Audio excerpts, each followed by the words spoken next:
are a winner. Stand tall, be proud. In the face of doubt, you shout it loud.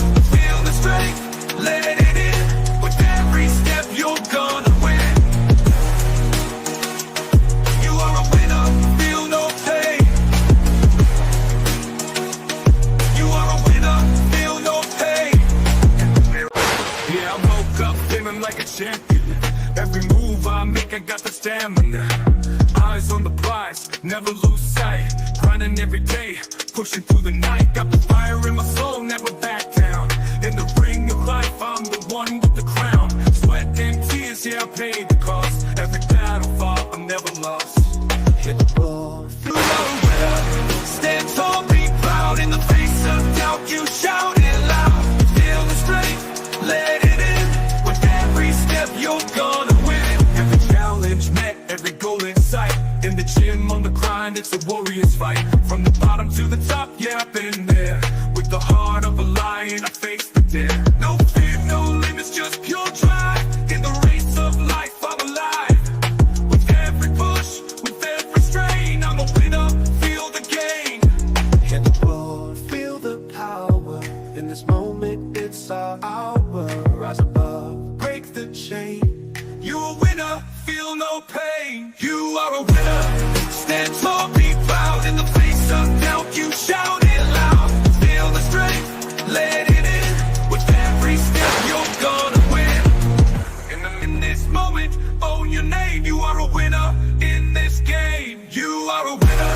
Stand tall, be proud. In the face of doubt, you shout it loud. Feel the strength, let it in. With every step, you're gonna win.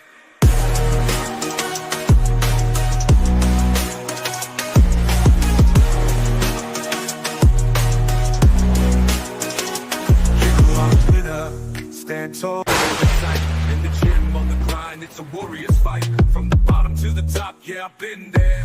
With the heart of a lion, I face the dare. No fear, no limits, just pure drive.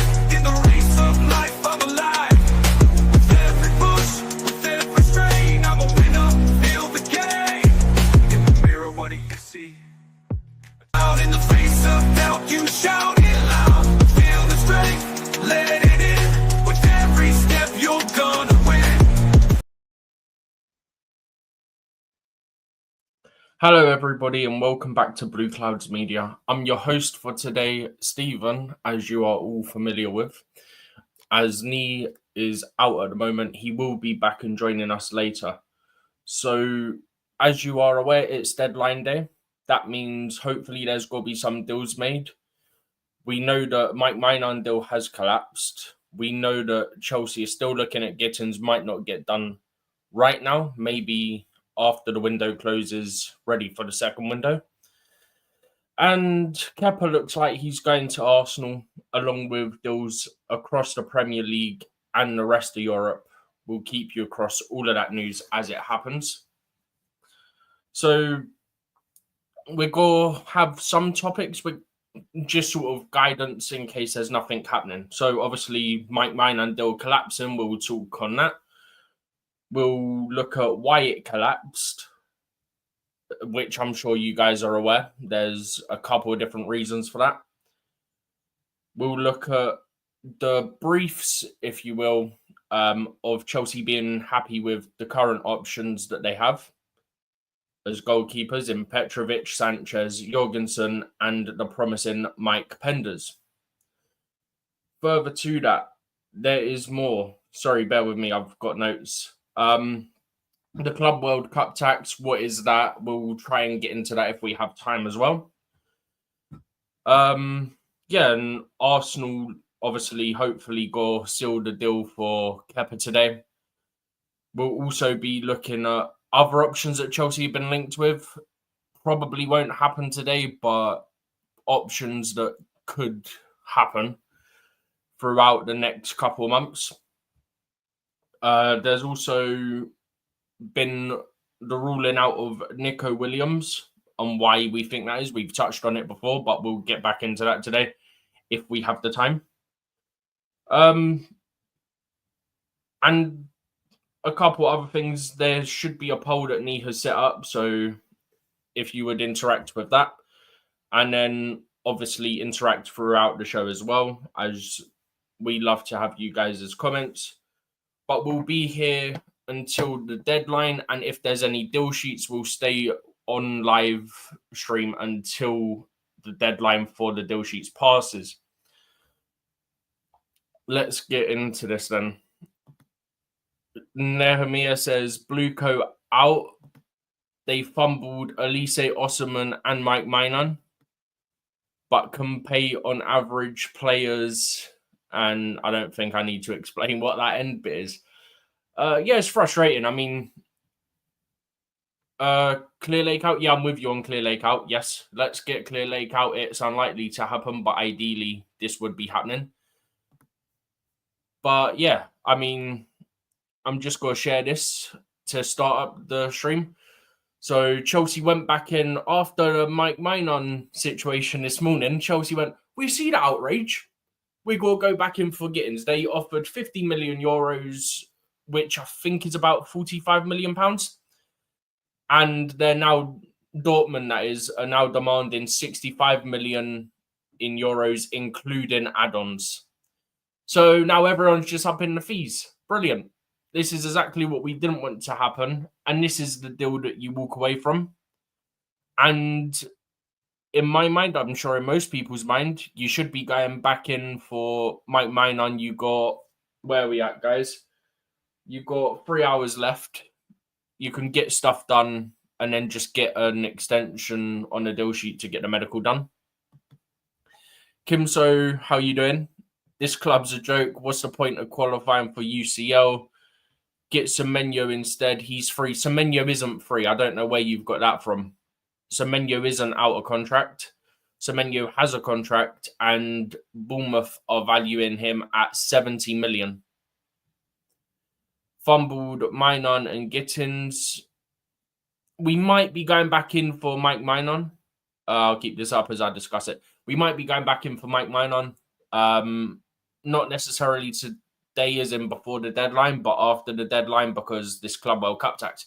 So as we're on the topic, Club World Cup tax, I'm sure you guys are aware, this window is sort of here, 10-day window to help clubs that are in a Club World Cup, and not just them to sign players, but mostly for them to be able to sign players and register them for the Club World Cup. Club World Cup tax is what it sounds like, right? It's a window that has been put in place for teams in the Club World Cup. So teams that are selling to teams that are going to the Club World Cup know that those teams want those players almost desperation, I guess, to an extent. So they're putting their fees up for the players they're selling more than what they probably normally would. But it looks like Dortmund moved the goalpost, because before I think the valuation was about 50 million euros, 55 million euros, and then we've offered them 50 million, and all of a sudden 65 million including add-ons. So looks like everyone just wants to play games right now, which is very disappointing, but it is what it is. Nehemiah, I presume you mean where's Nee? Yeah, he's just doing something at the moment. He should be back with us within, I think, the next hour, roughly. So he will be joining us. He's just not here from the start. What's the difference between Paul, Lou Stanley, Lawrence Stewart, and Sayan? I'm not going to get into that, but I'm sure you'll tell us anyway, Kim. So DJ is joining us. How you doing, DJ? What are your thoughts? Big up to you, Stephen, man. Yeah, frustrating, mate. Frustrating day so far, brother. That's all I got to say. I'm sure you're gonna get onto it soon, but I just had this feeling when things are getting nearer and nearer. I had a feeling our owners were gonna, our directors were gonna do what they were gonna do, and mess up a complete deal. So yeah, it's what I thought, bro. I did say yesterday, yeah, didn't I? I can say, yeah. I bet you any money these directors mess up the deal, and lo and I've behold, heard bruv. something though. Yeah, I can't say too much, but I have had a couple of people tell me that what actually happened was the deal was close, and then let's just say AC Milan decided to move the goalpost. That's the information that a couple of people I know have told me. Move the goalpost, huh? Yeah. Well, But I'm not Bruv. surprised because think about it. Last night we're hearing it's close, it's this, it's that, yeah. Yeah. And Yeah. then all of a sudden, oh, now it's tension again. Now what's going on here? Like what? I don't get it, mate. I just don't get it. But just quickly, Yeah, go for it, I'm bro. sure everyone has now seen. Bear with me because I'm also getting tabs up on my TV through. You know when you extend, and it's my first time actually properly doing it. But Yeah, go for it, bro. it's going to take me a second. But I'm sure everyone has probably seen as well now at this point that a certain third choice goalkeeper has moved to Manchester City, and that move is now official. This being obviously Marcus Bettinelli. Yeah.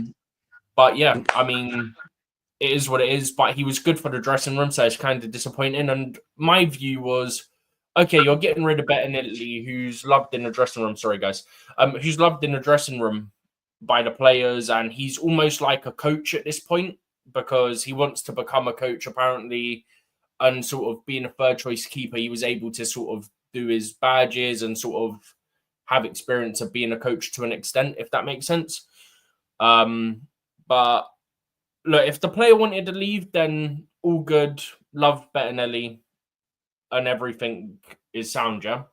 But if it's from the sporting directors, then we have an issue.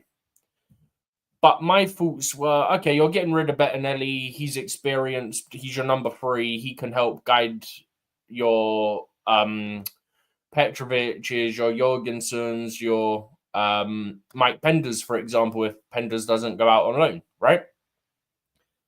I would say Sanchez, but obviously I don't think much needs to be said on that. He needs guidance. He wouldn't accept it because he's probably stubborn, and also he does have experience of his own. But yeah, for me, I think if you're getting rid of him, you kind of have to bring in somebody who is experienced, which would have been a Mike Maignan, but that obviously hasn't come to fruition. Nehemiah coming back in with another comment. Maresca got us top 4 and a trophy, and he's not been back to. This is what my issue is, right? The manager done his job. Yeah, he went out, he got you top 4, which was the goal to get into Champions League.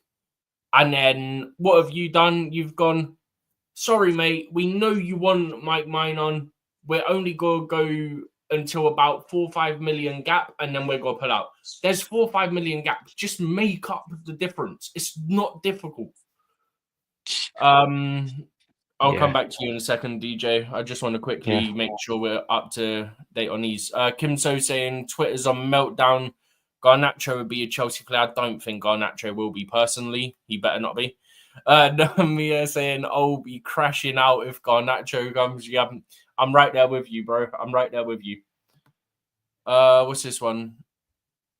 I'm just gonna go by H. Just it's easier.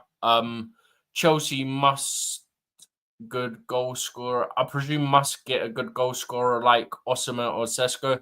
It looks like Sesko's going to go Arsenal. Talking to Sesko just quickly, and then I'll bring DJ back in. He's obviously of interest to Arsenal, and there's talks going on there. Saudi have come in, but apparently his priority is to stay in Europe. So I don't see him going anywhere else, but just interesting that Saudi have come in now. Under these owners, Garnacho will happen, and we will see the PR. Don't even get me started, Kim. So don't get me started. But yeah, DJ, anything you want to comment on, whether it's Chelsea or maybe another club or another deal that you've seen, whether last couple of days or throughout this 10-day window in general? Nah, bro. Listen, I saw that news about Sesko this morning when they said that Al Hilal were going to be coming in to try and get a deal over the line before 7 o'clock PM deadline. But obviously, since then, reports have come out saying that he does not want to go there yet because he's being decent. He's not thinking about the big money. At his young age, at least he's thinking that I can go and play a bit in the Premiership with a better club. Listen, bro.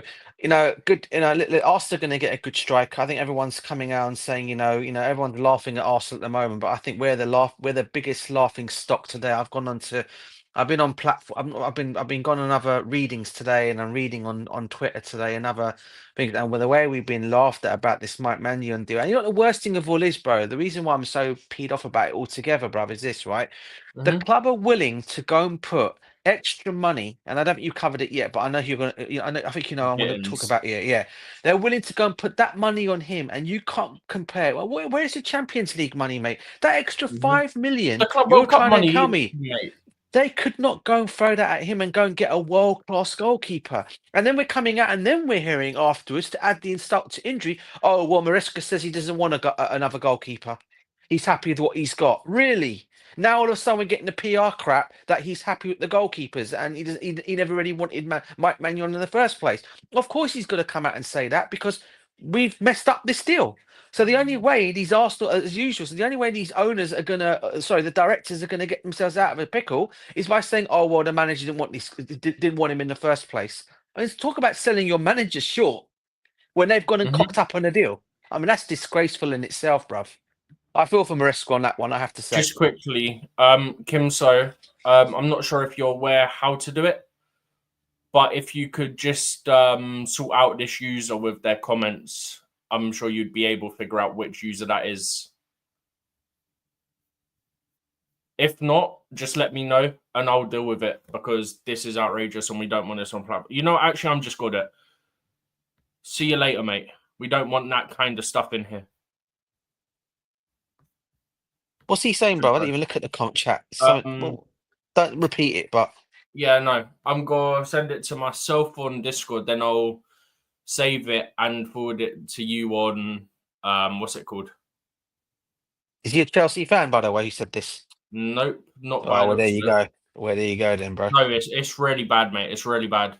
Disgusting, disgraceful. I've sent it to Nee.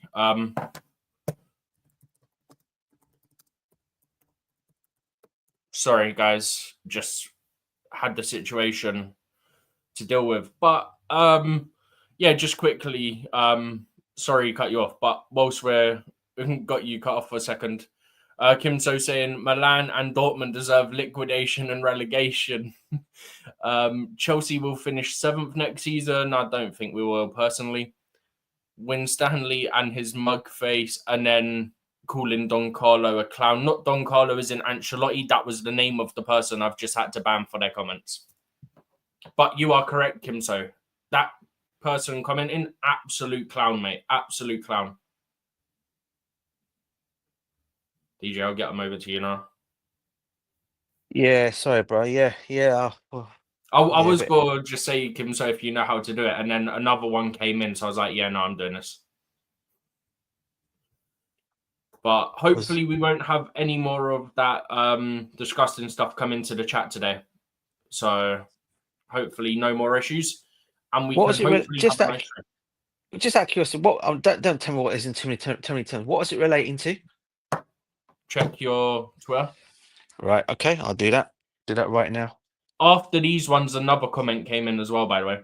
But I banned him before I could screenshot that one.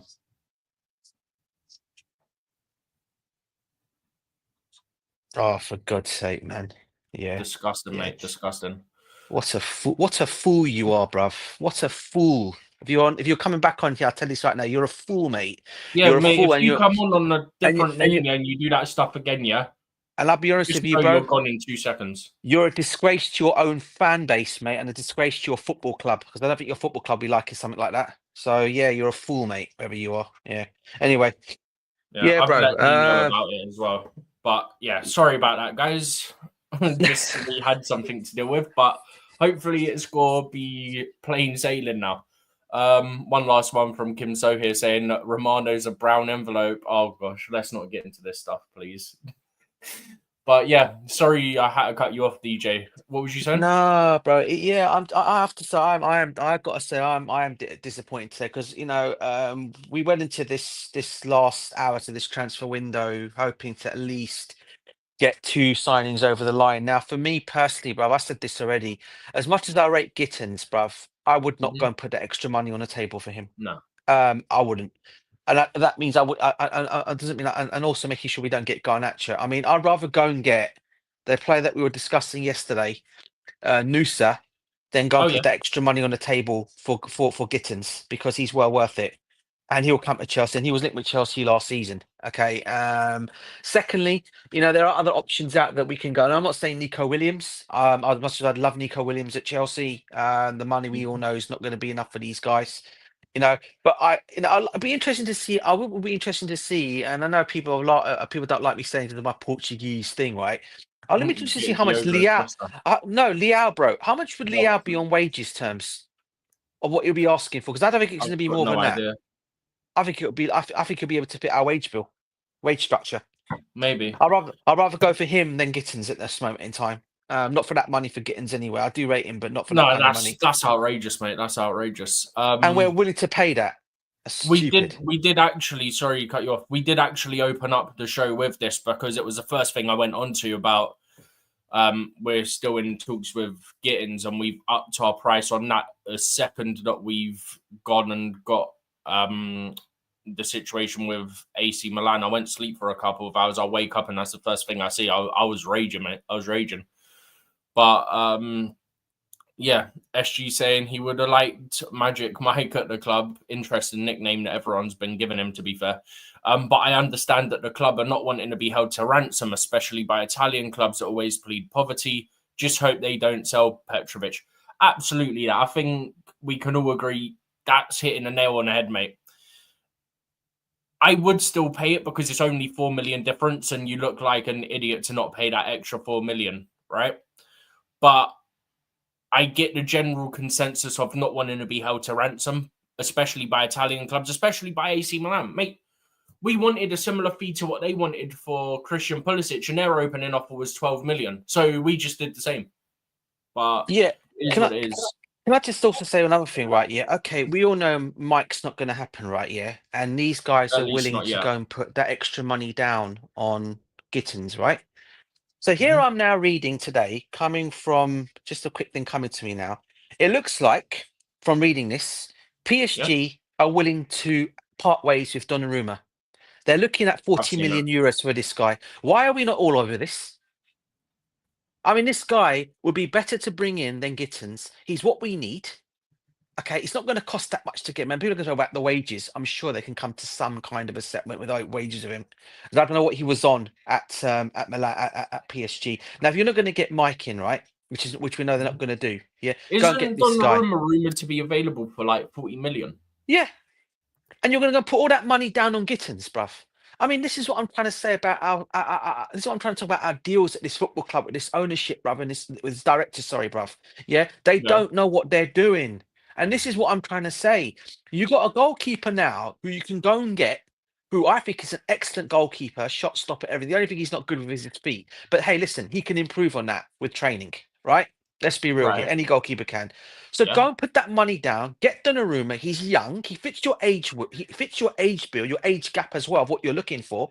Go and put that 40 million down and go and get him. I think you find a lot of the Chelsea fans will be more happy about that move than going and getting Gittens and spending spending over the top money for Gittens. That's just my honest take. I'd love to hear what everyone in the comments has to say in the comment section because I think that could be worth a deal they could go and look at. And it looks like PSG are going to sell him. And why are we letting Manchester United are all over this, apparently. United are over this. Apparently, there's talk of Manchester City are looking at him. So he's got looks around for him. Yeah, I am listening. I'm also just trying to see because I think I'd just seen something new come up about him whilst we've been live. It's from Republica. I don't 100% trust their source. You can see it right here on the screen. Donnarumma could leave PSG. His price has been set at 40 million euros. Mate, 40 million euros. So, hang on. 40 million euro to Great British pounds. You are talking 33.8 million pounds.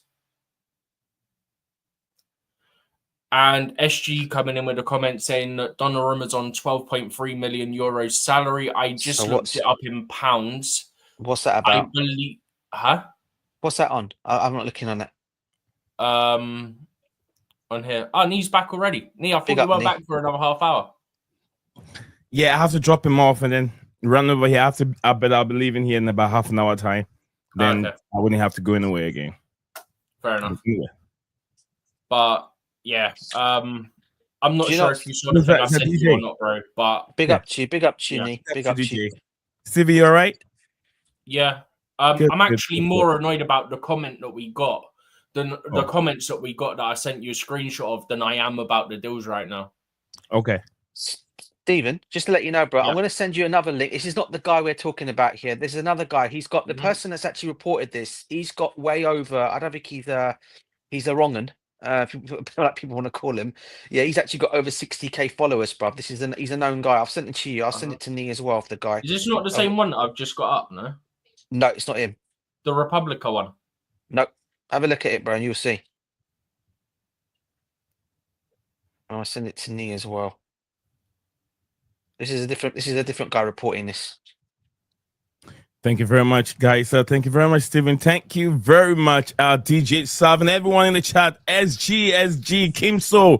What are you guys doing to my co-host Stephen G? Are you guys making things difficult for him? You don't have to do that, guys. No, it's not these guys. Live. I had to ban someone. Check your Discord messages. Yes, sir. Yes, sir. All right, guys. So make things easy for them, okay? DJ Sav. These guys have been sound, mate.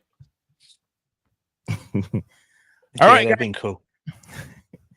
Your noisy host is here again. Nee's here again. Don't forget to do this. Like, comment, and subscribe.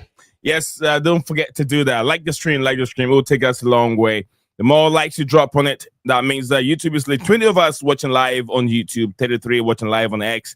So yeah, we're doing something good here. We will be here for over 5 hours, guys. 5 hours of live streaming.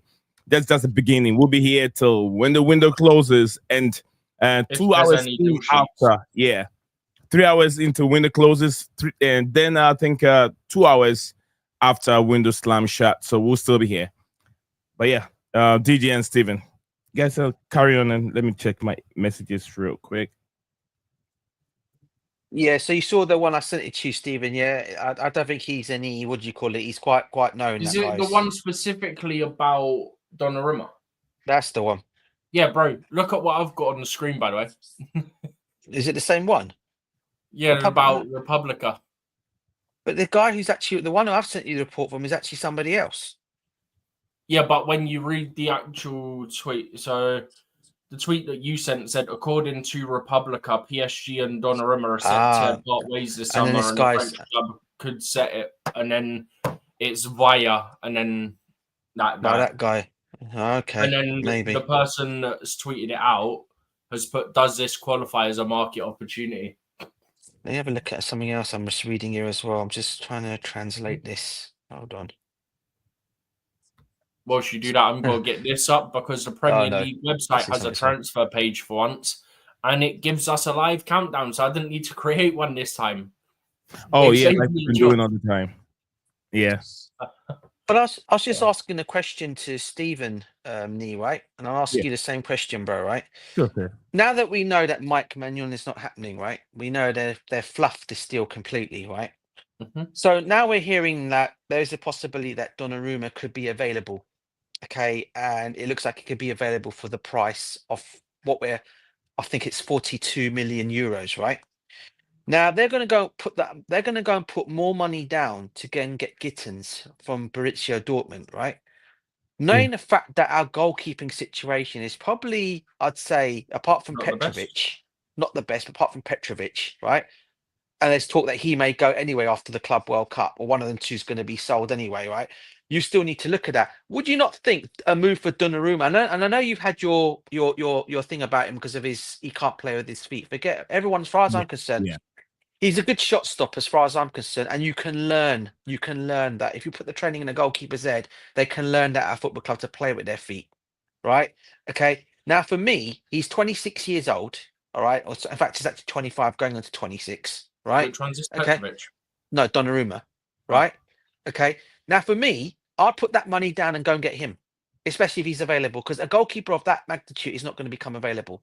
We know we've messed up with Maignan because they don't want to put the money down because, let's be real here, they're not putting the money down for him because of his age, because he's not going to have no resale value down the line. Yeah. Whereas with Donnarumma, it don't work out, they can sell him. Yeah, for big money as well. Mm-hmm. So I look at it, it works, it makes perfect sense. Rather than go and put that money down on Gittens, while we're waiting for the right winger to come in and don't forget we've got the summer to actually sort this all out. You go and get a goalkeeper for the Club World Cup. He's there for you, right there waiting for you. Go and get Donnarumma. Done. Boom, finish. You know Deal what? Just over. Go. quickly, Yeah. I'm What a looking question! at the pass accuracy What of a question for Donnarumma. you, Has it DJ. 88? What a question for you, DJ. All right, guys. DJ's question is: look, DJ, I understand where you're coming from, but this is where I stand on it. One, you did mention this. You said at Donnarumma's age, even when things didn't work out, when things doesn't work out, you can sell him for profit. You will not make any money off a goalkeeper, Donnarumma. We spent 70 or 60 million on Arrizabalaga Kepa. Now, who was able to buy him? No, the only way we could get money back from Arrizabalaga was on loan, DJ. Only on loan. Now 5 million left.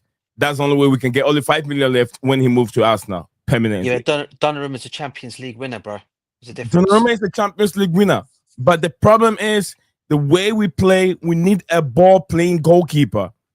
You can't teach a goalkeeper now. Just like the old saying, you can't teach an old dog new trick. Donnarumma is not going to be great with his foot because he's not he's not that kind of a goalkeeper.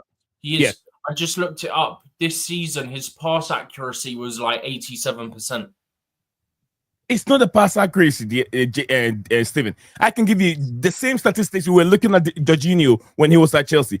5-yard passes alone it will increase your pass accuracy, but it doesn't mean you're good. Goalkeeper, you're not always going wrong anyway. You are going for like 5-10 yard passes. I don't know the kind of goalkeepers we're looking for. Plus, also, bro, how long did it take? Let's be real here. Sanchez couldn't play with his feet when we first bought him from Brighton. The guy was crap. He's still gone. He's third choice, mate. Okay, and now we're making him learn how to play. And correct me if I'm wrong. I think they're the same age. Roughly. Do you know what's funny, Nee? You say that, yeah? Sanchez pass accuracy, according to the website I'm using, 65%. That's a huge gap, bruv. Do you know how mad that is? Gap, bruv. How are you a goalkeeper with 65% pass accuracy? That is mental. That's a huge gap. You got to admit, bro. Those passes they give to the players in the 18 and then the CCR passes and they bring it back to them. It makes those statistics look so good. But on the game time, that is when the mistakes comes again. And this is the Premier League. I know he's won the Champions League. Just won the Champions League when they were not playing that good. I understand that. Outright question for you then, Nee. All right, outright question. Donnarumma or Sanchez? I'll keep my Sanchez for now. Because my days. Oh, hold on. Oh, my days. Hold on. Let me explain. Okay, go on. I'm gone, bro. Gone. You already know your missus you're living with, right? You don't know what your girlfriend is going to be when it becomes your missus. Come. You know your missus, who you're living with. So you know what to expect from your missus. Oh, my God. Now you're going to go get a new girlfriend, and now you want to make that girlfriend your wife. You don't know what you're going to get from her. So I'd rather keep the one that I know that these are his flaws. This is what he can, he's not good at. Try and polish it. And we're also asking for experienced goalkeepers, experienced players in the team. Donnarumma, how much of experience? Winning Champions League alone doesn't make him experienced. He has his flaws. He's goalkeeper from about 17 years old. Thank you very much, Stephen. I was just about to throw that when he made his debut at 17 for Milan. Just quickly, though, DJ, just quickly. Do you know what another thing is? You say, I'd rather keep the one I know. So you'd rather keep risking heart attacks from the Robert Sanchez passing? To what? You'd rather risk heart attacks with how Sanchez's passing goes to the opposition than sign another goalkeeper and take. No, I'm not keeping Sanchez forever. I'm saying we're going to be stuck with him at this moment. We're going to be stuck with him, Nee. Trust me, bruv. Yeah? We're going to go into our Champions League season, this season with that fraud behind the sticks, bruv. I mean, what are we doing here? Come on, this is Chelsea Football Club, man. We have standards. Yeah, this guy is going to come in and be our Champions League goalkeeper with the possibility, by the way, of Petrovic might be getting sold after the Club World Cup. DJ. Can I just quickly say something else? Why is PSG letting Donnarumma go? If he's that good of a goalkeeper, why are they letting him go? because it's like because obviously there is something in his game that obviously Luis Enrique does not like in his game, but he knows he's a good goalkeeper, but he probably doesn't fall to what how he wants to play. But for us, and the difference between us and PSG is PSG are way ahead of their project than we are. They've just won the Champions League. They've got a right to make these changes, whereas we have won we've won the Conference Cup, brilliant. We finished fourth, but we are now in a situation where we can't afford to mess around with our goalkeeper situation here. We are going into a very important season next year. Every season is important, but now that we're back in the Champions League, bro, I'm telling you right now, I cannot go and have more heart attacks going and watching this guy play at Stamford Bridge, even in Champions League nights, bruv, yeah, watching this man behind the sticks, yeah, and making mistakes after mistakes after mistakes after mistakes. He's going to cost us, mate. He's going to cost us so much at some point, yeah, that we're going to say, why the hell did we not get this guy off our books? And unfortunately, what's going to happen, as I've always predicted right, and I've always been right, like I was right last night about these guys messing up messing up this deal for Magic Mike. Yeah, I had a feeling they were going to do that. I had a feeling it's the same situation is going to be with Sanchez, because I said to you guys last night, I bet you any money these guys are going to cock up this deal. They're the only ones that are going to mess up this deal. And lo and behold, they did. Yeah. So they're going to do the same situation now, okay, with having Sanchez as our number one at the start of the season. And I'm telling you now, maybe there are some Chelsea fans in the fan base, and I know big up to JC. I know big up to Blue Ice is another one who are very big fans of this guy, right, Sanchez. But I am not a fan of this guy. Even McKean, I know, likes him as well, but I am not a fan of this guy. I'm not a fan of Sanchez, DJ. I'm not a fan of Sanchez. But what I'm trying to say is, if we are looking for a ball-playing goalkeeper and we don't have it now, why do we risk going to bring someone who's someone's garbage? A club that are trying to get rid of the goalkeeper, that we're going to grab him. We all know that Donnarumma is not the kind of goalkeeper we are looking for. He's not a guy.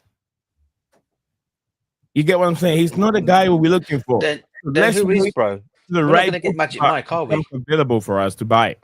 Okay, who is it then, bro? We're not going to get Mike Maignan now, are we? So who is that guy? Tell me. I wouldn't go for the goalkeeper right now. I'll use Sanchez or Petrovic. I can't do Sanchez, bro. I can't do Sanchez. So if Ben Roberts is still here, yeah, just know this. If Ben Roberts is still here, yeah, you know he's got to twist everyone's arm into Sanchez starting as well. So let me get this straight, Nee, right? You're happy to go with Sanchez as our goalkeeper for the start of the new season? I'm not happy.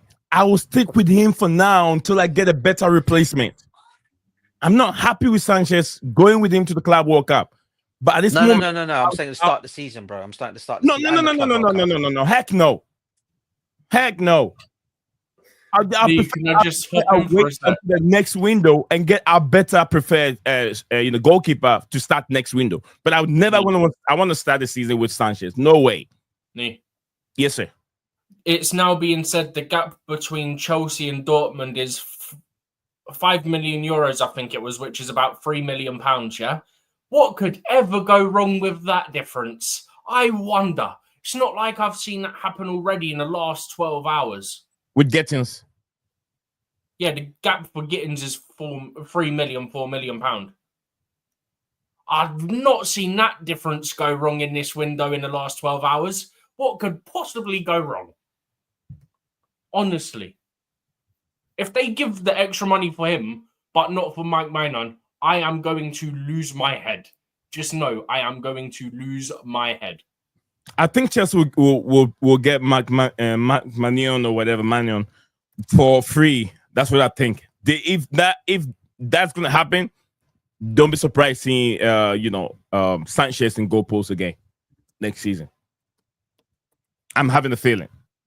They're trying to copy what Real Madrid is doing.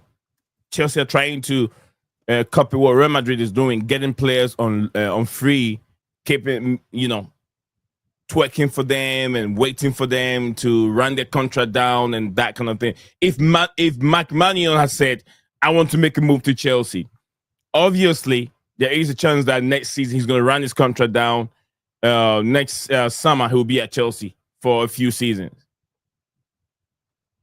That's how I see this thing going. But I don't like it, DJ. I don't like it.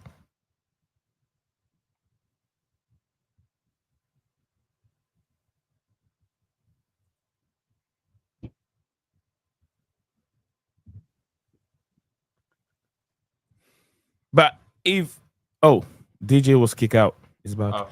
But the thing is, why are we even forcing to get? I understand. Right now, we're trying to force and get Gittens in when we need a goalkeeper. We know the goalkeeper position has been an issue for quite some time now. Goalkeeper, 5 million difference. They couldn't get that done. I don't know the reason behind it, but we'll hear the reason behind it after. It doesn't really make sense to me. But Donnarumma, I don't know. Is it going to be free, DJ? Is it going to be free or is it going to be like very cheap, Donnarumma? Well, I think I'm not sure. I think he's got about. I've got to check. I don't know. I've not got things. I think he's got about 1 year left on it. Is it 1 year left on his contract? That's probably why they're selling him for the 42 million they're asking for him. So I'm assuming he could probably go on a free. Probably come the what do you call it? Come the summer next season. So I think he's another one who can sign a pre-agreement with a club in January, and he can go free on it. I think he can go free, but I think obviously PSG are gonna obviously try and get money for him. It should be around 23, right? 24. I mean 24, 25. Well, how old he is? Yeah, I know he's very young. He's 25. Yeah, who is? Right. Donnarumma, or 26. Donnarumma. Going on to 25, 26. 26. 26. Yeah, but what could possibly go wrong with 4 million difference for Binoy Gittens? What can possibly go wrong? I've not seen us go and pull out of a deal over that ever. Hang on. Wait. It happened this morning. It happened. Steven, you're annoying. No, bro, I can't help it. If we offer the extra for him, but not for Mike Maignan, when goalkeepers are massive need, yeah, I am going to rage. Just know I'm going to rage. Big up to SG. Big up to Ty over here, SG and the King Soul. Everyone here, HA and Nehemiah in the building. Big up to everyone. SG said I agreed. Magic Mike, Ace, Needle Mover. Gittens isn't. That's from SG. Then one more from Nehemiah over here. I think that Gittens done. From Ben Jacob tweets. Gittens done from Ben Jacob tweets. Let's see. Guys, also look out for other news also, not just CFC alone. Let's look out for other news. Any news from Boyne and Buema? Steven the DJ. Any news from Boyne and Buema? I've not seen any news on. I know he's still I saw something United. from ESPN, I think. To United, right? United are targeting him now. Manchester City so far probably had the better window. They'll focus on the move for him before a potential deal for Gyökeres. Yeah. But if you were to ask me right now who's had a better window in this window, it's Manchester City by far. They've signed three. They've got 3 players over the line. I got an image from my brother. I think he's sharing this with me. He wants to use that for the illustrations here. I think it has to do with Mike Maignan and Robert Sanchez 2024-2025 season. And so let me share this statement. Yeah, I'll come back to your screen here in a second. Okay. No worries. I just got to listen to a voice note from someone about something. By the way, just quickly, Chelsea have made the Dario Asego one official. Oh, they got the images now. Yeah.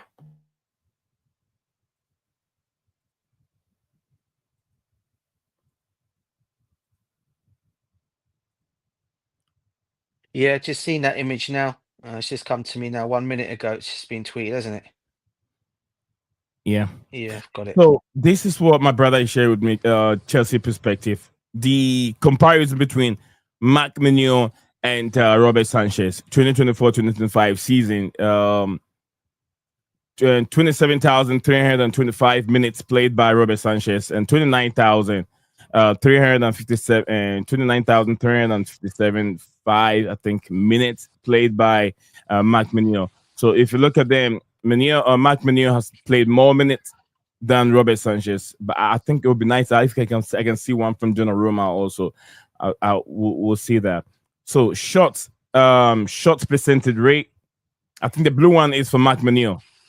You see the difference, guys? Yeah, the blue one's mine. Yeah, and then long range, Mike Maignan higher. But look where Sanchez is on the passing compared to Petrovic. Yeah, over No, here. percentages. Look at the percentages as well. It's not great, mate. Oh my days, it's embarrassing. Oh god. Oh yeah, the percentage over here. Yeah, that one's Petrovic in green. Oh, okay. Oh, I got 3 of them. I wasn't look. Yeah, I got 3 of them. So Petrovic, Robert Sanchez, and Mike Maignan, 3 put together. Yeah, it would be nice if you have Donnarumma also in there. So blue one is Mike Maignan. Short passes over here. Petrovic passes. Looks like Petrovic is leading in the passing and shot stopping. So now. Defensive shot stopping is the most important thing for me. If I'm watching the goalkeeper, I'm not really focused on pass range because I don't look at those. They're not really necessary to me. I'm looking at the area, defensive action, and shot stopping, and probably long range. And if you look at long range, whoever is Petrovic, not Robert Sanchez. Very bad in long range. Very, very bad in long range. Yep.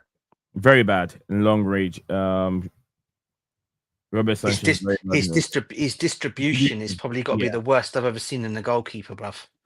Even Kepa's is better than this. Yeah, and that's saying something, mate. Yeah, I tell you another one. Even Scott Carson's distribution is better than this guy's.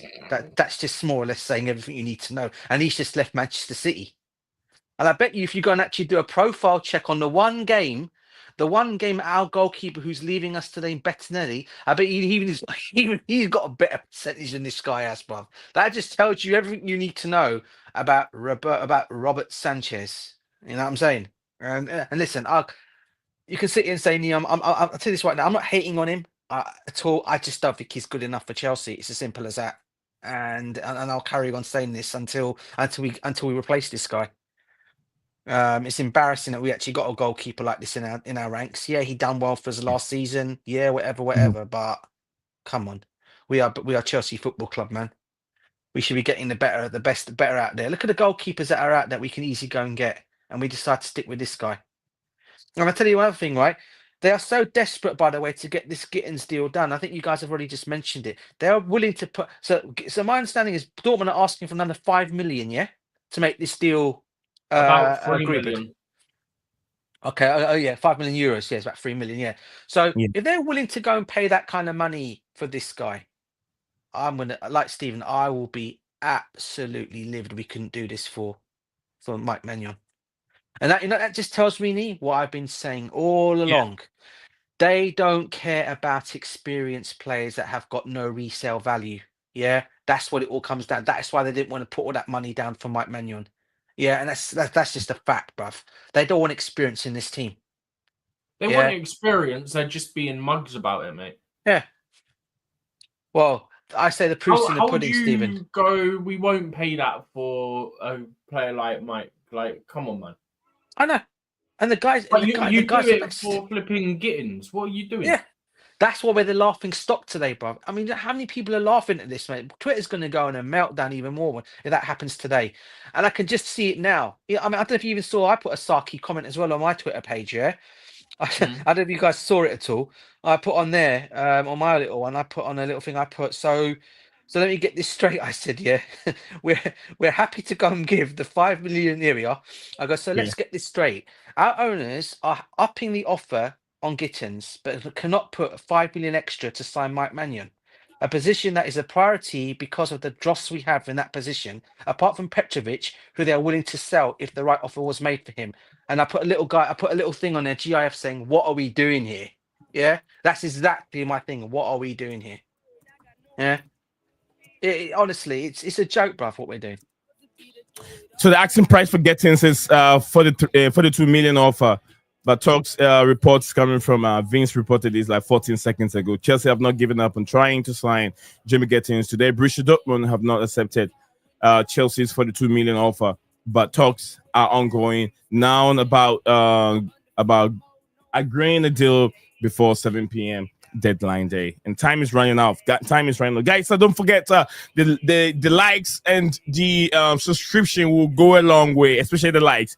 So drop a like on the video if you haven't done that, please. We really appreciate it. Drop a like on the video if you haven't done it too for this channel. Really appreciate it. It will help the channel travel, go distance. The channel can even travel. That like you're gonna drop on the video, I'm telling you what. You know what it's gonna do? It will push the channel to Pluto. Telling you. It will take it to space. So do that. Drop a like on this video, like, comment, and subscribe to the channel. Do that. Subscribe, like, comment, and subscribe. Right, big up to you, my brother over here, Maya in the building. Big up to Maya. Yeah. Maya said Man United will be this SG said Man United will be massive threat to the top 4 if they get all the three of their strikers target. No midweek games in Buema, get Carres and Cunha game changers. Look, let me tell you this. I've watched a tournament where the attacking force that one club or a nation provide or paraded on that tournament was more than any other attacking force in the tournament. But yet they couldn't even make it out of the group stage because having so many attacking forces doesn't give you a balanced team. People need to realize you need defense as well. You need defense. You need midfield. Man United have lapses in all those areas. They need a defense and they need midfielders. Maguire is not going to be there. Leonard Yuri is not ready yet. So they need some players in that team. Bruno Fernandes, sometimes he go missing. They need players that can come and help Bruno Fernandes when he go missing. So it's not just the attacking players that they bring in. United are 4 years away from challenging any of these top four teams. They're not ready to challenge us now. They're not ready to challenge Manchester City. They're not ready to challenge even Chelsea yet. They're not ready to challenge who else in the top 4? Liverpool. United are far off from challenging anyone in the top 4 position. And some of these players that they're bringing in, I'm not even okay with that. Acuna is a good player, but off the ball, if you watch, he walks around. And United have issues with players that have come to the football club that likes to work. They don't want to put in the shift. Paul Pogba was one of them. Di Maria was also one of them. So we have to be a bit careful on who we bring in. All right. Maya said surviving Sanchez for the Champions League next season. All right. From Maya Sanchez we need to replace it unless they're thinking of having either Donnarumma or what's his name, Mike Maignan from AC Milan for free next season. That's the only reason why we can have Sanchez. If not, then you have to bring in the Petrovic that we've already seen in the Premier League that he was great for us. But the mistakes from Sanchez, we don't want to see those mistakes next season. If they want to take him to the Club World Cup, I'm fine with that until they sort it out the next window that will be open, until they find the right guy. I'm fine with that, but Sanchez cannot be in a goalpost for next season. That's a long season. We're going to go through the whole nightmare with Sanchez again. That's way too much. Maya said the blue call out for this moment. Bobby Smokey Signal said the guy is a Chelsea. Simply don't want to pay Club World Cup tax to Milan. They still have 3 months of transfer window and they can go for McMahon in January for a free next summer if they truly want him. That makes a lot of sense. Absolutely. It makes too much sense for the sporting directors to do that, That's the problem. But not for the team. Yeah. I mean, how much is Club World Cup taxes? How much is it, DJ? How much is it that they can pay that and get this player to help the team win more trophies? Todd Bowley talked about winning trophies. They have to win on the field. Well, this is how you win on the field. That's not on Bowley, though. That's on the sporting directors and Bowley, bro. He's not involved with the transfers anymore. By the way, just quickly, Reese's message for Bettinelli leaving. I've got it up on the screen. Oh yeah.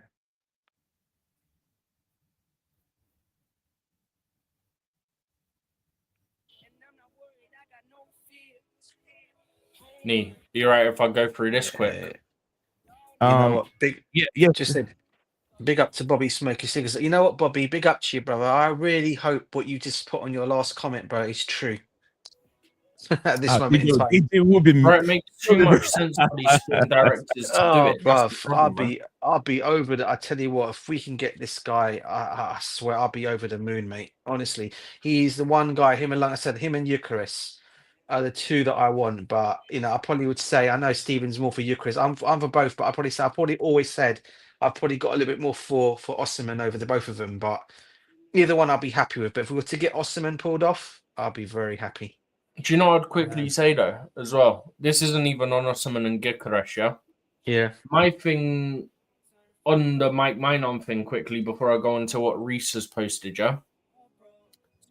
My thing is that if we want, we could go back in for him as soon as this window closes and get him in for the knockout stages, yeah? But our AC Milan will be stingy pricks again and ask for the same amount of money. But thank you very much, Bobby, for Bobby Smoky Signal for your comment. I really appreciate it, Bobby. Thank you very much for coming on and supporting. Bobby, Steven, did I cut you off, Steven? Huh? No. Did I cut you off? No, I was just saying that we could go back in for Mike Maignan as soon as the window closes, but are they still going to want silly money because that means we'd be trying to get him in for the knockout stages? So would they still consider it a Club World Cup tax at AC Milan? But yeah, just quickly, separate to that, Reese put up this post for Bettinelli leaving. And it just says, thank you for all the memories, big bro. Through every setback, every injury, you were always there to lift me up when I felt like I had nothing left. You've been more than a teammate. You've been a brother from the day you arrived. It's tough to see you go, but I'm forever grateful for everything you've done for me and my career.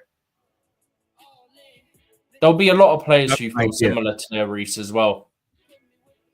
I mean, do you guys understand why would he go? I mean, I don't understand. There's some reports that he wants to be a coach and he wants to learn from Pep Guardiola. Fair enough. He's going to learn from one of the best in the game. Yeah, I guess fair enough. There's that. I also saw a report today saying that I think his wage. I think they said something about he's not getting a transfer for him, but we're getting. I think they're getting more wages off his book, and I think I don't know where it is. I don't know if I've saved it on my Twitter space, but there was something about his way. He's only going to be getting. We're only going to be getting a certain amount. It sounded like they were going to pay two weeks or whatever's left. How many years has he got left on his contract? Who? Bettinelli. Yeah. How many years do you have left on Probably his one contract? or two, but he signed a 1-year deal at Man City. Okay. So what have we actually got for him then in terms of price then? Is it that we just paid, or is it just the wages being come off the I books? don't think there's anything been disclosed on it. Probably not much at all. Yeah. Does he show grateful towards the end of the season? And if he can do that consistently, he's a great goalkeeper. But he can't. That's the issue. That's the whole issue, Bobby. I don't know, Why Bobby. you need a new keeper? Steven, have you seen my private message over here? Bobby said that if we feel very honest to ourselves, Robert Sanchez showed great form towards the end of the season, and if he can do that consistently, he is great goalkeeper. Just read it out for us here. Milan have treated Mike Maignan disgracefully. He saved them. He saved them well. He saved them well, and he wants to leave. All right, Steven. Yeah, I got your message. All right, thanks. All right. So for the next few minutes or so, I'll take back over until Nee gets back. Nee's got to run out for a second.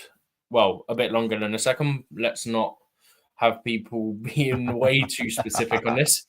But yeah, so until he gets back, you've got me and DJ, unless DJ has something he has to go and do as well. But No, bro, I'll I'm be good here at the anyway. moment, bro. All right, Yeah, no I'm good. worries. I'm good. Yeah, go for it, bro. I'm Go just on. hoping that we actually do something in the next window for a keeper. I can't be dealing with Sanchez next season, mate. Yeah, I totally agree, man. Listen, big up to Bobby, as and we've both Yeah, known him big very up. well on this platform. I've known him for a long, long time. And yeah, what he said about Sanchez, I get he's had whatever he did for us towards the end of the season, great. But we're talking about now a new season, Bobby. I can't go, and I think a lot of Chelsea fans I cannot go can't at do this season 3 goalkeeper. with Bob Sanchez. I can't. Exactly, Bob. With Champions League and also the Premiership, I mean, I can't be dealing with Sanchez as our number one goalkeeper. I'm sorry, not for next season. Champions League, Premier League, Club World You know, Cup. he can have the domestic cups if he wants. Yeah, if he's in a stay for that, brilliant, fair enough. Have the domestic cups, but for the actual the big things we're playing for, nah, can't be doing that, bro. I mean, he's going to get found out. He's going to be put under pressure. Let's be real here, guys. Yeah, we all know in the Champions League, teams will put you under that extra pressure as well, and it just takes one mistake and you're punished. Yeah. Yeah, and I that's mean, exactly City what and Real happened. Madrid nearly didn't make it out of the league phase, for goodness sake. Yeah, yeah, yeah. That's why for me, you know, for me, we need to get another goalkeeper in. And look, I'm praying that once this deadline closes tonight, yeah, this evening, whatever you want to call it, yeah. yeah, I'm mini deadline. praying we go back in for either Mike Maignan or we go for another keeper to get them in for the knockout stages. The issue is, yeah, people go, you could do Gittens after. So, excuse me, if my understanding's Bless you, correct, bruv. Yeah, the issue you face is that I think they can't play for 2 clubs at the Club World Cup. So once you play for one, you're cup tied. So yeah, if we didn't get Gittens, it's goodbye. He can't play at Club World Cup. We'd have to wait till Premier League. yeah, yeah. That's right, brother. Mike It's true. Maignan isn't in it because AC Milan aren't in it. So I'm hoping they'll see sense and they'll go for him once this window closes to try and get him in for the knockout stages. Because with Yeah. LAFC, Air Tunisia or whatever, and I forgot the other team we play. I've got it here. Hold on, I'll put it in. Flamengo. That's Those 3 Jorginho's teams, we team. should be top in the group. Yeah. Yeah, So then you get a goalkeeper in for the knockout stages, and then you get rid of Bob Sanchez out of the club. Actually, I'd probably keep him as second choice purely because he's homegrown. yeah. That does make sense, and that's why I said about him playing. That's why I said about keeping him around for the domestic trophies, bro, for that reason. But not to But be then in I don't the. want us to sell Petrovic because he could be a good option. You see, this is the problem I've got, Stephen, with what I think what we've just said exactly that. You see, for me, I think Simon Johnson came out today and said that one of Sanchez or Petrovic is going to be sold. One's getting sold, one's getting loaned out of Sanchez. Who was it? Sanchez, Petrovic was mentioned in there. Petrovic, and Jorgensen. Well, we all know getting Pendas is sold, going on loan. One to get loaned. Yeah. One Pendas is going to Strasbourg. One to be, I think it was third choice. Yeah. Pendas is going Strasbourg, bruv. We know that one already. I think, well, we don't know that, but I think he is going on a loan somewhere. Yeah. I think he might go on loan to Strasbourg potentially, unless they sign Petrovic on a permanent. I think they're probably loaning Pendas to him. But they're not also saying that conversation, that same tweet you're talking about, something about Slanina and Nugget. They may go with these 2 goalkeepers as well. They may. You're reading about the same. There's something about Slanina and also Slanina and another goalkeeper's name was mentioned in that list. I'm trying to go back to that. I'm trying tweet. to get it up now. Bear with me. So I can find it. Open up another Twitter tab. I'm on it now. I'm literally just about to type in his name to get it. Yeah, check it on there. There was something about it was those goalkeepers, and there was also I know Slanina's name was mentioned in there, and also another goalkeeper's name. I couldn't get his name. Gigo or whatever. I've never even heard of him before. Sharman Lowe. Huh? Sharman Lowe. Is that the one? Yeah, here we go. There you go. Let me zoom in on this one for a second. Oh, I've gone too much now. Actually, no, that works. Sorry, guys. Yeah. because it's obviously moving quicker on one screen than it is on the other. But yeah. So Chelsea plan for keepers, they do have Sanchez, Jorgensen, Petrovic, Penders, one to be sold, one's earmarked to join Strasbourg on loan, third choice keeper with Bettinelli going to Man City, told Slanina and Sharman Low are under consideration for third choice. Sharman Low's in talks and close to finalising a 2-year contract, plus an option of another 12 months, so essentially a 3-year contract. Loan has also been discussed for Sharman Low, Bolton among interested clubs. So, what I'm making of this, right? One of those first 3 is getting sold. Yeah. Yeah. One is probably going to be loaned to Strasbourg. We don't know which one. We're presuming Penders at this point. Yeah. That leaves 2 of those, plus Slanina. I'm assuming we'll end up loaning Sharman Low. Yeah. Yeah. So one of them's going to be third choice, isn't like it? I'd rather sell 2, get a new keeper in. That's my point, bro. So I don't mind Jorgensen yet. Actually, loan 2 or 3 of them. I don't get. You can loan Sharman Low, Jorgensen, Penders. Yeah, get a new goalkeeper. Have Petrovic as a backup. Wait, loan Sharman Low, loan Penders, sell Jorgensen or Sanchez. Probably Jorgensen in my rate. I don't want to sell Jorgensen. I like him. I prefer him to Sanchez. But because of Sanchez is homegrown, I'd keep him purely for that purpose and get a new number 1 keeper in. And if he wants to have a tantrum about it, that's on him. Get lost. Yeah. I'd also sell Slanina in that as well, because I think him and Teddy Sherman Low. I think you look at the situation. Who we're more likely to get money for? I think it'd be more likely for Slanina because he actually was in Chicago Fire. We signed him from. Yeah. So he was already a first choice there, and I mean I don't know if you remember back in the day or back when we signed him, Steve. I don't know if you remember. Like you must have seen. I never saw him hardly play. I only saw videos. He was excellent at penalties, and I think that's the reason why we got him. So you look at it from that angle. Used him. Exactly, bro. We're not even used him. Yeah. So for me, I probably think you probably would say sell him. I'd say definitely get Sanchez off the books. I'd get rid of Sanchez. Jorgensen, I'd say I do actually like Jorgensen as well, like you. And Petrovic I like, but let's be real here. Petrovic wants to be a number 1 goalkeeper. So it's more than likely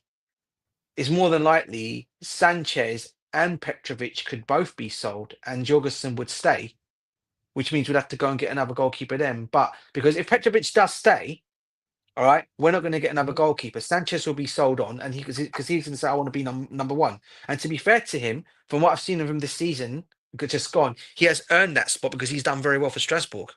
I think, correct me if I'm wrong, but I think, isn't he amongst the top goalkeepers in the league that have got the most clean sheets there as well, or amongst something or another? He was. If I'm wrong. Just quickly, I'm going to try and catch up on these as well. Go for it, bro. Go on the chat. So Bobby saying, great show, guys. Thanks, Bobby. Thanks for being in here. And for everyone else that's in here, make sure you've liked and subscribed and turned the bell notification on as well. Maya says, fair enough, I take that from Bettinelli. Also angry about that deal. Yeah. This is Ty, isn't it? Chelsea Sessions. Yeah, it's Ty. Big up to you, Ty. Yeah. DJ, the goalkeeping coach, kitwear. I don't know what he's referring to there.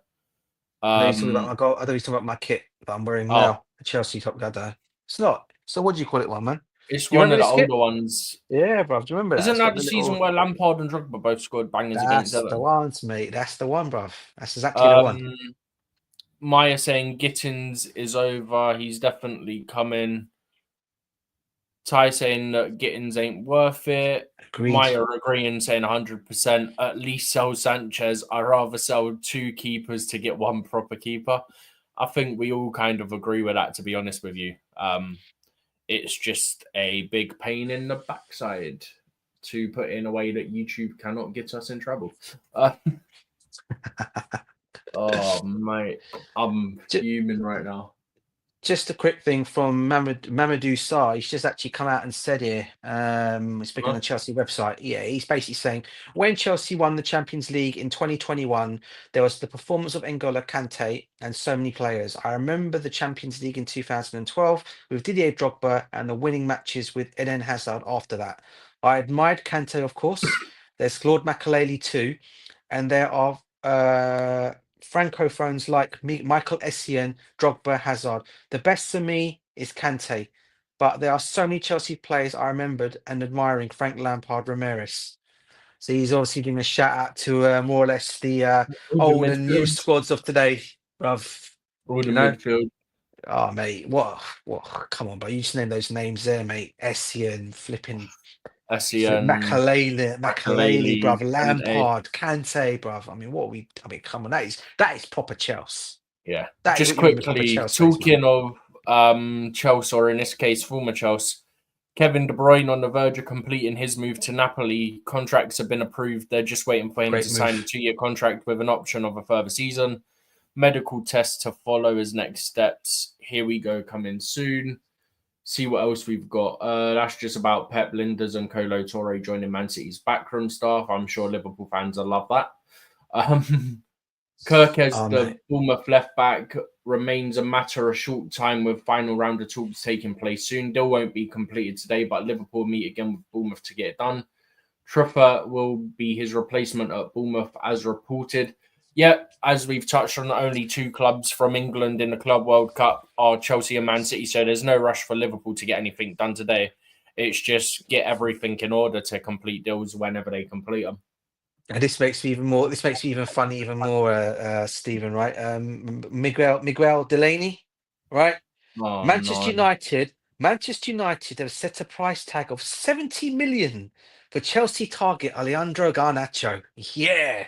And I tell you what, He's bruv, not yeah, coming. 70 million. 70 million for Garnacho. What are we doing here, man? Is football gone this crazy? Oh my days. Yeah, you know what? That's more or less Manchester United pricing him out of a move from Old Trafford altogether, bruv. Hey, you know, Because no one is going to come in and do that. You know, people mock it sometimes. Go when the crowd goes mild. No. All Chelsea fans are going wild right now. Happy days, brother. Happy days. Bruv. We're totally out of that deal, man. Totally out of that deal. Flipping phenomenal, mate. Phenomenal news. Wow. I mean, 70 million. I mean, even what are we doing here, man? I 70 mean, million. come on. Gittens isn't worth what he's worth, yeah? And he's better than Garnacho. You know, I'll send that to you, bro. Yeah, you even laugh at this, but I'm gonna send it to you right now, bro. Yeah, but just have a look. Just take a good look at this, mate. This is Miguel Delaney. Oh, it's a. Yeah, Bro, yeah. I've sent it to you, bro. Yeah, just have a look at that, mate. It just makes you even laugh even more, mate. I mean 70 flipping million. I mean, what are we doing here? I mean, come on. I mean, you know, yeah, crazy, stupid money, man. But you know what? Listen, I tell you what. This dude from Norway, Nusa. Nusa, is it Nusa? He does look the business, bruv. Did you see his goal he scored for the national team? No. What a finish! You're not talking the national teams. What time's the England game tonight? It's against Senegal. I probably won't watch it because it's a friendly. Yeah, it's not going to be all that, is it? Football. No, but it's against Senegal, and if Jackson's in their squad, I'm definitely not watching. I'm trying to keep clear. I don't want to see this guy play until he's playing in a Chelsea shirt again. 7:45, bruv. 7:45 kickoff tonight. Yeah, 7:45 kickoff. By then we'll know how many deal sheets have gone in.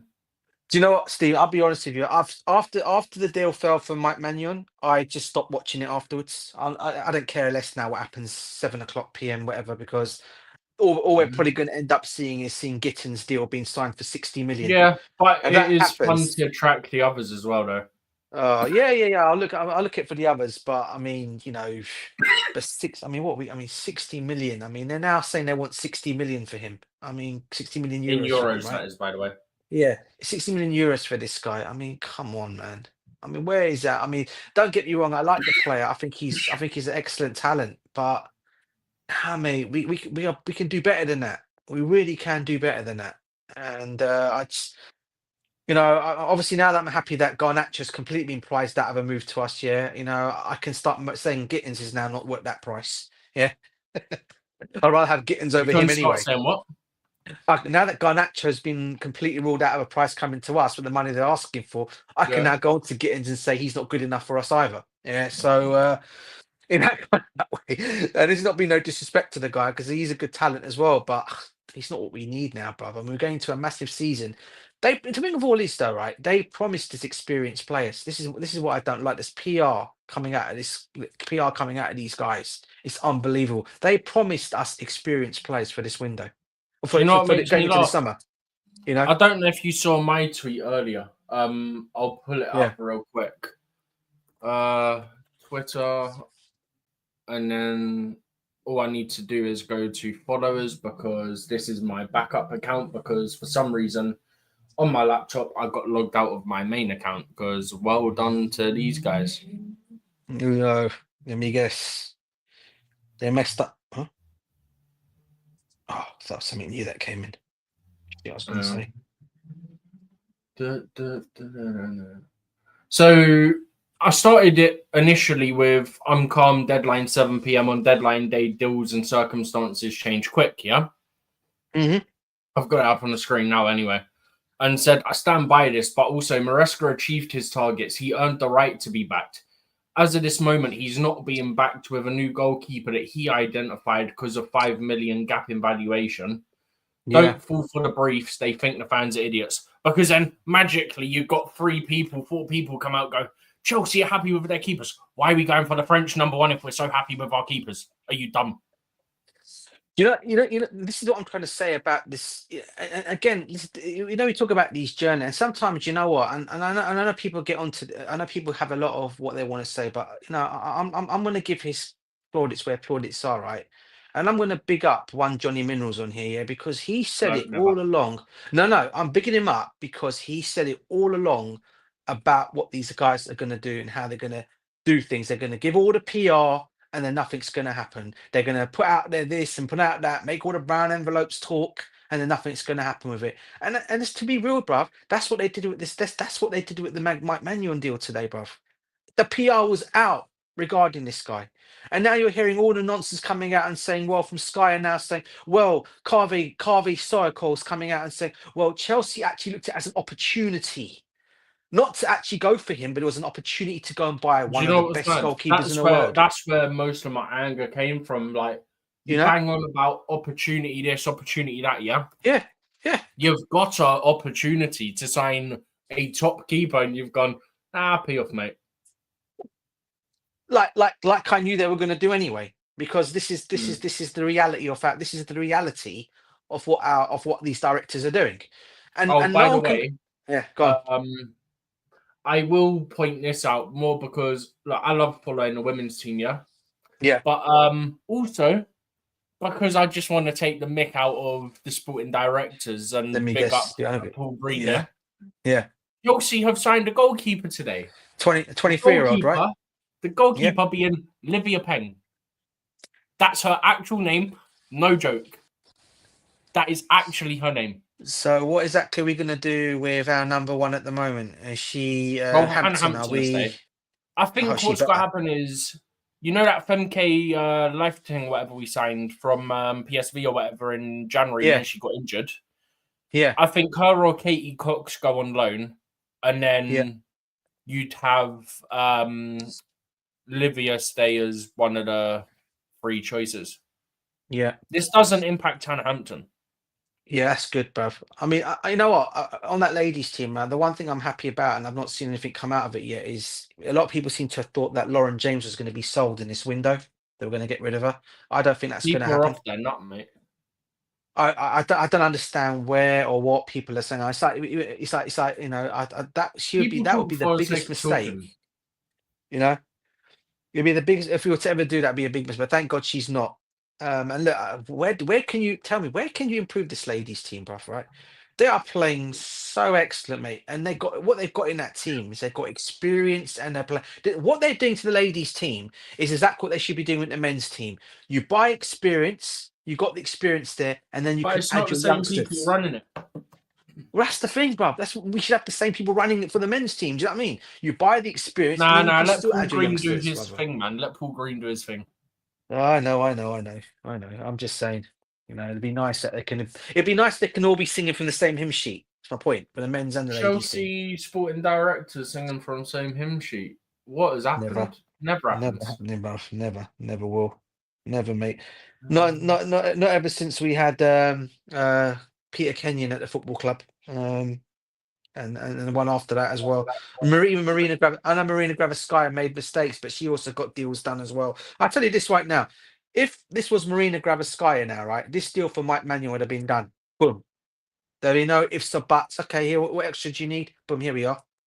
Yeah.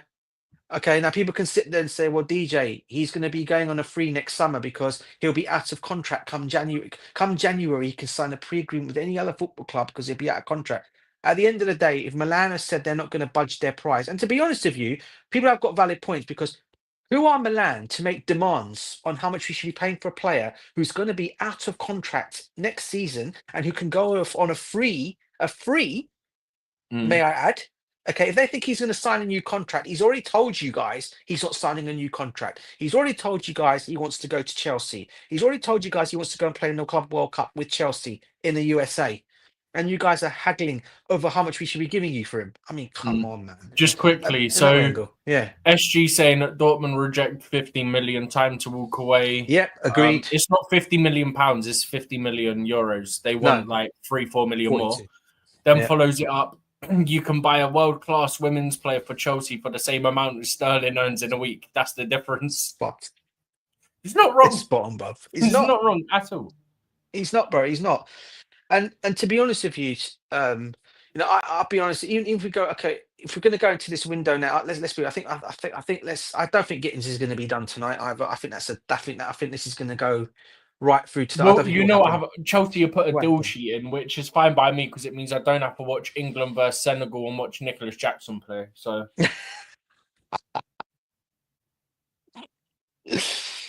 But you know what I saw also today? Apparently there was some news that came out on Ikikite again today. Well, that's not going to happen before the deadline, but we all knew that anyway. Yeah. No, but someone else put. Oh, what's this here? Oh, no, it's 2 hours ago news. Nothing breaking. Do you know Felix Johnson? Yeah. Follows the academy. Yeah.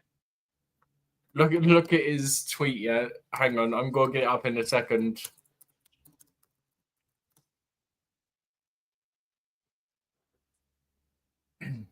Have a look. This is quite funny. So this is Mamadou Sarr on Instagram, yeah? Yeah. Hi Chelsea fans, journey begins. Come on, you Blues, Chelsea. Yeah. Chelsea. It's funny because everyone goes, "Oh, you only say Chelsea." Do you know? I think he might surprise us this season. This boy. I think he's going to come in and do well. What did I say he was the other day? 6'4"? Yeah, 6'4". I think he might come and do a good job for us, but again, he needs experience around him. Listen. The good news is it doesn't look like Trevor Chalobah's going to go anywhere.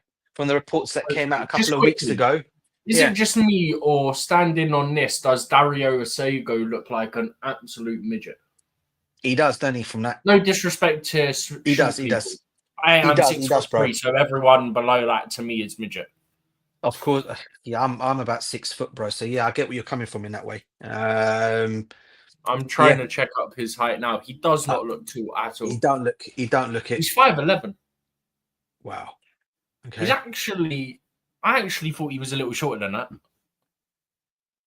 you know what though? He's a bulldog in that midfielder, bro. I think he'll come and do pretty well for us. I think people are going to be a bit surprised about this guy. Liverpool were looking at this. Apparently, I came out after we signed him. Liverpool were also in the mix for him. After they missed out on Caicedo and Lavia, he was the next one they looked at. Apparently, again, how I look at it, if you were looking at him, then why the hell did you not sign him then? Yeah. You know what I mean? Why did they not sign him? They could have had Enzo Lavia and Caicedo, and apparently Dario Asego too. Yeah. And look what's happened. 0 for 4, lads. 0 for 4. 0 for 4, bro. Exactly. And I tell you another one, mate. I mean, I went on to the Liverpool, the most famous Liverpool fan. I think you know what I'm talking about. He's got streams. He does his own thing, right? And I went in the comments today, just on his little thing, and I said Is to it the him, one that done the Zuba song? no, no, no, no, no, no, no. I'm talking about he I could say, Don Hussam. Oh, Hussam. that guy. Yeah, he's a bit. Yeah. odd. Yeah, all I said today, right? Yeah, was that they were talking about, Manchester City were rejected by Florian Wirtz, right? And Liverpool were always the ones in the front line for him. All I put in there is okay, and I gave them their plaudits. Well done for bringing a player of Wirtz's player talent of his to your Premiership, and he's going to grace the Premiership. But I just put in there because it was true. Bayern Munich were also interested in him. He wasn't just Liverpool's. Yeah, Bayern Munich wanted him as well. Right? I got a complete what I got from it. Oh yeah, DJ, I've seen you in the comments about Caicedo. You coming? I've got you. And apparently he's recorded my comments from how many times I've been on this thing saying what I've said about Caicedo to him. And I said to myself, all I said, bro, was, well done to you guys, man. You got a good player, but you're not the only club that were interested in him. In Florian Wirtz. Well, that's not even sealed yet. It will be, but it's not yet. I just told him they were not the only club in the running for him. Even Bayern Munich wanted him. They were in the running for him. Yeah, everyone knew Liverpool, Bayern first Munich choice, that man. Yeah, that's what I'm pointing. But I was getting whatever no reason he was trying to call me out today. I was like, nah, I ain't having that shit. Being called out. Is that knee back? Yeah. He's the only one that has a thing where he can do that. I don't have any of that stuff. He's back, isn't he? Yeah, I've been making the noise, but yeah, I've been back for like 5 minutes now. Sorry, bro. We've just been chatting about footy. Yeah, go, sorry. All right. Yeah, I mean, I've been hearing the conversation. Oh my days! I'm about to lose my head. What? What's up? What's up? So Dortmund apparently wanted 55 million. For Gittens. Yeah, I don't know how reliable this reporter is, but this reporter is saying that Chelsea has offered a total package of 55 million euros. Yeah. Dortmund have there's no agreement yet. There's no agreement. Oh, Stephen, I'll add on to this one. I don't want to give this thing report, bruv. Yeah, everything they've wanted, we've offered, and then they've gone, actually, we're going to raise it again. No, Stephen, I've got another one. I don't know how true this one is. I'm just going to, in fact, let me just make sure it is. I want to see who this person is. All right. Whilst we're getting that, let me go through this comment coming here. So I think it's a new face and a new name by the name. I think it's Said, right? Is it Said or Said? It's Said. It's Sid, right? Sid is the name. Big up to you, Sid, for joining us on the show today. He said, guys, no pressure. The window brings, it says being shut is temporary. Discussion will still go on. That is what we call the deal shit, Sid, I'm sure. That's what we call the deal shit. So we will be here, just like I said, we'll be streaming 3 hours until the window closes, and we got 2 more hours later to spend whilst we're trying to look at all trying to see all the deals that are coming in and going out. So yeah, we'll be here for like 5 hours. So sit, be with us. Do not go anywhere. Subscribe if you haven't, and like the video, guys. Like the video if you haven't put a like on the video. Help the channel go a long way. Very important to let's see what we can get. Let's try and get 30 likes, or maybe should get maybe 50 likes for 5 hours. 50 likes will be much more appreciated on the show today. Go ahead, DJ. I've just shared a link with both of you two. Now, I don't know. I mean, okay, I know. When I looked at this person who actually right at the bottom, I then went onto the same web page. He's actually on that same web page as well. And basically, this web page. Yeah, did you read the top part where it says that he stays with Borussia Dortmund? Yeah, but they wanted 55 million. They wanted one fee. We gave it. They rejected and put it up. They wanted 55. We gave them 55. They rejected and they want more.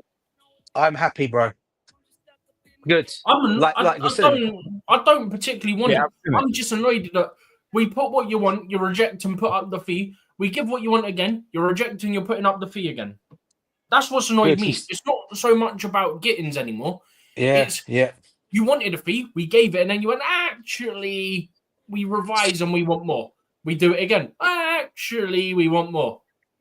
Do you know the worst thing? I think as it goes, the only one thing that comes good out of this, right? Yeah, is that he's not going to go. However, The way we're almost getting bullied by other clubs now for their players, I think is a joke. We've never used to Bro, have this this kind is of what thing. we tried to avoid with the Mike Maignan deal. You know?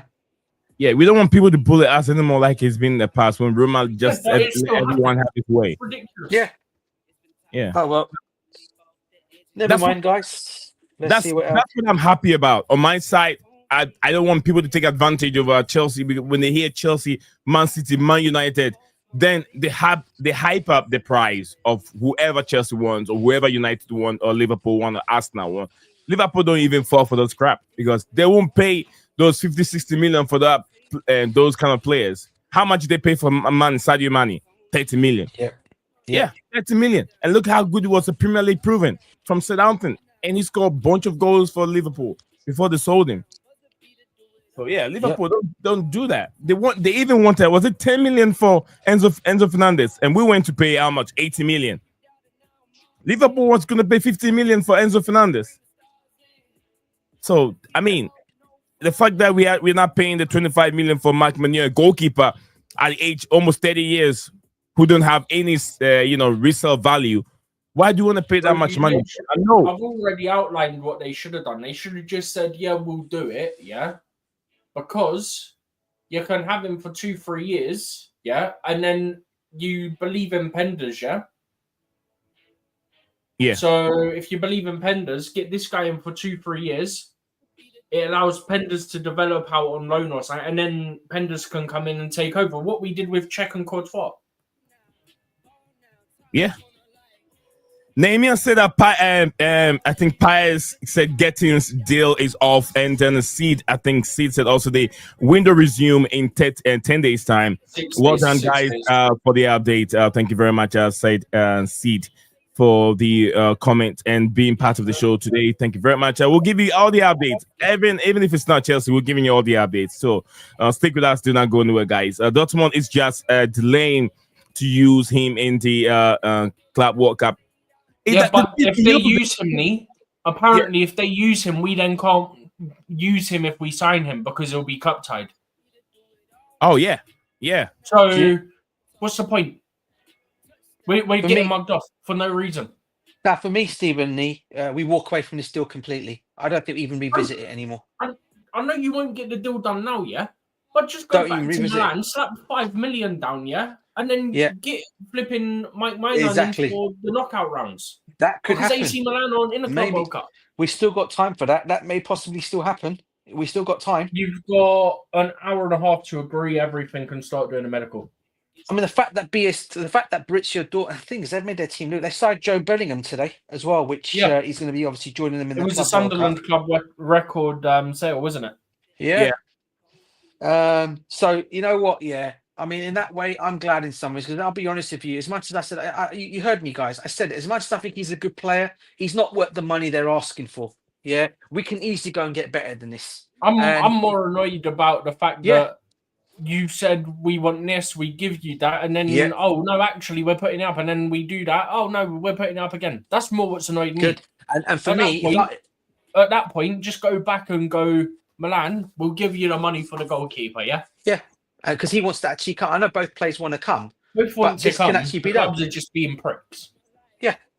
So for me, for lack of a better term, and if YouTube want to try and annoy us for saying the word pricks, they can do one. They can. Yeah. I don't know how petty they are anymore. They get petty over everything, but I'm just too annoyed. They can just get lost. Yeah, I mean, like I said, look, the other option, the other thing I'll say is with the money they were asking for, do you know what, since we're going to go and buy all this, I mean, we also want experience. Just go and get their money. Go and get Nusa. Go and bring him in. He was the other challenge. He was the other target. Go and get him in. I'm sure they can go and get a deal done for this guy. Yeah, he's better for me. He's better than Gittens. I'll be real with you. Yeah, Nusa, the guy we talked about yesterday. Yeah. He's better than Gittens, bruv. For me. But look, about this one. I said this. I said Gittens has fallen out of the managers list. He's not even part of the 11 squad anymore. When they put the squad up, he doesn't use wide players. He uses 10s and stuff like that. So whenever he's been playing him, he's been using him as a number 10. Big up to you, Shano. Big up to you. I'm sure I'm pronouncing the name very right. It goes by the name Shano. Big up to you. He said that Gittens off now. Thank you very much, brother, for coming on and sharing that with us here on the show today. Just quick, right? Yeah. Thank My you. Don't thing forget to is, like and subscribe. Chelsea wanted to avoid being messed about, yeah? Yeah. Well, clubs are still messing you about. See Dortmund on what they've just done, yeah?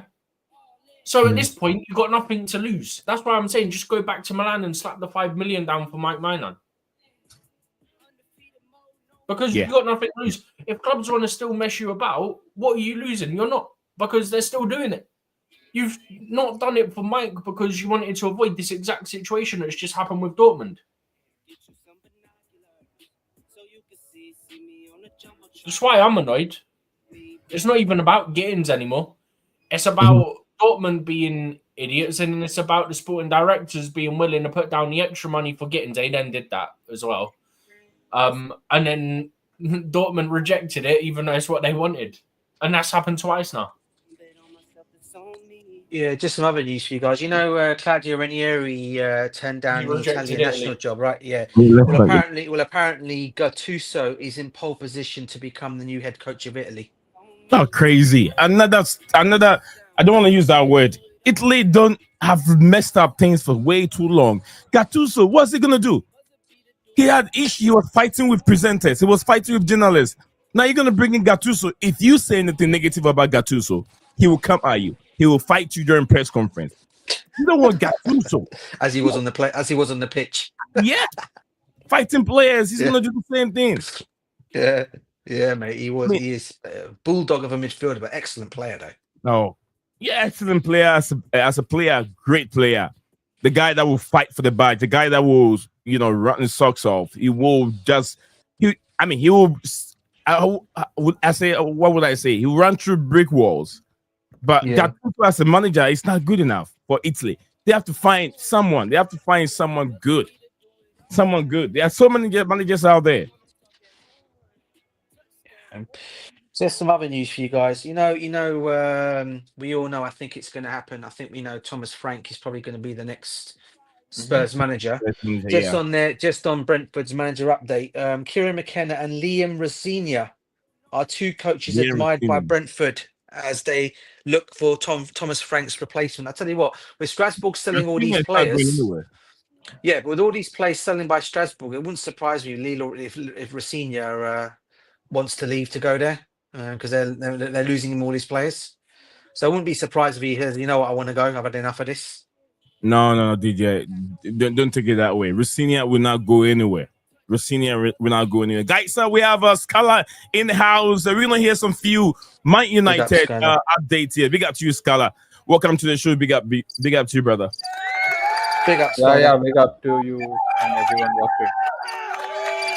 Wow. We keep playing the wrong sound. No, it's night at Scala's place, so I gave him the cricket sound. That's nothing like cricket. Scala, how are you, man? How are you? What's on your table? What's on your list? What deals have United done so far, brother? Yeah, I mean, obviously I've done the Cunha deal, and Mbeumo at the moment I think it's a bit stalled. I think they are discussing how much money is to be paid up front, and obviously I don't think they have a break-in at the moment as what would the final fee be, because Cunha was a release clause and Mbeumo they're asking ridiculous amount of money. But I think that will be done. I was expecting it to be done by the end of last week, but I think it will looks to be, to carry on forwards after this short break. So yeah, I think we'll get that done eventually. I don't think there is any threat of like a Spurs coming in because of Thomas Frank.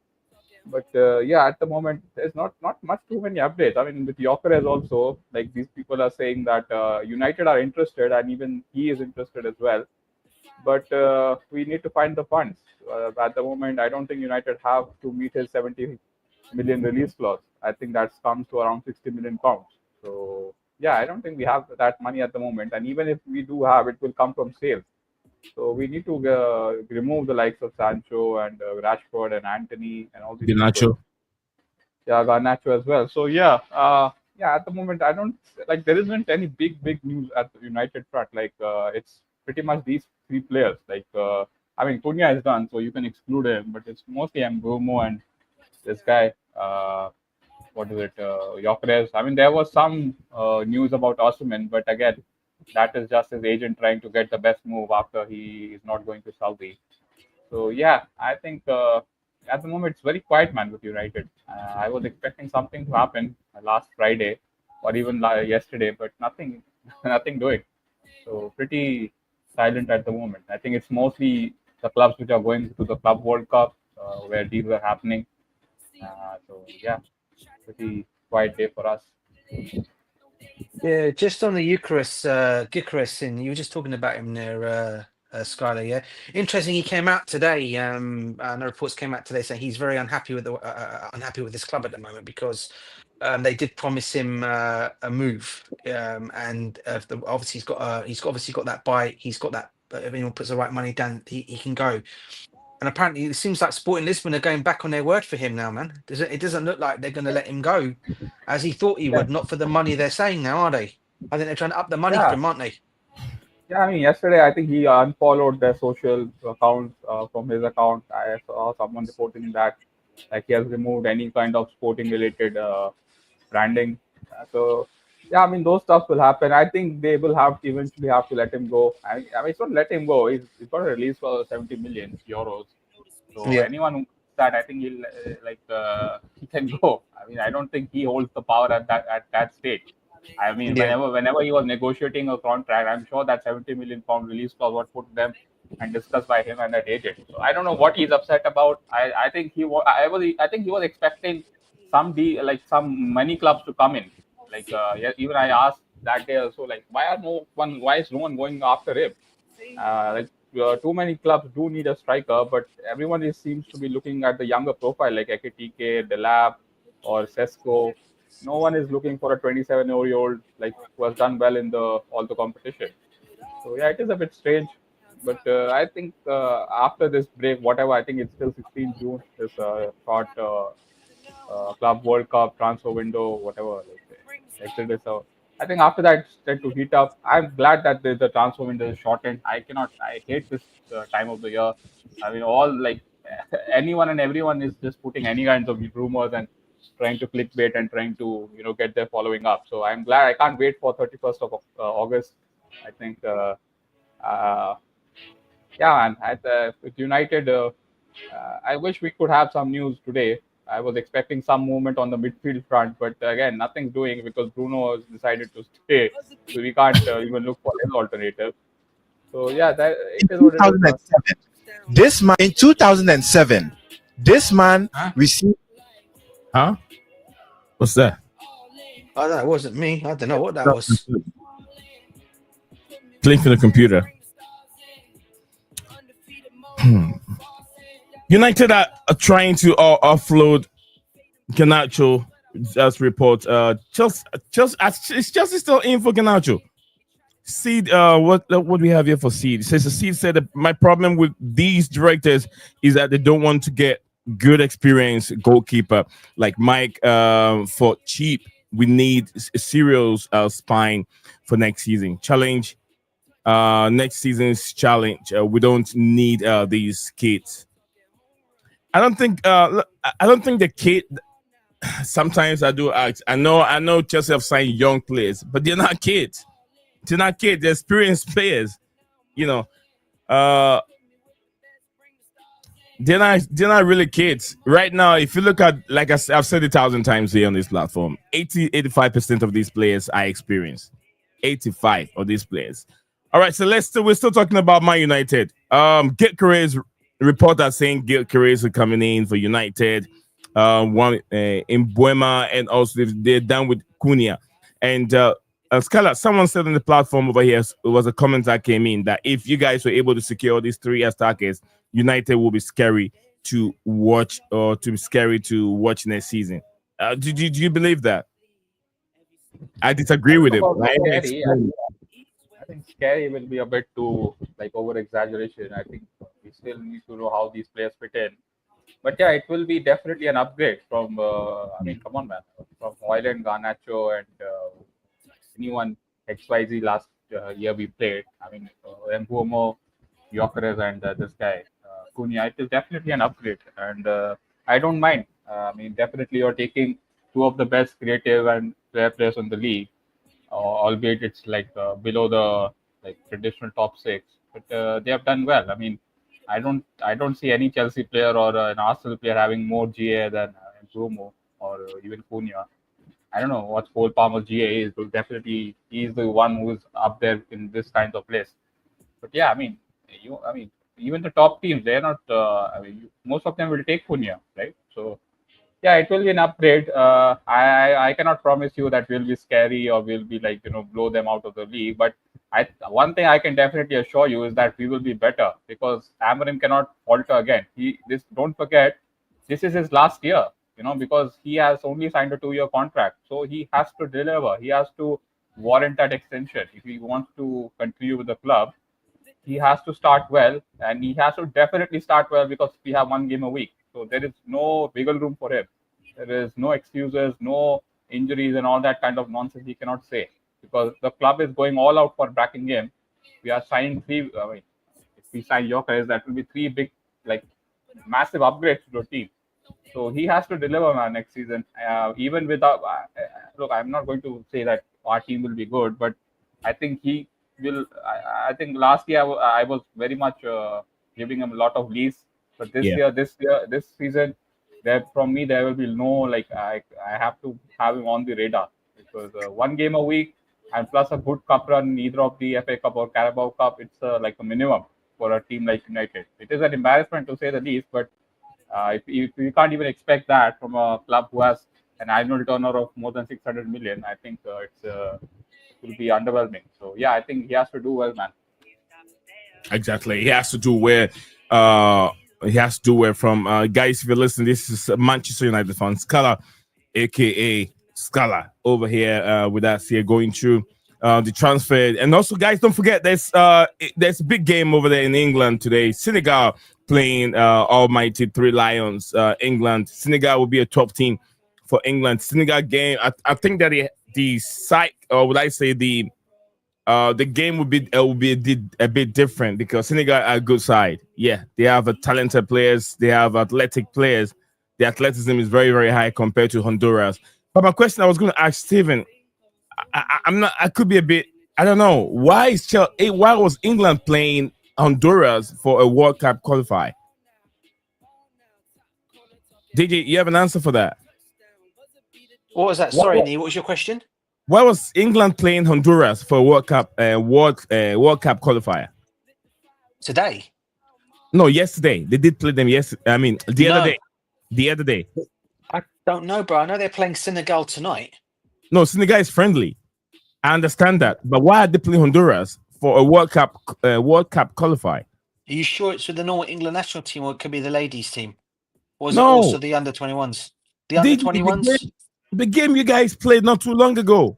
Hurricanes and all the Jude Bellinghams and all these players. Jude Bellingham was sick, but yeah, you guys, the national team just played Honduras a few days ago. Oh, Andorra. It was not Sorry, Honduras. bro. I was thinking It was Andorra. Andorra. You mean No, Andorra, you're bro? saying it's Andorra. Yeah, it's not Yeah, Honduras. that's why I got- Honduras is sorry, South that's- America. Yeah, Frankie, that's It's why a I got European confused. qualifier. Yeah, Yeah, Andorra I we thought played. it was Honduras. So I was No, confused. Andorra. I was like, why is England playing Honduras? No, It was no, Andorra. not Honduras. No. It was Andorra, bro. It was Andorra. Andorra. That's Yeah. the European team country called Andorra. Yeah. Never heard of it. Never heard Just of it. quickly, Yeah. look at this. Plattenberg. Yeah. Yeah. Let me. But anyway, before I go to Plattenberg, Kieran Tierney has signed for Celtic right now. He's now a Celtic player. We Kieran knew that Tierney. was happening anyway. That's great been news, isn't said it? to be done for a while now, anyway. Yeah. That's great I'm news. trying to get a Plattenberg news. Plattenberg, okay. It's a bit I've got small it on my screen. It's a bit small on my screen. It's not you, Steven. I can read it up here if you want me to. Jamie I Gittens can to read it Chelsea. if you want. Go for it then, because that's your news. So Plettenberg, obviously Sky Germany and all that.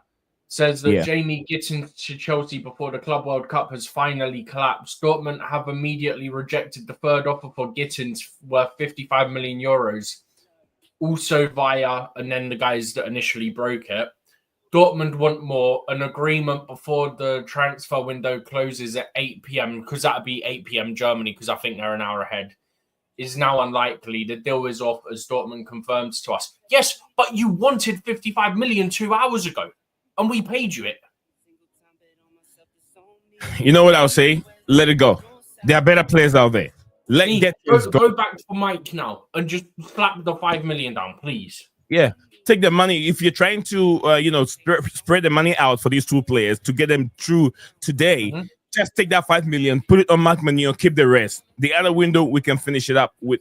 We weren't paying up for Maignan because we didn't want to get mugged off by everyone. Well, Dortmund have asked us to pay 2 different fees we've paid, and they've still rejected. How's that work? It's a negotiation. You don't go, we want this, we offer it, and then you reject it. That's not how this works. No, it doesn't work like that, guys. It doesn't work like that. I will say this. No more loans or transfers to Borussia Dortmund or any Italian club, especially AC Milan, because they mug us off every freaking time. Yeah, if they don't want to do business with us, that's fine, because we've given them if they want to be stingy, yeah? A lot of academy players that have really helped them out. A lot of academy players. If they want to be stingy, yeah? Cool, let's do the same. Yeah? You wanted to pay us, this is AC Milan, yeah? You wanted to pay us about 12 million for Christian Pulisic, who had a year left, when we wanted 25 million, yeah? You now want 25 million. We didn't want to pay you more than 12 million initially, yeah? Yeah. But you're getting all annoyed at us. It's the exact same situation. We offered the exact same. You wanted the exact same as we wanted, yeah? Both had a year left. The difference, Pulisic was 6 years younger than what Mike Maignan is. So, well done, because hopefully we'll go back in, hopefully. We'll pay you a bit more for it. We'll pay the extra for him if we have to, Mike Maignan, yeah? And then we'll say, you know what? Goodbye. We're not doing business with you or any other Italian club again. Same with Germany. Because they do this every time. So, guys, if you're watching us live on X, you're watching us live on YouTube, got 27 of us watching live on YouTube. Don't forget to like and subscribe. And also, we're giving updates on what is going on with Jimmy Gittens. Report from Sky Germany by the name Florian Plettenberg said Jimmy Gittens to Chelsea before the Club World Cup has finally collapsed. So if you have any interest or hoping that Jimmy Gittens' deal will be done before the Club World Cup, and it's not going to happen. By the 10 days time, that's somewhere in between the middle of the Club World Cup. Another window will be open. Maybe they might have a change of mind to say, okay, let's give them what they want. Let's get a player in. 55 million, that's a lot of money. Jimmy Gittens, like I said, he hasn't got many game time this season. Yes, he wasn't even part of the squad that qualified the club for European football next season. Jimmy Gittens wasn't in it. He didn't play much of the game, but he's a good player, but not a world beater. He can be better because he's still young, and one is also an English international. That's also a benefit for Chelsea. That's why Chelsea are fighting so hard to get this guy over the line. It gives you the homegrown players that you need, added it to old homegrown players that you need for the football club. So also it helps when you have an English international playing in the country at the same time, traveling and stuff like that. You wouldn't get that many comparing to having many, would I say foreigners, or would I say players coming from abroad, the likes of Caicedo, Enzo Fernandez, and maybe Cucurella is not far because he's still in Europe. But these Caicedo, Enzo Fernandez, maybe Kendrick Pierce, and Estavio Williams, all traveling to South America. It's very, very far. But yeah, it will help when Chelsea is able to sign these players. But apparently, reporters saying the deal is off. We'll keep updating you as time goes on. We'll be here. We got how many minutes? About an hour. I don't know what Stevie have on the screen. About an hour something right now for the window to slam shut. I can get that one so I can be switching between. Yeah, we have 1 hour, 5 minutes, and then 35 seconds left on the dot as the window slam shut. And we will be here. And when the window closes, we'll be here for 2 more hours. So, guys, we'll be with you. We'll be with you, still updating. If the deal gets done, when the window slam shut, we'll let you know whilst we're still live. this is a platform that you still get to talk to people. We're still gonna put our link in here. I don't know when Steven wants to do that. He's the host of the show today. That's why you see him bigger up there. If you prefer to put a link in later on, it depends. The All up to you. StreamYard one. Your StreamYard link for people to We can put join. it in a bit if anyone wants to join. Yeah, and then have a say. I want you guys to be part of today's program. Without you guys, we won't be here. We guys make us, you keep us going all the time. By Scala, if you have anything you want to inject into today's transfer deadline day show, you can go for it, Scala. If you have anyone to share with us, you go for it. Don't wait for us to get you speaking first, okay? You're an old dog to this show. You're not a new dog. You're an old dog. Yeah, I mean, you guys mentioned about Garnacho. Yes, sir. I mean, Chelsea were interested last year. I definitely know, but this time, I think you guys obviously have moved your focus to Gittens, and that deal seems to have been collapsed. But yeah, I think the big problem with Garnacho is that wherever he'll go, he'll want a decent fee because he's on like 65 grand a week at the moment. And I don't know if you know this about him. This guy thinks a lot about himself, like any other footballer, but his self-realization or self-awareness is like negligible.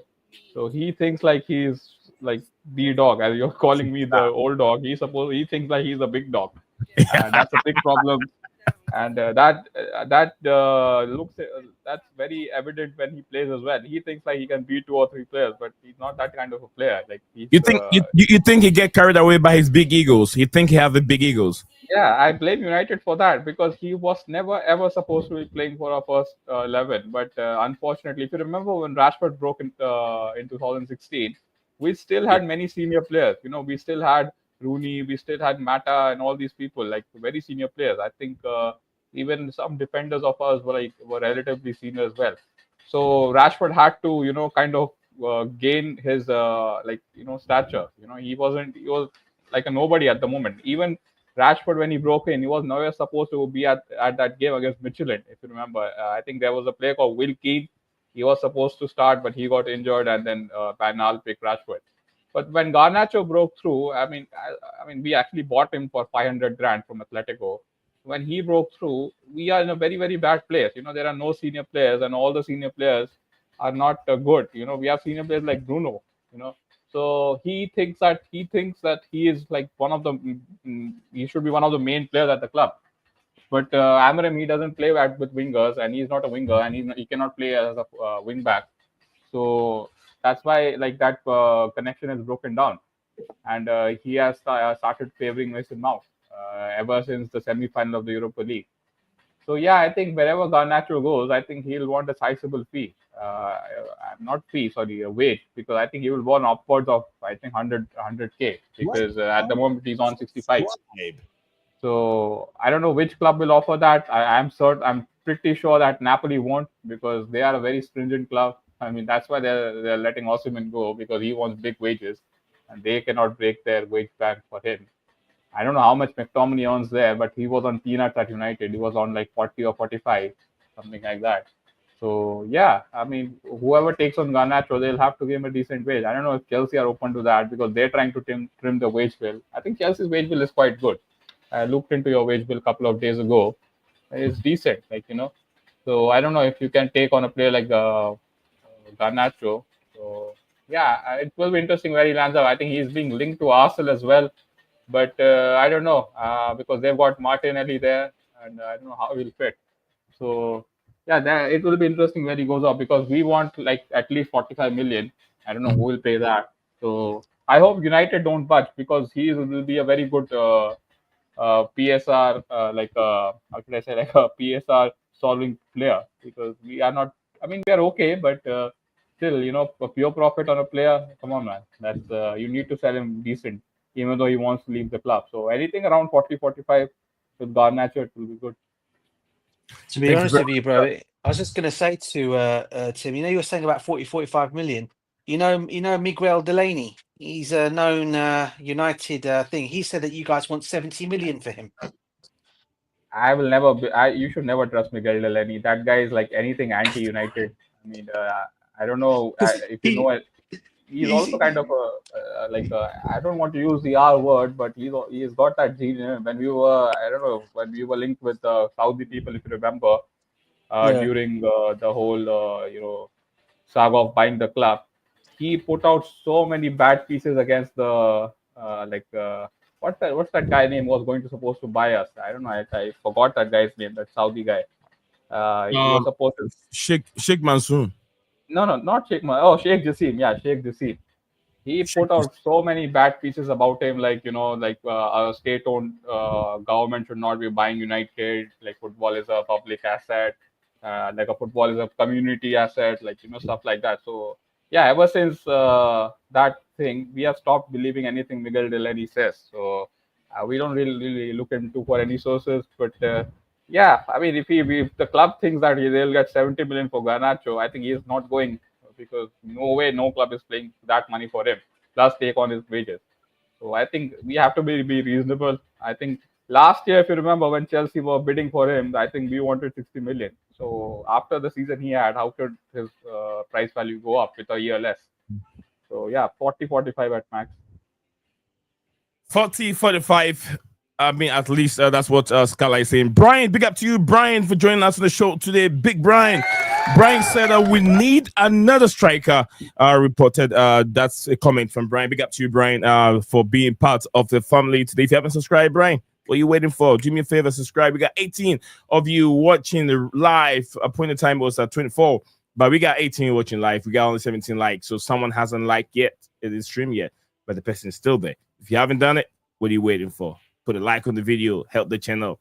That's the best way you can support this platform. We're not asking you to do that. It's free. It's free. Just drop a like on it. So now we got 19 likes. Big up to everyone that have done it. So thank you very much. We're still giving the update on what is happening. Any more updates, Stephen G, you want to share with us? This is the guys that initially broke the deals off despite Chelsea offering what Dortmund wanted. Gittens, apparently very frustrated with the developments, has just drove away from the training ground at high speeds. You know what? He'll fit right in because our players love getting speeding tickets and fines. Caicedo. Enzo as well. Enzo Fernandez. He'll fit in right here. He'll go on top speed. He'll fit right in. All right. Very, very interesting. Guys, we're live. We're live on two platforms, X and YouTube. Stephen G is our host of the show, and I'm a backup vocalist over here. And we got our legend DJ Sav and our Manchester United top legend supporter, aka Scala, also in the building. Man, we got another one from Augustine, I think Ruben, right? Augustine Ruben. Big up to you, Augustine. Wherever you're watching us from, big up to you. Hope you're doing very, very well. Augustine said, who is Chelsea signing? Chelsea have recorded. I'll let the host himself take you through that. So far, who is Chelsea signing? Right now, nobody, because it's all gone to mess because, well, Chelsea weren't willing to. There's actually a video of him driving away at speeds, by the way. Oh, wow. But yeah, so no one at the moment, unless something changes very quickly. Yeah, I just sent that to you, Stephen. Chelsea, what's it called? Chelsea weren't willing to pay the extra 5 or so million for Mike Maignan. They were then willing to pay the extra million for Gittens, paid Dortmund what they wanted. Dortmund then rejected it, even though they wanted it.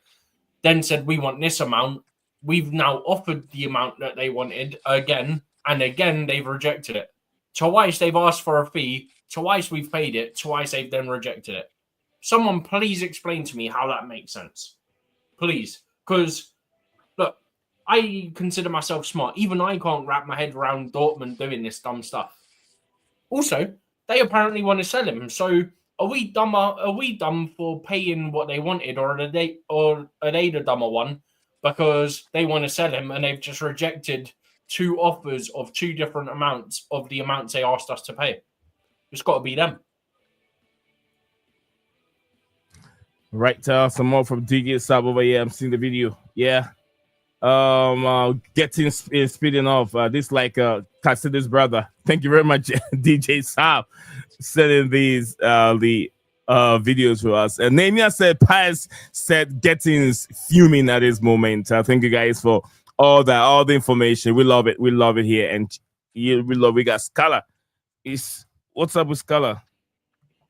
Looks like Scala got kicked out and he's trying to connect back. Scala, try because I can't do anything. It's kind of blank. Steven, you can tell, right? You can't accept. You can't put him in the studio. I should be able to if he's there. 1 sec. No, I think he's gone now. He's either trying to get back. Yeah. Yeah, I can only see you and DJ. So overall, guys, a disappointing transfer window for Chelsea in this little mini window. Apart from obviously Sarr and Delap. Really and truly, obviously, Asugo is now being registered now. Really and truly, I mean, Asugo was done when? I mean, really and truly, we've done really nothing, have we? Really, in this little mini window that's been left. I mean, all that hype that we were I happy. thought Man. you all said that hype. innuendo for a second, then. No, bruv. Mini. Yeah. DJ, you could say. I mean, I know you said you're a bit disappointed. DJ, it's just 10 days, DJ. Oh no, bro, no. I'm not disappointed. No. I get that. I know, and it opens again on Monday. I get the 16th. It will open again. Yeah. I know that, but I mean, for me, I'm just a bit disappointed that we didn't. You see, the managers clearly asked for some plays for this Club World Cup, and they've just not backed him. And all this time that we all come at Maresca, I know sometimes, say he's this and he's that, but you got to look at the sources that are inside the club, and that is the directors, and and they're not giving him what he wants. And today they've come up with this big PR stunt today because the Mike Maignan deal fell through. Oh well, he didn't really want to know. He didn't really want Mike Maignan. I mean, what we doing here? Just to cover their backs. Want him. Yeah, just to cover their backs. They did the same thing with Osimhen last season. Yeah, when he wanted him, he actually personally called Victor Osimhen to ask him to come. And they said, no, we couldn't get the deal done. So they're not really backing him when he wants the plays that he wants. And, and this is what I'm trying to say. When the likes of Nagelsmann and Luis Enrique walked away from this job opportunity, they said, this is not a job for football. Yeah, it's not because of situations like this. So listen, I'm not saying we should be signing everybody. I'm not. All I'm basically saying is the players that if your manager who's managing you and coaching you wants a particular player, then you do everything in your power to go and get that player. But don't PR stunt it out afterwards and say, well, he didn't really want him. So DJ, let me give an example. If Enzo Maresca wanted Garnacho to play on the left-hand side and United are asking for 70 million, would you expect the sporting director to pay 70 million to get Garnacho? No, bro, I wouldn't because that we all that stupid money, but Mike Magnan's deal is not stupid money. That's my point. He's an experienced player. He's what we're looking for. Okay, and that's why it makes more sense. Because of your statement, I just said that because of your statement that if a manager, you have to back the manager. Yeah, you back the manager. Yeah, you have to go get him. That's why I asked that. But I mean, clearly he doesn't want Garnacho because he's not the one that's crying out for Garnacho. It's clearly the sporting directors, not him. So in that kind of way, he's probably gone and told the director, I don't want Garnacho here. There are better players out there I can go and get. But eventually they're going, if Garnacho does come to Chelsea, let me tell you this now, it's not going to be what the manager wants. It's because these sporting directors have brought him to Chelsea, not because he wants him. So it's more or less, I've got you Garnacho, go make it work. That's more or less how it's going to be. Yeah, that's not how it should be, bruv. So you're right to what you're saying. Your argument, I get what your argument is, right? Yeah. But we all know, 70 million. Everyone knows no one's going to pay 70 million for Alejandro Garnacho, right? Everyone knows this, yeah. Unless you're unless you're a club in the Saudi Pro League and you really want this player, then they'll go everything all out to go and get him for that kind of money. But let's be real here, Chelsea will not put that kind of money down for Garnacho, yeah. So for me, in that kind of, my argument to you would just be the same thing as you're right what you're saying. But when you got a player like Mike Maignan, who's going to cost you an extra 5 million on top of what they're asking for, you go and do it because the guy's experienced. He's a World Cup winner, yeah, okay, and he's exactly what we need in this. He's exactly what we need in this team to beat the other goalkeepers. But that's how I look at it anyway from my angle point of view. I'm not sure how you guys think about it, but that's just my view. But I understand your views as well on what you're saying there as well. I mean, I do understand what you're talking about. I mean, deals like Mike Maignan definitely expect the club to do it, and it's not far off. It's not far off. Deals like maybe Gittens is not bad for that deal, but I do understand what you say. The goalkeeper situation is a bit. I don't know. I think AC Milan are asking for too much. At 30 years with goalkeeper, he's got 12 months left on his contract, and you're asking for $30 million or 30 million pounds, whatever is 30 million. That's too much, isn't it, DJ? Don't you think so? 30 years. It's not from a Premier League, it's from the French league. Yeah, but you know how I look at it. The Italian league. Sorry. Yeah, I get what you're saying. Yeah, maybe it might be a bit too much, but then I also look at it and I say to myself, if you look at what we've actually gone and signed in terms of goalkeepers, right? Yes, and you look at the ones we do have at our football club now. You've gone and spent over 25 million for a goalkeeper. You've gone to put 70, obviously not with this regime, but you've gone to put 70 million on Kepa. Yeah. So then you go and put 25 million on Robert Sanchez. Yeah. I mean, I'm looking at it from that angle point of view. Yeah. Okay. Whereas Mike Maignan is, yeah, we all know maybe he might not have a sell on value down the line. Okay, which is fair. But do we really need to sell this guy? He doesn't. Exactly it. He can. I bet you any money he'll be happy to stay as a number 2 if Mike Henders makes it into the first team. Yeah, because he knows. You know what? I've learned. He's learned from me, and I've been number 1 here for a while, so I don't mind him coming in and taking over. I don't mind sticking around being number 2 or number 2. In that way. I mean, that's just my point of view on it all, mate. I mean, you know, it's so annoying. Yeah, it is. I mean, I've already said my bit. It's not even about Gittens. It's about you didn't pay an extra few million. I've just put out a tweet about it as well. You didn't pay the extra million for Mike Maignan to avoid getting mugged off by other clubs, yeah? Dortmund then ask for a fee, you pay it, then they reject. Same thing happens again. You're still getting mugged off. Just go back in for him 1 second.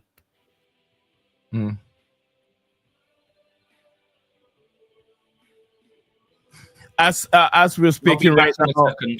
Okay, as we're speaking right now, Bleacher Report reported that Barcelona are set to sign 24-year-old keeper Joan, I think Garcia from Espanyol, reported by Fabrizio Romano. But Bleacher Report made that post over here.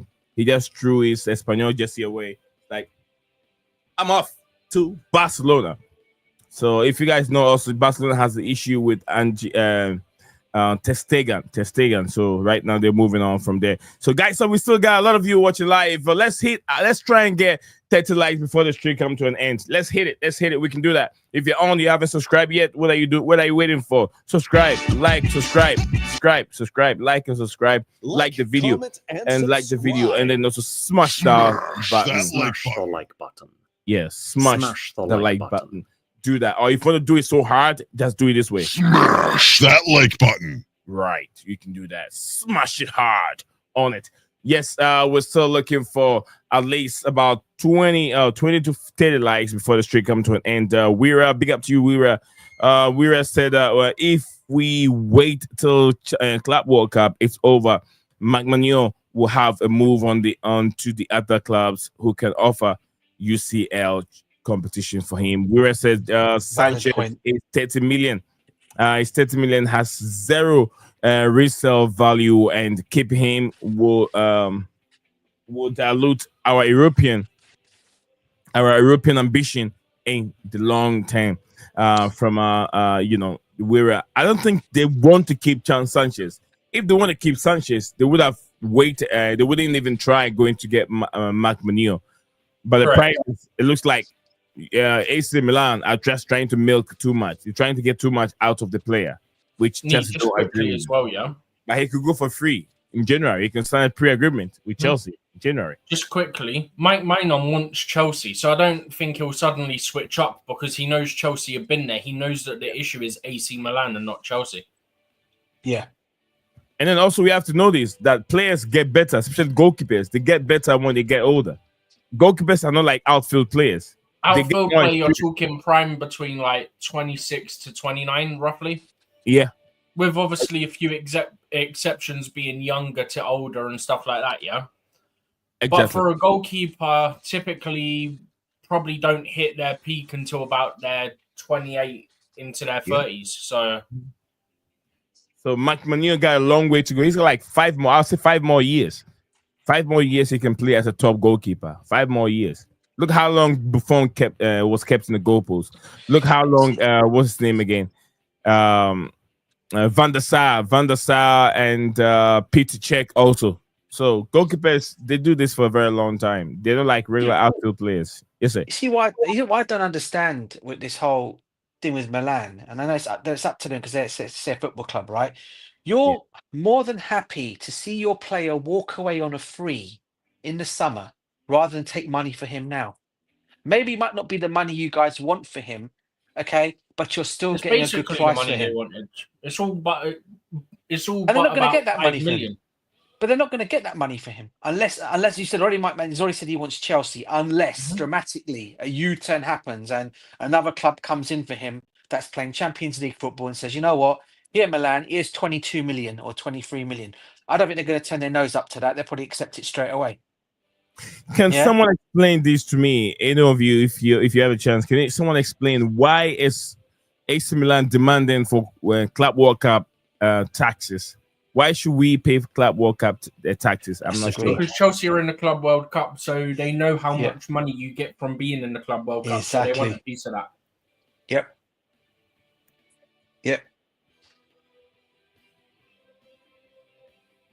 That's weird. Any more from you, Scala? It don't have to be United. Anything that you've seen that you want to share? You go for it. You can go for it, Scala. Yeah, I was just listening to you guys about talking about this goalkeeper, Mike Maignan, and yeah, I mean, I watched him the last 2 games against Spain and Portugal. Spain and Germany, and yeah, I think he had a bit of a howler against Spain. Then he did well against Germany. So yeah, I think, and I've closely followed him as well ever since he was the backup goalkeeper for Loris. So yeah, he's a decent goalkeeper, but I do agree. I mean, for a goalkeeper at that age, with 12 months left, a club asking like anything above, as you said, like 15 million, it's a bit of a scam.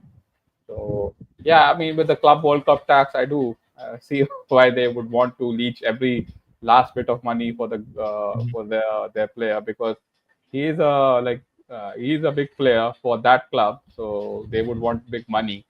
So yeah, I think he's the captain as well. So yeah, I'm not surprised they want to hold out for. I think it is 30 million euros. So I think something around 22 million pounds, something like that. So yeah, it is a bit too much for a goalkeeper with 1 year left. But it is what it is.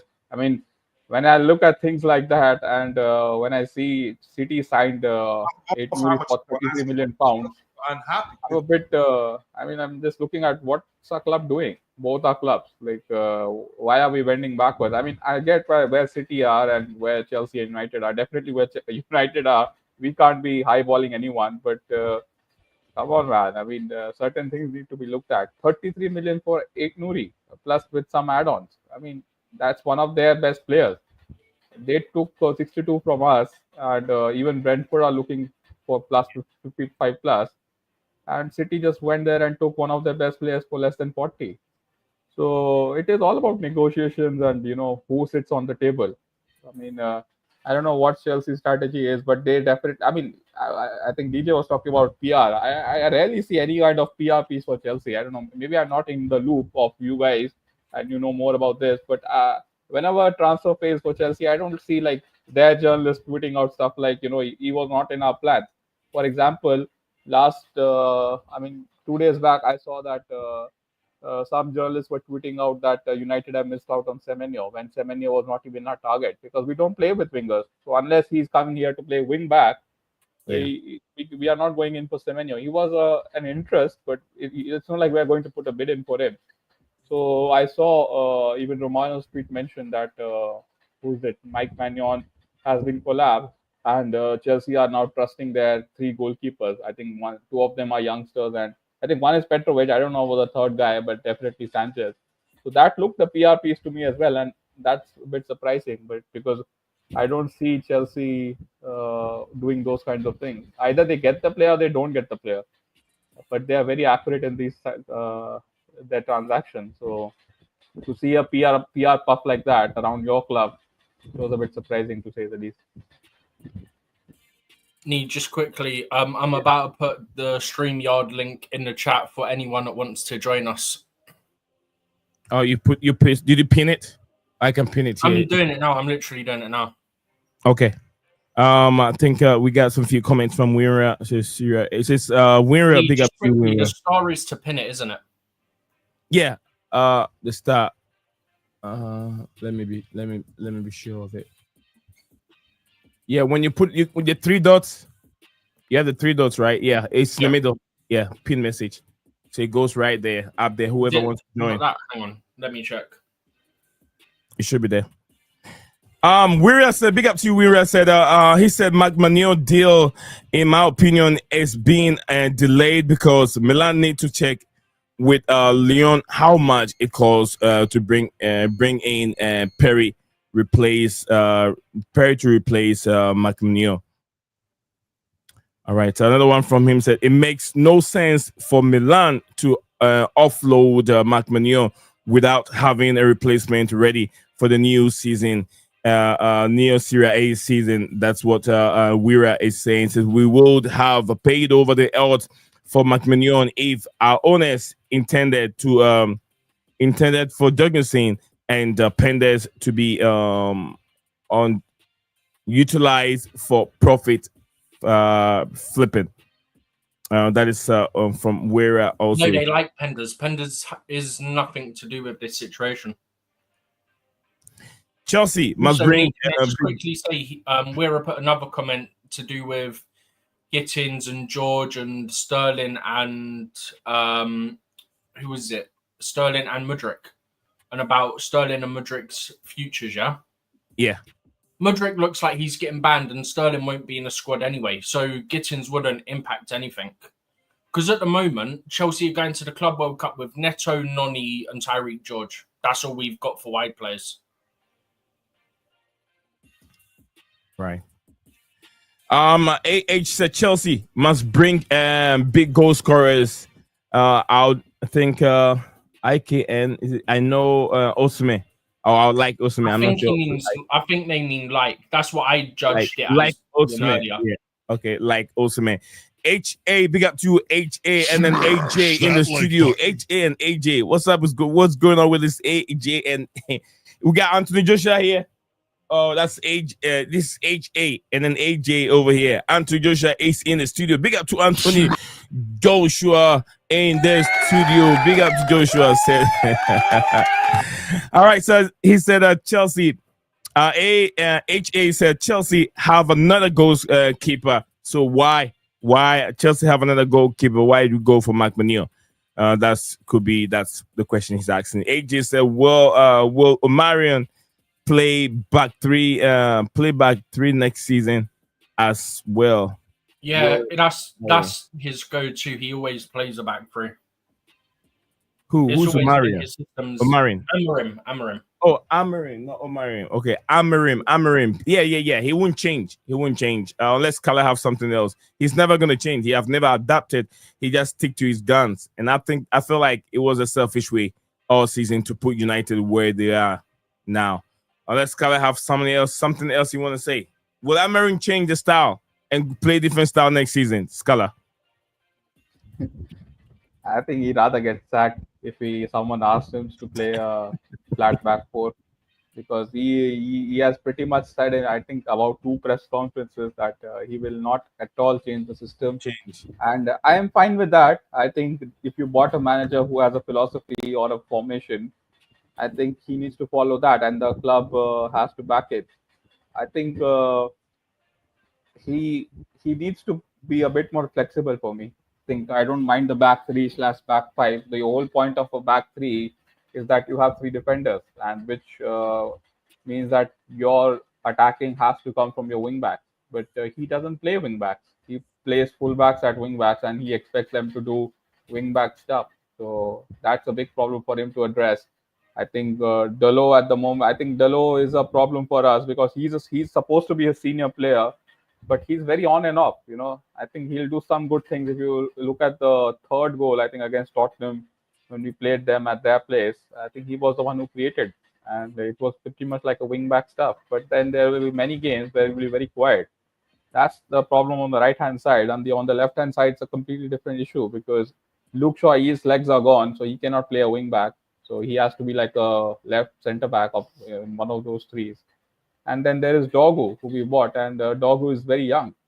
He's still 19. So yeah, that issue needs to address. And yeah, to coming back to your question, there is no chance, absolutely no chance of him changing his system.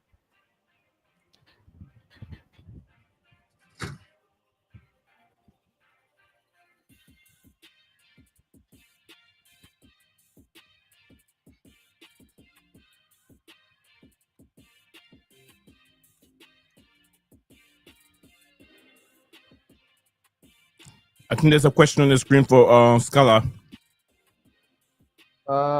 He's wondering why are they signing Cunha and in Burma? I'm not sure exactly what you said.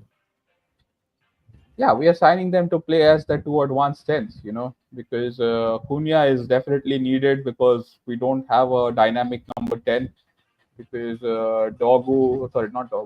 because Bruno, he is very erratic. He doesn't have any fixed position. So we need to put Cunha in one of those two tens, ideally left 10. And then Mbeumo, although he played primarily as a winger at Brentford, but he can play in that one of those 2-10 positions. I think he's very hard working off the ball as well. So yeah, I think he's an ideal player. So I don't see why we shouldn't go for those two players. They created like 60 to 70% of their team's chances last year. Definitely Cunha. So yeah, and he got 20 Premier League goals and Mbeumo, and we are probably the fourth most worst team to score goals. I think we have scored just like the last three sides who got relegated. I think we have scored the next best goals after them. So why not? Yeah. Yeah, with Ahmad, I think it is interesting for him next season because I don't think he wants to play wing back. I think he does well at wing back. I don't think he wants to. That's an issue for him because if Mbeumo starts doing well, I think Ahmad could find himself quite often on the bench because we are not going to be paying 62 million or whatever Brentford want to not start him. So it will be very interesting where Ahmad fits in this team because we've got at the moment I don't think we have two right backs. I think we've got just Dalo at the moment. I can't even remember who our backup right back is, but anyways, yeah, if Ahmad has to break into the team with Mbeumo playing, I think it has to be wing back. And yeah, for Dogu we paid I think I don't know like 22 million. So yeah, he will be playing as a wing back because as I mentioned, Luke Shaw's legs are gone, so he can't be doing up and down on the wing back stuff. And yeah, we do have young Harry Amas, but I think he'll be going on loan. But I don't know what Amarin thinks of him. I think he's still 17, so yeah, he has to solve this wing back issue, man, next season. Because for his system to function, the wing backs are very crucial, as you guys will know when you won the league in 16. You had Aspilicueta and this guy, Victor Moses, if I'm not wrong. Victor Moses. And Alonso. Alonso. And that guy, I think, was it Alonso? I don't know who your left wing back was. Yeah, Alonso was a left back, but always play like a left wing back. He was a left wing back, Alonso. Not a left back. Yeah. All right, so let me see what Maignan is sharing something with me. It says Fab at me. Let me check it. All right, so Mason Mount and Bruno in the same midfield will run the attacking build-up play for a back three system. That's from a Winware. Thank you very much. Winware. Fab at me. Let me check what Fabrizio Romano is tapping in. I can check. Give me 2 seconds. All right, I'll let you do that whilst I focus on this one. Winware said that United need depth for the wing back position, while in Mbeumo and Cunha need a better backup than Garnacho and Maignan. Yeah, Garnacho is leaving, so I think he cannot be counted. Bobby Mainu is a very interesting player. I think his days could be numbered if Amarim stays on. because he cannot play any other position except for that 210 because he's not a deep line playmaker. He cannot play as one of the 2 6s. He cannot play as an 8. He has to play in that 210 position. So it is very, very crucial coming season how he breaks into this team because we are going to buy 2 players who's going to play in their position. Man, Bruno never gets subbed off, and he cannot, and Kobbie Mainoo cannot play as a defensive midfielder. So where does he fit in? And he's got competition with Ahmad and Xerxes and Mason Mount. So he's like 5th in that list. So, and also he wants I think he wants good money as well to re-sign the contract. If you remember, even Chelsea were linked with Kobbie Mainoo last season. So yeah, it is critical for Mainoo. I don't know how, and there's a World Cup coming as well. So he will definitely want to be on Tuchel's plan. So I don't know how he breaks into this team, man. I think Kobbie Mainoo, although I do like him, he's got some very good attributes. But in this system, in this Amorim style of play, it could be, very difficult for him to get any chance because he's very down the pecking order. Reports here saying that Chelsea, it means we means Chelsea, says we met the evaluation of Gittens multiple times and Dortmund have moved the goalposts every time. Walk away. They're taking liabilities. They're taking liabilities. You don't want to be humiliated by Milan. Liberties, not liabilities. What was that mean? Liabilities. Liberties, not liabilities. Liberties. You don't want to be humiliated by getting relayed by relayed by Dortmund. Doesn't make any sense. Where are you looking? From is it DYK? I don't know. I'm checking the things on. I was checking the thing on Twitter. So, where are you looking? In chat or what? I think not in the chat. One guy also I've been following. He put that up. Oh, I know who you're on about. Yeah, but I think it's coming from Fab, right? Fab is it Fab that posted it? Not the thing that you're on about, but this thing on the screen. Yes, Fab. Oh yeah. What's up with Gittens? From Nehemiah told me something on Gittens from Fab. Yeah, this that I've got on the screen now. You want to go for it? I can't read it. Yeah. Dortmund keep rejecting Chelsea bids for Benoit Gittens, but the negotiations are continue beyond Club World Cup window.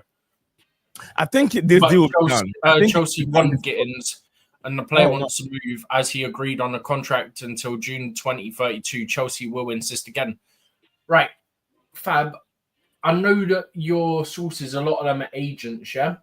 Can you do me a favour, mate? Stop waffling out your backside, yeah? Because we all know it's Dortmund moving goalposts. They've done this twice now. Exactly. Twice in the last 12 hours. Not even joking. How many minutes left? Is it like 23 or 30 minutes left? Yeah. Hang on.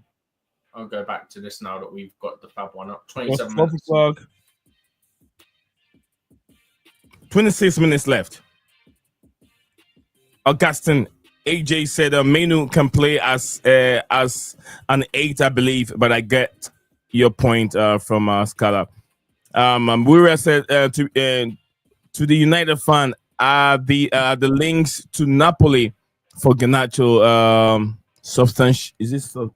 I don't think he eventually leaves till much later on. My screen here is too small. Augustine said, has Chelsea signed any player this evening? No, there hasn't been any signing. The players that we thought they could make it in is Mike Maignan, the goalkeeper from AC Milan, and Bruno Gittens. But anytime Chelsea meet the valuation, they move the goalposts, like they increase the price. They've been increasing the price since Chelsea started bidding. It's like a bid. I wouldn't say bidding war because it's only Chelsea that are in for this player. So I wouldn't classify it as a bidding war. No, Chelsea matched what they wanted. They then rejected it and said, we want this. Then we matched it again, then they rejected again. Well, if you like the player, why wouldn't you play the player? If you like him, you think it's valuable for the team. Why wouldn't you They play? paid what they wanted. Yeah. It's Dortmund. Oh, I hate German and Italian clubs, man. They always do this. I actually hate these clubs, man. It's always the German and Italian clubs every year, without fail.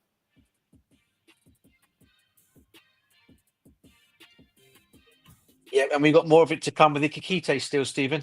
That's just the beginning, bruv. Is that building up? We got 23 and 24 minutes left. That won't happen this window. Yeah, it won't. It won't happen. It's already been said it's not happening this window. No, bro, I'm talking about the future. Wasn't Like like you said with German and Italian clubs, yeah? It's going to happen with Ikikite as well, bruv, even in the summer. It ain't going to happen.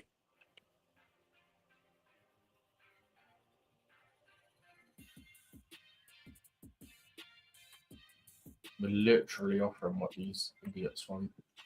Vin said Chelsea and Borussia Dortmund have remained in talk over Gittens this afternoon, but I'm told there has not yet been a written or bid since.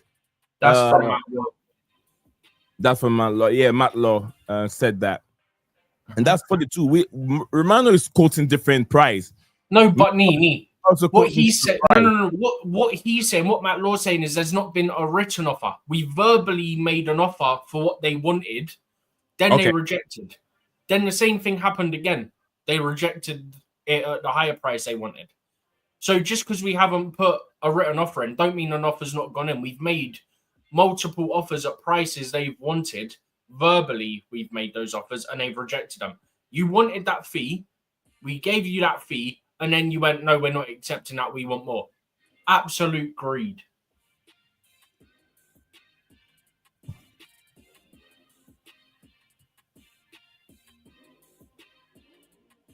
You want to take this? Where it says if Ekatike comes in, Jackson has to reinvent himself as a left wing. Don't think Guy leaves for anyone else. Guy will probably go on loan if we get another striker and we don't get rid of Jackson. Ekatike and Jackson have both played on the wing and at striker. Okay.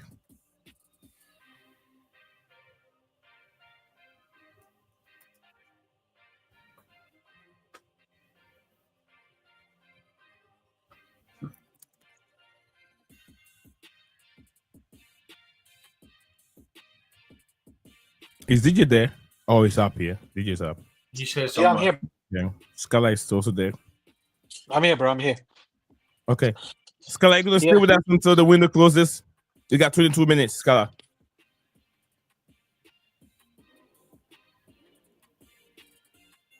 Can you hear me, Scala?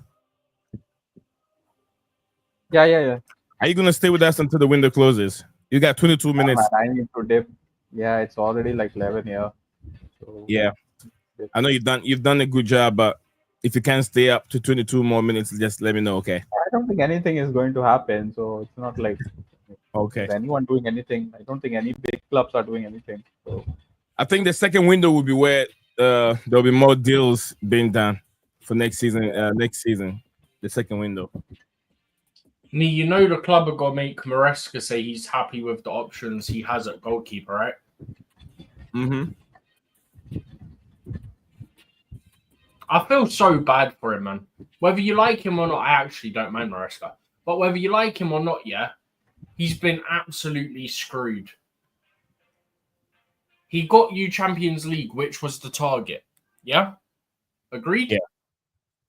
Then, won a instead of trophy. backing him, you hassle over 3 to 4 million on a goalkeeper who would be a significant upgrade. I don't care that he's going to be 30 in a few weeks or whatever, yeah? He's a significant upgrade on what we freaking got. So you pay the 5 million extra. It's not that difficult. Sorry, I'm fuming right now. I'm so done with these guys. And you know what? Yeah, if they really wanted to get, if they were worried about replacing him, yeah, we could even send one of our goalkeepers as part of a loan deal there, or give him one of our goalkeepers. Yeah, Bro, on loan. give him Sanchez. Give him Yeah. Jorgensen. Give him Petrovic. Yeah. Give him Solanina. I don't care. But they didn't even do that. As I said, it's about backing your manager. Give him And I know Disasi as well. Disasi, Badiashile, and Sanchez can all go there. You think Milan will be able to afford the asking price of Petrovic or Jorgensen? Bro, Oh, I don't care anymore. They can stick it. They can stick it with the sun don't shine. For what I know, they are broke, man. They are broke. They're broke when they want to be broke, yeah? That's what happens. Okay. When they want to be broke, they're broke. Yeah, they're broke. They're broke. They're broke. Sorry, they're broke. Yeah, but yet they can't sell. They can't sell Maignan to us. Yeah, and we put a money. Which is $5 million difference. Yeah, exactly. Whereas that if Ekiteke comes in, Jackson has that's what Stephen already read it. All right. I'm just checking time because this is potentially about having me fuming. Okay. You know Yunus Musa? Yeah, Nusa. We'll talk about it. Potentially getting sold to Napoli from AC Milan for 25 million euros. I am about to lose my mind. Is this the Norwegian kid we were talking about yesterday? No. Yeah. No. Yunus Musa. Yunus Musa from AC Milan. I said from AC Milan to Napoli for 25 million euros. They'll accept 25 million euros for him, but the goalkeeper who wants out, he's an American. No, it's fine. He's an American, right? He's an American. Something like that. Yeah, he's an American.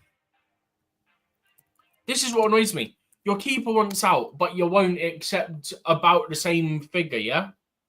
But this guy I don't even know if this guy wants out. But Napoli come in with about a fee we're offering, but for a different player. And you go, yeah, that's fine. They play in the same league. They're a rival. Yeah? And you go, yeah, that's good. That's fine. Off you go. Stephen and DJ, Troy Deeney believe that Bukayo Saka and Saka is not a world-class player. You agree, Troy Deeney?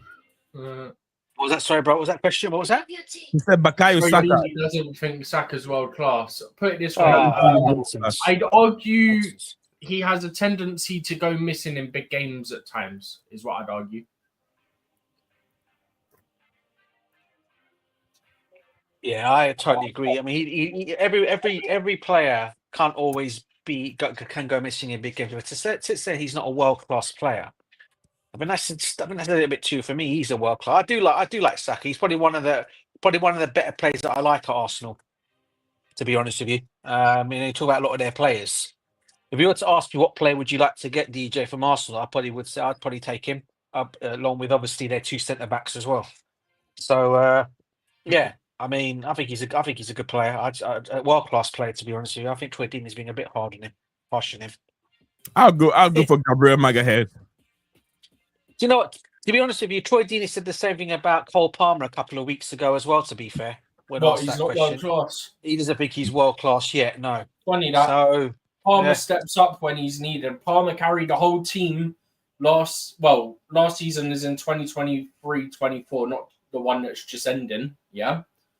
Then, what does he go and do? He goes and clutches up for England by getting the assist in the semi-final, for the winner.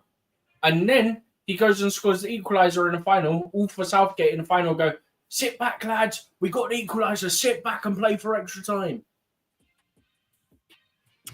Weira said that getting contract is up to 2023. Dortmund are under no pressure to sell in this window. Why wouldn't they settle for under 50 million? Question. I wouldn't call it moving the goalpost. It's moving goalposts because they asked for a fee that we then agreed to give them, and then they moved the fee again, and then we agreed to give them that. And both times they rejected it, so it's moving goalposts. You don't go into a negotiation go, we want this fee. So, say we're negotiating over something, yeah? Yeah. Say I'm the selling person, yeah? Mm-hmm. All right, let's use a football example, yeah? Say I've got a player, yeah, that I value at, 30 million, yeah? And we've been talking for days, right? And you come in with 30 million, right? Sorry, I don't want that now. I want another 10 million. Then you come in with the 40 million, yeah? Oh, sorry, I don't want that. I now want another 10, 15 million. That's basically what's happened. You know, Every time we've gone, yeah, we'll do it, they've gone, nah, pee off, mate. We want more. This is not how it works. You are meant to negotiate to get to an agreement, not negotiate, get an agreement because of you want that and they've agreed to it, and then go, actually, rewind my loss, retract my loss, I want more money. you know what I think they're doing here? They realize that Chelsea are desperate for that player. Chelsea are desperate, so they keep The player wants to leave. What they've got to do, hold the player hostage. No, it's not Maignan. You're talking about Gittens. No, Maignan. Yeah, but Gittens wants to come to Chelsea as well. He's agreed a 7-year contract. Personal terms. Yes. So. Both of them agreed personal terms. And I mean, why would you keep a player? Why would you keep a player you're not using? It doesn't make sense. Ladies and gentlemen, we got 40 minutes. I've said it already. They're greedy. Both clubs are greedy. To put it, you know, we were talking about this Club World Cup tax thing earlier on, right? To be honest with you, you can understand Dortmund because they already are in the Club World Cup, so they don't even need to even sell him because he's going to play in that anyway, right? So either way you look at it, he'll play in that anyway. When it comes to Mike Maignan, right, he's not playing Club World Cup and not Champions League either next season. Yeah, he's not playing. So you know, so it's more like for him to already be sold more at the two players because obviously they want to keep their players because they want to win that competition, just like we want to win that competition and every other club that's in it. Yeah, because as I always say, you're in it to win it. Yeah, so they're in it to win it as well. But the difference is in this situation, as I said, is Dortmund. You can understand. In some ways, I'm glad that Dortmund deal's not gone through for Gittens. I'll be real with you. You know, as I said, I'm happy it's not gone through. Right, but the one for Mike Maignan is the one I'm a bit surprised about. That could have been one that we could. I know people are going to come onto it, and I know for a fact JC is saying about not paying the money. Yeah, I know he's big up to JC. I know he's going to come on here and he's going to say no, we should not pay that kind of money for him. But I'm just looking from another angle point of view. Yeah, that he's for me the best of what we've all got what we've got in terms of. I know you're going to say Sanchez is this and Sanchez that. Yeah, he's had whatever he has. Last couple of games of the season, he's been great. But for me, you know, if you want to go that with someone with experience and something you want to go to another level, Mike Maignan is your guy. That's just my views and opinions on that situation. So, yeah. JC, welcome to the show. I was trying to reply your comments from the comment section, but didn't get a chance to do it. One of my brothers were talking. But yeah, welcome to the show. And what's within your mind? What's going on in there? Oh, good. I'm just watching the football game of my son outside and talking to you guys. Oh, okay. Yeah, transfer deadline day. There's been a lot of dealing going on. Chelsea cannot negotiate a deal, but Dortmund are pulling themselves away. It looks like they don't want to sell deal again. What's your take on this? Yeah, it's they are negotiating and okay, they are taking their time. It's fine. We have got Tariq George for the Club World Cup. Listen, Club World Cup is pretty straightforward tournament. Huh? It's we will go past the group stages most likely. Last 16 will be kind of a lottery if somebody from some group of strength, group of very strong teams. Unless we face a strong competition, I think round of 16 should be relatively winnable. And then last 8 is okay, we are going to face somebody like PSG or somebody, and that's about it. So my expectations for this tournament is okay, it's a first year and it has a potential to become a big tournament. Format is very similar to Champions League, so it's a good time to get something there. But it's a lottery from round of last 8. And that's about it. So if we do not have a Gittens or Mark Maignan, I hope I'm not butchering his name. Yeah, so, Mark Maignan. Yeah, Maignan. Yeah, I'm giving. It's not a catastrophe. It's fine. Yeah. It's fine. What we are missing out is probably a difference between from quarterfinals to semi-finals, maybe. Anyway, I mean, it's those last 2-3 game rounds are just lottery. Huh? It's a lot of luck involved also in these big tournaments. The margins are low. And I am thinking like, okay, we get a chance, give a chance to Tariq George. We will have Neto, we will have Noni, we will have Esteva is not there, but I think Henry Pies is there. I think Palmer can do a job at the wings when Pies is in the 10. So we have a good squad there. And for the goalkeeper, as DJ rightly pointed out, I want to see Petrovic. It might happen. We might see, you still see Sanchez, you know. But okay, but I really, to be honest, I want to see Petrovic as well now. Because we have seen Sanchez for 1 year, we have seen bad sides of him, we have seen good sides of him, and towards the end of the season, we were not building from the back all the time. He was asked to hook the ball, so the errors got down. And let's see how Petrovic is. I mean, the Club World Cup will be a nice place to see it. And then if we see we have a bad situation, then we can go back for Mike Maignan after this World Cup, Club World Cup. It's never like we still. It's not like we are done with it until January window. Huh? We have another window coming. Yep. So why to pay like 15 million extra? And same with Gittens. Like why to pay extra just for like 3 rounds, quarterfinals, semi-finals, and that too. Still, even with them, it's a lottery there because the teams are really good there. Round of 8 will be really like we will not be one of the favorites even with those players. So is it like you're getting the player earlier than the normal window, so you're paying some kind of fee to use the player?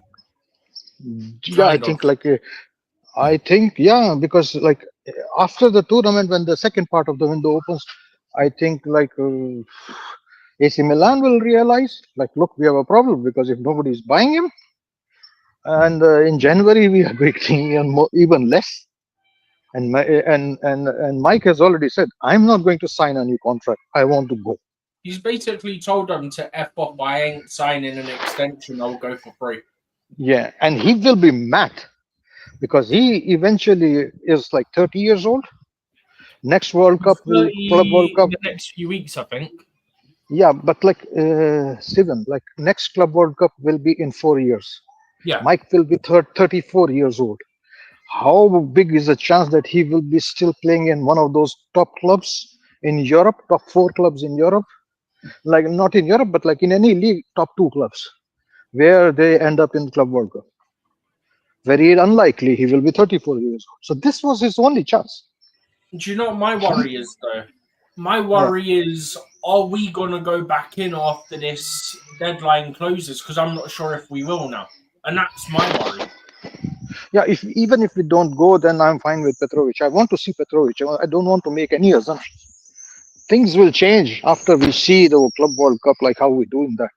I tell you, Steven, if we win that club, I don't say we are going to win it or we are favorites or anything like that. I'm not saying that. But if we do well, we reach semi-final or something like that, I tell you, people will forget about everything. I tell you this year, we'll have a crap load of money. That's also true.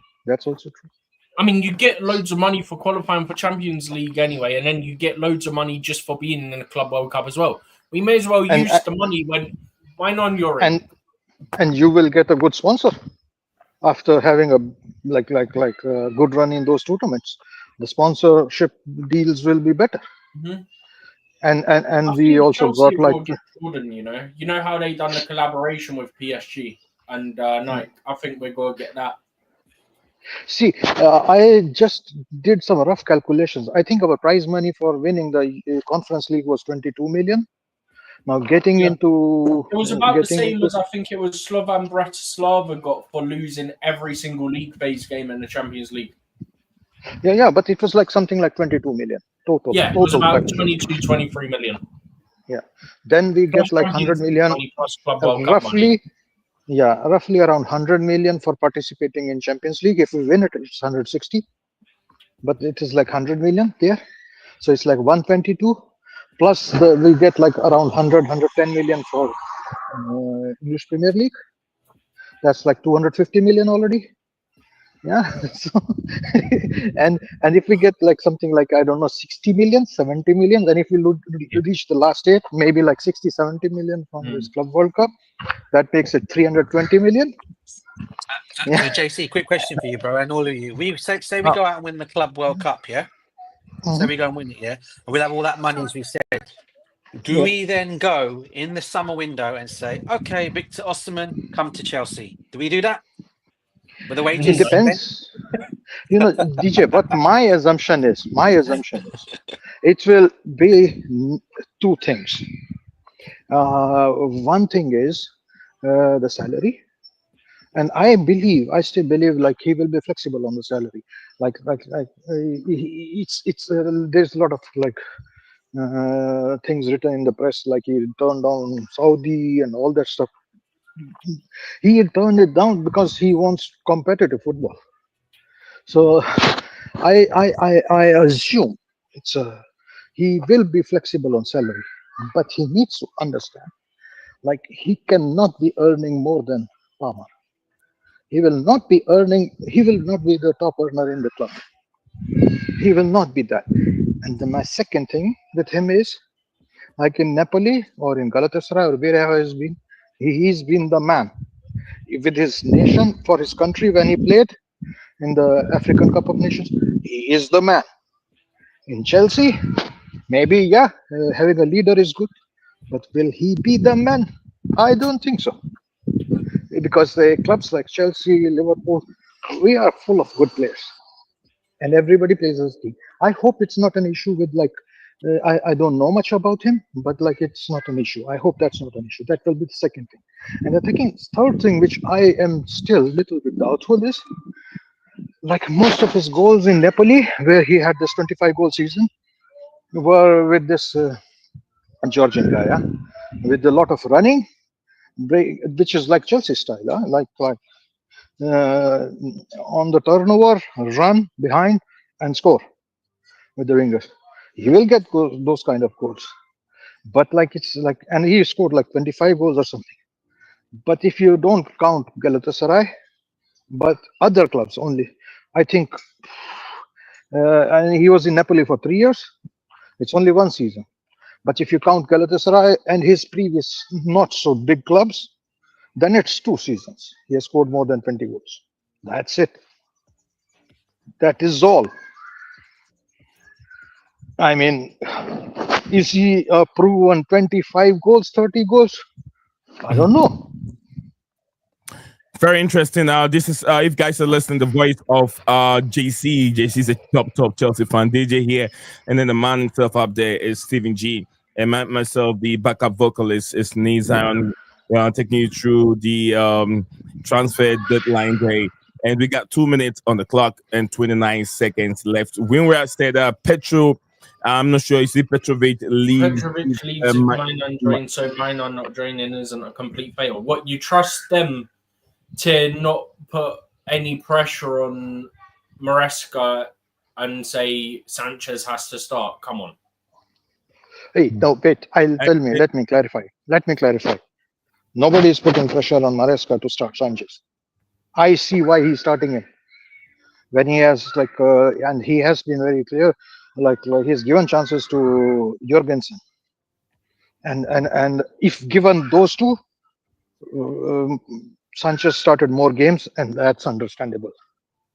That's understandable because he's a better shot stopper. At the second half of the season, when we were not scoring so many goals, the priority was for Maresca was to not to concede, and then you need a shot stopper, not a distributor. Thank you very much, We need a JC. goalkeeper, and we haven't got one because our sporting directors are a bunch of donkeys. No, I say bunch, I mean, I'm gonna read it from my friend here. He goes by the name, I forgot the other name that he said, but I'm reading the name that he has over here. The Truth 888 said, when you have middle table level sporting directors, how do we expect to get Premier League winning quality from him? Thank you very much. We're again said we are suddenly undervaluing Petrovic just because Mike Maignan is available. Let's come as long as Sanchez is near and she's now here. Is nowhere near first choice we could. Well, let's be honest. Sanchez is probably got to be number one. And you see all the briefings? The briefings saying, oh, but Maresca didn't ask for Mike Maignan. Funny that, because a lot of stuff coming out before that he did want him. So you're not fooling for us. That's what my tweet earlier, not the one I put out last night, the one before that, where I was saying about how don't fall for it. Like, don't fall for it.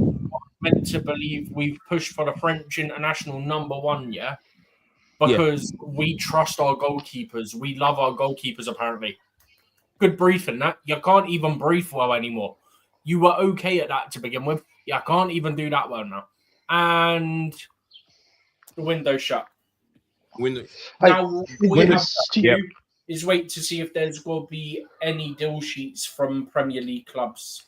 Window is shut. We got as soon as the window gets shut. Steven, can I add to that? Let me add to that. Give me a second, JC, please. Give me a second. As soon as the window got shut, we have a new viewer over here by the name Stanley Justice. Big up to you, Stanley Justice. For first time having seen your face on the platform. And also the England first 11, the squad is out for the tonight's game against Senegal. Dean Henderson's the goalkeeper. Walker Rice. Walker is there. Rice, Kowal, Harry Kane. To Gordon, easy. Emeriche, easy. Luis Kelly is there. Chaloba, 23, and Gallagher is also in the squad lineup. Then we have Almighty Saka also in there. Then JC, don't forget what you're about to say. Thank you very much, Stanley Justice. The CFC gets what? Lookman instead of getting Lookman instead of getting Youth over. Let's not get Lookman. And big up to you, Youth. Also, don't forget to thank you very much for joining us on the show. Subscribe. Stanley Justice, Youth. I'm sure that's the name. Also, subscribe to use these two wonderful people. You're just joining us on the show. Yes, the numbers are just extraordinary. Numbers keep coming. So keep subscribing to the channel. Wira, what are you saying? Wira said, well, Ultimate is a step padder. Yes, start padder. Yes, start padder. Ultimate hasn't proved himself. He is not another king who doesn't turn up in cup finals. I think he's referring to the African Cup of Nations, where we did not see Ultimate. Wira said Petrovic is asked to go to Strasbourg because Sanchez is preferred because of his distribution. Petrovic isn't coming back to play second fiddle to Sanchez. Sanchez should go. Sanchez should be third choice like he was at Brighton. Thank you very much over there. Yeah, JC, go for it. Go for you. Yeah, I was listening to Milan fan, and they were going mad. They were saying like Chelsea's lowballing us, like when we are in a bad situation. They were really frustrated and angry, and like they were expecting like, okay, our club will have to sell it at cheaper. I mean, that's what their fans are thinking. Like Chelsea has really lowballed them and really kicked them hard when they really needed to be generating cash. And what they were saying is like they need to raise, as per their speculations, 70 million to get out of trouble. They are not getting 70 million unless they sell Leao. And see, Leao is one player they don't want to sell. They don't want to come close to selling. He's got the highest salary. He's the last one on their sale list. Other than that, where will they raise these 70 million? They have to sell probably all of their squad.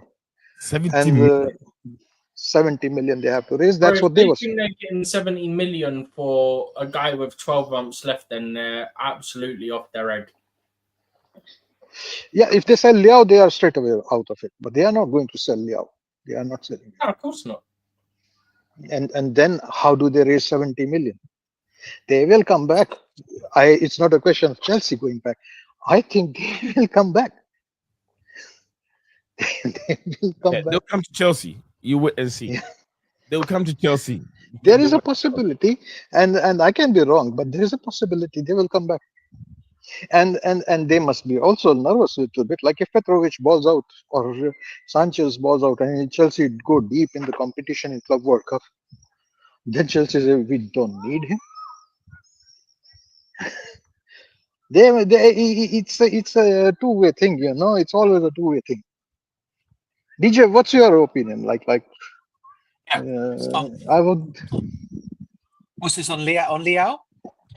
Yeah. I would listen. rather have Liao than Mike Maignan. No, we need a keeper.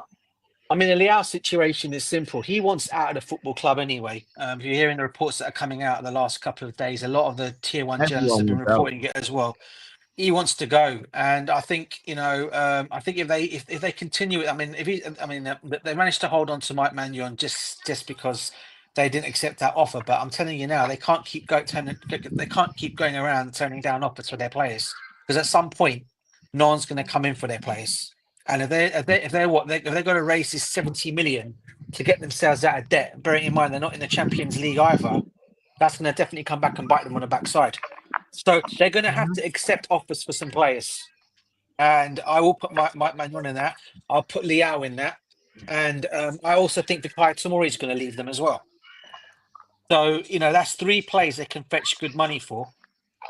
And yet they've turned a good offer down from us for Mike Maignan. So it's a bit of a what do you call it one. I don't know where they're thinking because of this. I think it's because of this Club World Cup tax, as we said. But I think if we go and revisit the deal after the Club World Cup, I don't think they'll be able to argue, say they still want this amount of money for him. Chelsea say we're going to offer you this again, and maybe they'll accept the offer. Because like you said, Jay-Z, if they've not got rid of any of their players and they're in a situation where they need to sell, they're going to have to start accepting offers for their players. And it'd be bad if they start getting cheap offers in for them, because that's what will happen to them. That's what will happen. They'll have to accept offers on their players at some point. Yeah. Need just quick, right? Yeah. This is part of the Dario Sego interview, yeah? I've got it up on the screen as well, but he says, honestly, Chelsea showed big interest in me. When that happens, you can't turn it down. When my dad told me Chelsea were interested, I was very happy, and here we are now. Cobham has great facilities, great infrastructure and equipment. There are a lot of people working here at the club, and that is something really important. I've received a really warm welcome from everyone, so it started off very well. And then the club have obviously put in the article that it'd be Sego's first time playing in English football, with his career before now being spent in Portugal and in Spain, because obviously he was on loan at Las Palmas last season. Yeah, But just one more thing to we've answer. got something instead of just talking about the Mike Maignan stuff, so I don't lose my head. I'm just going to put this image up for a sec of him signing the contract. Something to keep your head, something for you to not get vexed about anymore, yeah? Yeah. I mean, something to be happy about. It's another youngish player, but at the same time, it's more midfield depth. And now we've got Sego, Santos, Lavia, Caicedo, Enzo. Yeah. Oh yeah, I forgot what's his name's going to be there as well, isn't he? Andre. No. Yeah, Andre's going to be the other young kid we signed from Colombia, the one who's the young Ecuadorian. Club. Yeah, he's going to be a Club World Cup as well, isn't he? Yep. Yeah, I'll be interested to see what this kid's going to do. The only player we've signed that isn't going to be there for Chelsea is going to be Estevao. Estevao, yeah, because he's playing for Palmeiras, isn't he? Correct. Palmeiras, isn't he? Yeah. I know that one. Just on JC's quick question. Yeah, I'll take Liao to Chelsea as well, bro. I said that already. Yeah. Over Gittens. Yeah, that's the one I would prefer as well. I mean, Mike, we can survive without Mike. But Liao will add much more to our club than Mike will add. Definitely. Take both of them, bro. We want both, bro. Both of them. Be agreed. We want both. Yeah, we'll see. There is money coming in for Chelsea, that's for sure. There is a lot of money coming in now. Man City have announced the Turkey deal as well, by the way. Yeah. I saw that, bro. Yeah, go on. DJ, you are in UK. A question, interesting question. The season which City had just now, and now they've got new players. and Yeah. they will need some time to gel in, like 1 year at least to acclimatize to UK and faster pace of football and things like that. Yeah. If Pep is not able to get that quick enough, and if this season is also kind of a rebuilding season, and they again finish something like third, fourth, Yeah. this is the first time like he's gone 2 years without a trophy. It will So be, how yeah. is he? How do you see his situation? First time Because sack? I think no. I mean, I think. Listen, I think we all can sit on this panel and we can say that for me, Pep's probably one of the best managers in the world out there, and I think the reason why he'll get a leeway is because of what he's done at Manchester City previously. That does count, and I think that is why they won't lose too much, because I think they do realise they're in a rebuilding process themselves. That is why they're bringing all these players in now. I don't know if you also saw today. Guys, they've also changed their backroom staff as well. Two of the Liverpool two of the former Liverpool coaching staff Yeah, members have Colo gone in Torre, there. Pep Linders, and then Yeah, some guy called French. The French yeah, guy called that's French the is a ones. set piece coach. Yeah, and Corey, you just mentioned his name, Colo Torre. Yeah, he's also gone in. I read that as well. So yeah, they're definitely all going for. It looks like the whole coaching side is going for a whole rebuilding shuffle as well. And along with obviously the players they're bringing in, so I think he'll get the time. But I'll be honest with you, if you think of the players that he's actually signing, Jay-Z, right? These are all world-class players, mate. I mean, we all know Xerxes, what a player he is. We all know the other guy they've signed from Holland, from Milan, the Dutch midfielder. He's a great Reindeers is talent. good. Yeah, and the other kid they've got from Wolves, the left back or right back. Yeah, Yeah, he's also he's not good. bad. Yeah, Nori. Yeah, so they yeah. are doing really well in this window. Don't forget, you add Mamouche to that, and you also add the guy they signed from Porto as well, Gonzalez.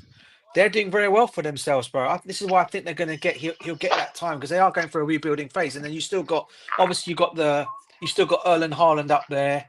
You still got Jeremy Doku. You got Savinio there. So these guys are all still to come in. So he has got a team, bro. He's still got a good. And don't forget, you also got their main playmaker coming back in the Spanish midfielder, not Spanish midfielder. Rodri. The what? Rodri. Yeah. Yeah, Rodri is So good there. That will be for sure good. But to be honest, Cherky, I'm not 100% sure as yet, because Cherky, he has got these tricks, and all that technical stuff, but there are other elements to the game: the passing, the runs, the athleticism. I do not know. I really do not know. And then you add, if you have Cherky and Foden still in bad form, and Doku also like that, there are still things. Some questions can be raised to them. Question marks, But like they are definitely like in the top three. Yeah, I think so. They have a good enough squad for being in the top three. But to be dethroning Liverpool, I don't think so. They will be ready. I don't think so. Liverpool actually is supposed to be the favorites right now. I'll be honest. Don't be surprised. Liverpool, when you make them the favorite, that's when they bottle it. Yeah, but okay. Liverpool have a settled team, and the manager has settled pretty fast. So I think Liverpool is in the best shape right now out of all the top 4, 5, 6 clubs. Liverpool should be the favorite. It said, if let me read it from here. If I'm taking anyone from Milan, I'm having Tomori to replace injury.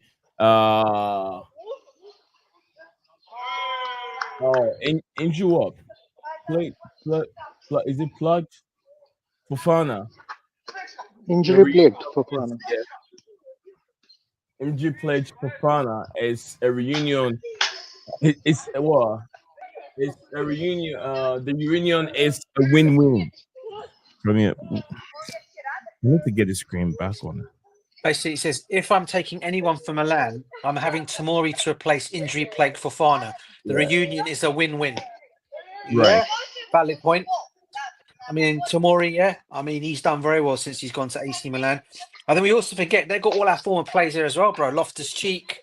We mentioned Tomori, Tammy Abraham, Christian Pulisic. They've got all our players, haven't they? So imagine they will have to be sold as well if Milan need to raise this money, mate. On top of all that. So, yeah, mate, it's going to be long for Milan, man. We Would you take the... went. Go ahead, bro. Go ahead, DJ. Finish it. No, I'm done. Go on, bro. Okay. He said that we went from Mamadou and Sa from Strasbourg when we should have looked at Tomori or Gehi, our sporting directors aren't bothered with squad building. That's from Tomori. I mean, Rira is just saying since Chucky might end up being another Anthony type signing. Oh, Anthony, yeah. Chucky cannot do that skill things in the Premier League. Premier League doesn't like that. Defenders are very where I would say they're more scrutinized in defending. Like they're very careful. They don't just throw their legs anywhere. Anyhow, we saw how Anthony went back to the Spanish league and how he was doing those leg overs and doing all kind of free. And he's got so much room to run around. In the Premier League, they don't give you that chance. That's why anytime Anthony played against any top defender, he goes missing because he can't beat that defender. Can we then say if you think Ryan? I mean, big up to Wire, by the way, and what you're saying. And look, he might be a valid point. He might not be. But then, can you guys honestly say that Florian Wirtz could be the same at Liverpool? Could he be a like Turkey? Then he won't be able to do what he's doing in the Bundesliga. Yeah, he won't. He won't be able to do what he does in the Bundesliga. He'll be stopped. We've seen there's so many examples, DJ. There's so many examples. Timo Werner is number one. Kai Havertz, number two. I knew you were going to say those two. And then number three, let me guess, it's going to be none other than Nkuku, yeah? Nkuku was one of them. He was scoring goals left, right, center. They cannot score goals. They can't in the league. And what do all those players have in common, Nee? German Bundesliga. That's why you threw that one out there, Ralph. So now you're saying Florian Wirtz is going to be the same. Oh yeah. Hey, listen. Whatever you want to say about them, Kai Havertz still goes down in history for winning as that winning goal in the Champions League, bro. So he's already written history, if you like, in the Chelsea Hall of Fame, if you like, because his goal was the one that won us the Champions League. How bad people may think of him, DJ, he's still done that for us. Florian Wirtz was just stopped by Malo Gusto. Malo Gusto stopped Florian Wirtz when France played Germany. He stopped him. He did not. He had him in his pocket, bro. He had him in his pocket. So that's what vets have to know, that I'm going to the Premier League. There's nonsense and difficult defenders to play against in the Premier League. And this is just a preface of what he's going to face in the Premier League. Malo Gusto stopped him. So there's more to come. JC. Yeah, Nunes stopped Yamal. Huh? Yamal had a bad game final. There were Nunez. Yeah. Nunez cannot even score during training grounds. They were just shooting the ball. No. Nunez cannot even score. No. DJ probably can tell. DJ, who's that left back in Portuguese team? Like Nuno Mendes. Nuno Mendes. You're talking about He did a job on Yamal. He did, didn't he? He did, bro. Well, the other thing I'll also say is, do you guys honestly think that there'll be the same with Ikakite if he was to come to Chelsea, because of he's coming from the German league? He'll be the same as well. The same. Yeah, they are good players, DJ. All three of them. Cherki, Wirtz are good. They are ahead, of course, of Ekitike. Ekitike is very young. He's very raw. But those two are really good players. But and they will not be failures.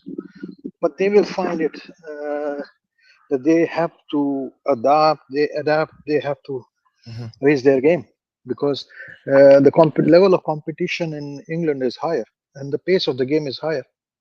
So we'll see. The pitches. If tell me if I'm wrong, the pitches are also smaller, no, in England in comparison to Germany, Italy, etc. Spain for sure have bigger pitches. Yeah, England they are smaller. Barcelona, Real Madrid have huge pitches as far as I know. Like they are one of the biggest. So we'll see, I Where I guess. said, if you want to know, if you want to see how you can, I mean, Chelsea fans can be frustrated with Ekiteke. Go listen to what what's his name said. Thierry Henry, because Thierry Henry worked with him on the, I think at the 21 level, and he said he is a good player, but can be very, very frustrating. He can go missing for a while, and then he's back again, bouncing some few goals, and he's go missing again. But can be very, very frustrating player. Wira said that it takes the link up with Salah and Gakpo. It's going to be very, very scary. I don't think that Wait will be flashy and zero substance. He will be the Luis Garcia, the talisman. That's from Wira. I mean, just on what you just said. So go on, bro. Go on, read that. Go on, read it. Yeah, I'm done. I'm done with that one. Nehemiah said no deal done. Wira said Vate to Liverpool will be what Mbuema was to Brentford. Yeah. Right. No, I was just going to say on. Go on, JC. Go on. I'll come in after. Go on. Football is like it's not an exact science. Like you cannot be 100% sure. Never you've had like Shevchenko, so many examples. Yeah? Koulibaly, like top players, but sometimes it works. Mostly it works, but sometimes it doesn't work. So same can be said about Mike Maignan as well. I mean, you never know. So but most likely he will be a top goalkeeper. But I just want to see Petrovic given a chance and under Maresca system and see how it goes. I've seen now this is off season, so you do not need to be worrying about the confidence of Sanchez. And Sanchez has come out a little bit better in the last 8 games. So, but like in the middle, he was making mistakes and the confidence issues. Okay, we saw some things good from Sanchez, and we saw some things bad, really bad from Sanchez. But like I want to see Petrovic, and when we have this opportunity to see Club World Cup, it's like why the rush? I think it's and if you have to take a break, like why tell them like okay, we will come back to you after the Club World Cup. Just go and tell them okay, we are walking, and then later on you can go back to it if needed. So I'm not much worried about that. Like we didn't buy him or something like that. It's fine. It's fine. If they are playing hardball, we are also playing hardball. That's actually there are positives to that. At least it gives out a message to Dortmund regarding Gittens as well. Like if you will start to do the same things, we will walk away. So be serious. It looks like we read no Vates a lot. It says, what does it say over here? It says the Vates will realize that the defenders will be more ruthless and not give him time and space to dazzle on the ball. He will develop a ruthless streak if if he clicks with Salah. All right, if he clicks with Salah. We read said Mike Maignan side. Yes, sir. Palmer got so much kicks this season. People were targeting Palmer already. He was being kicked around, you know. They did the same thing to Hazard until they issued warning to players. If you hit him again, you get a yellow card. And then Handa Herrera decided not to listen. Yeah. Okay, DJ, you were saying something. Sorry, I interrupted. I was just saying, just going back to the key taping on what you said about Thierry Henry. I think if you guys remember when Thierry Henry first came over from the Italian league, he was also a frustrating player as well. He wasn't performing to the levels that he was performing afterwards. If you remember, Arsene Wenger converted him from a winger to a striker, because when he first was playing in Juventus, that's where his position was. He was playing as a winger. And then obviously when he came to Arsenal, it took him some time to adapt. So there was frustration. I remember a lot of Arsenal fans were getting frustrated with him, but in the end, he turned out to be a world-class player. And after that, no one looked back. The same with Didier Drogba before he came to Chelsea. When he came to Chelsea, he done well in the French league, but then his first season at Chelsea, he wasn't that great. And he got and again the fan base were getting frustrated with him. But then we all look back at it and said, "What a play he turned out to be." This is why I'm why I'm saying a little bit more for Ikikita. I think he's in the same boat like that. I think, you know, he's got the vibes of me. And I said it. I think he's got the vibes of a Isak and a Thierry Henry combined too. It's just getting it out of him.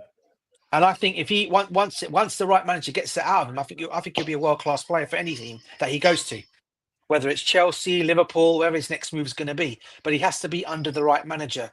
And I think whether he goes to Liverpool under Slot or if he comes to Maresca at Chelsea, I think they'll get the best out of him.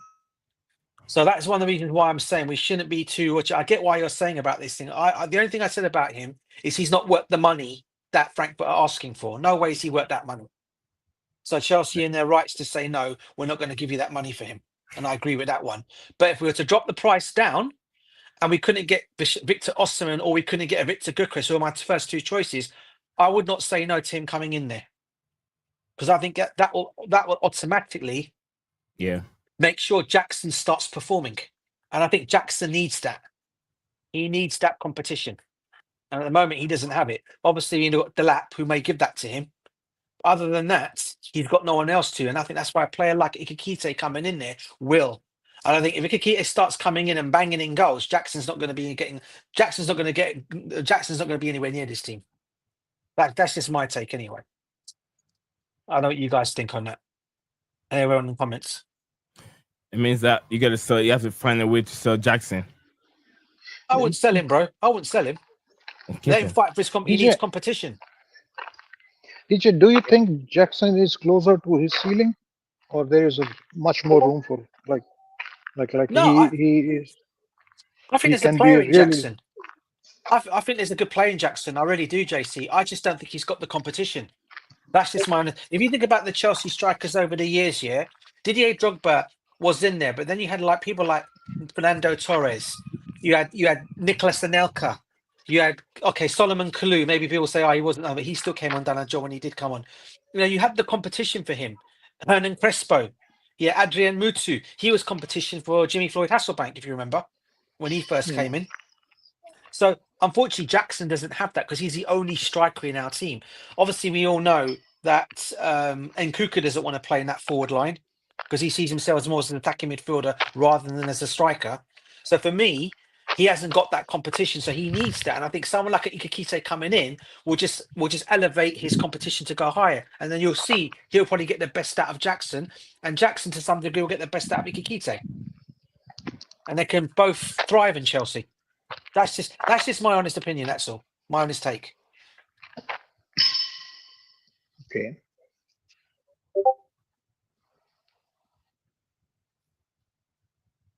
Oh Lord. I think we got just about literally about half an hour, and we're gonna wrap up from the show. I'm exhausted, very, very exhausted. Winria, I was saying that looks like Winria knows foreign Verts very, very well, more than we all. So he's just trying to tell us what Verts can link up with, what he can do to be successful in the Premier League. Mike Maignan inside. If I continue to see Maresca bench Petrovic for Sanchez, once again, I will prepare my Maresca out banner. Petrovic has been mistreated by us, the fans from Wira. Yeah, I agree. Again said if Ekitike comes in, Maresca needs to renovate. Reinvent Jackson as a left wing. I love Delap and Ekitike as two different strikers profile. Gay lone move elsewhere would just add to our attack. Right. Spot on. I agree with everything he just said there. Spot on. Big up, bro. Really makes sense. Everything he said. Big up. And that's spot on with everything he just said there. That's what I've said as well. He needs competition. And it just have to put Jackson on that left side to give him that. And I think that's what needs to that's what he needs to do. Because at the moment, if you think about it, Neil, right, how many times last season, right, Jackson always knew he was always going to start as a number one striker. Even if he had a crap game and he was playing rubbish for us, he knew the manager was always going to pick him. And that is why I said he had no competition. Mark Guehi that came in, poor guy, came in there, came in, done well for us in the conference, got some goals, but never was given a chance. Let's be real, in the Premiership. I think he came on for one game and he got injured in that game as well. I can't remember who it was, and he was out for a couple of games. So, yeah, he needs that competition, bro. And that is why I think that's the only way you're going to improve Jackson's game, because at the moment, he thinks he's number one. So now obviously Delap's there now, but like Weira said, Ikakite and Delap are two different profile strikers. So yeah. So that gives you two different options in how you want to play. Delap, traditional number 9, Ikatike can join attack, play in those kind of how would I say it? Like an inside striker, the hybrid striker. Yeah, more or less, coming off, similar to, if you like, you want to call it similar to the Eucharist situation. Yeah, or maybe what do you call it?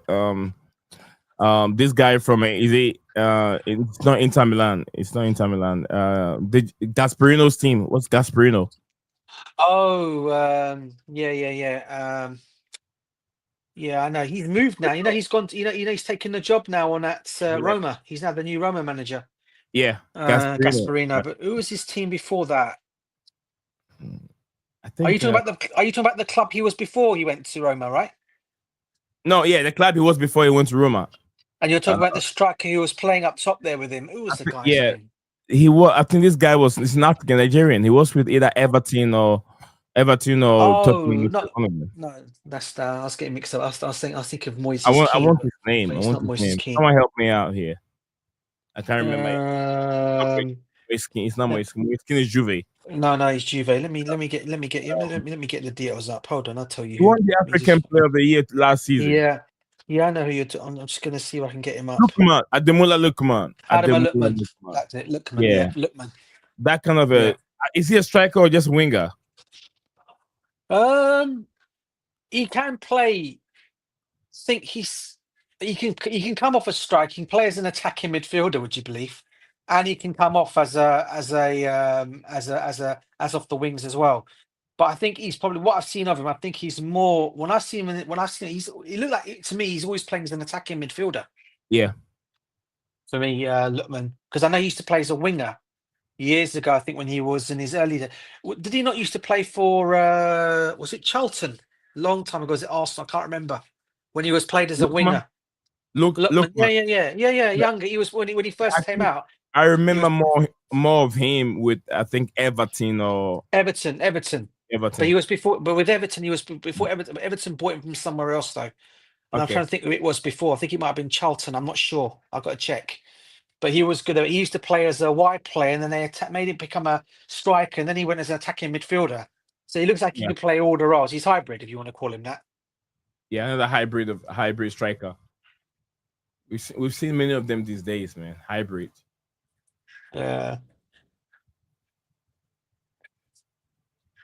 Yeah. All right, so guys, keep your comments coming. Keep it coming. Stephen G will be here. Will be with us here in a bit. If we don't see any more updates, nothing going on, we just call it a day. I'm just tired. I'm sure JC is tired. Steven is there, right? Steven, we are having like minimum of 3 games, right, at the Club World Cup. Minimum of 3, maximum of like 7 or 6 or 7. Yeah, I can pull up what I have on my screen. I can give you that. I think a minimum of 3. You said in the group stages. Chelsea will play America. That's a Club America or LAFC. I'm not sure if they decided who they're gonna play, and then they'll play Flamengo. Chelsea will play Flamengo. Then Espanyol de Tunis. Yeah, Espanyol de Tunis. Yeah. That's a Tunisia club. Tunisian team. Tunisian team, I said. Yeah. Espanyol de Tunis. You call them Espanyol de Tunis. That's the one. So if we can do some predictions, because the group stages look pretty one-sided for European teams, to be honest. And then if we are coming on top of the group, who are we playing like next in the round of 16? Yeah, I don't think you want to know the answer to that one. Round of 16 is tough. Don't tell me that. Yep, it is. Hang on, I'm going to share this tab now. it will be tough. Like who finishes? Like it must be somebody who finishes second in its group, and the group must be defined So already. Like which put it group? this way, yeah. Chelsea are Group D. If Yeah. Needs a screen showing, all right. I've not got my thing Yeah. up. It's showing all right. Big up to Okay. you, Okori, John. Big up to you. So tell me about Chelsea signings. No other signing has been made besides Liam Delap and who else? Yeah. Is it Mamadou? Mamadou Saka. Mamadou Saka. Sorry, yeah. I nearly said And, Mamadou Saka. and So Darius the round of Asugo as well. Yeah. And who? So the round of 16, Stephen, I'm really curious. Round of Asugo. 16, it's like Yeah. winners of Group B play whom? Like in round of Second 16. in Group C, but Group C is Bayern Munich, Auckland City, Boca Juniors, and Benfica. Oh, it's either Boca Juniors or Benfica we will play, most likely. So that will be. Put it this way, yeah. If we look at the route to the final quickly, yeah. Yeah. So we're Group D. So if we win, we play one of those teams I just mentioned, yeah. Then that round of 16 game is game 52. We play the team from fifth. But match so 1B versus 2A. So, oh my days, quarterfinal we could get PSG, Atletico Madrid, Porto, Inter Miami, Palmeiras, They're coming for you. Seattle Sounders, or Al Ahly. It's PSG then. Most likely we will face PSG. JC. Yes. Yeah. What, did you steal the government's money? Because it looks like they're coming for you. Is it you or Steven? Why? No. That's like okay. There was some. They're coming for you, right? No. I'm telling you, outside. I'm watching the game of like my son is practicing with his team. They have a game every Sunday. He's on holidays. How much money did you take? Why the government is coming for you? How much money did you take?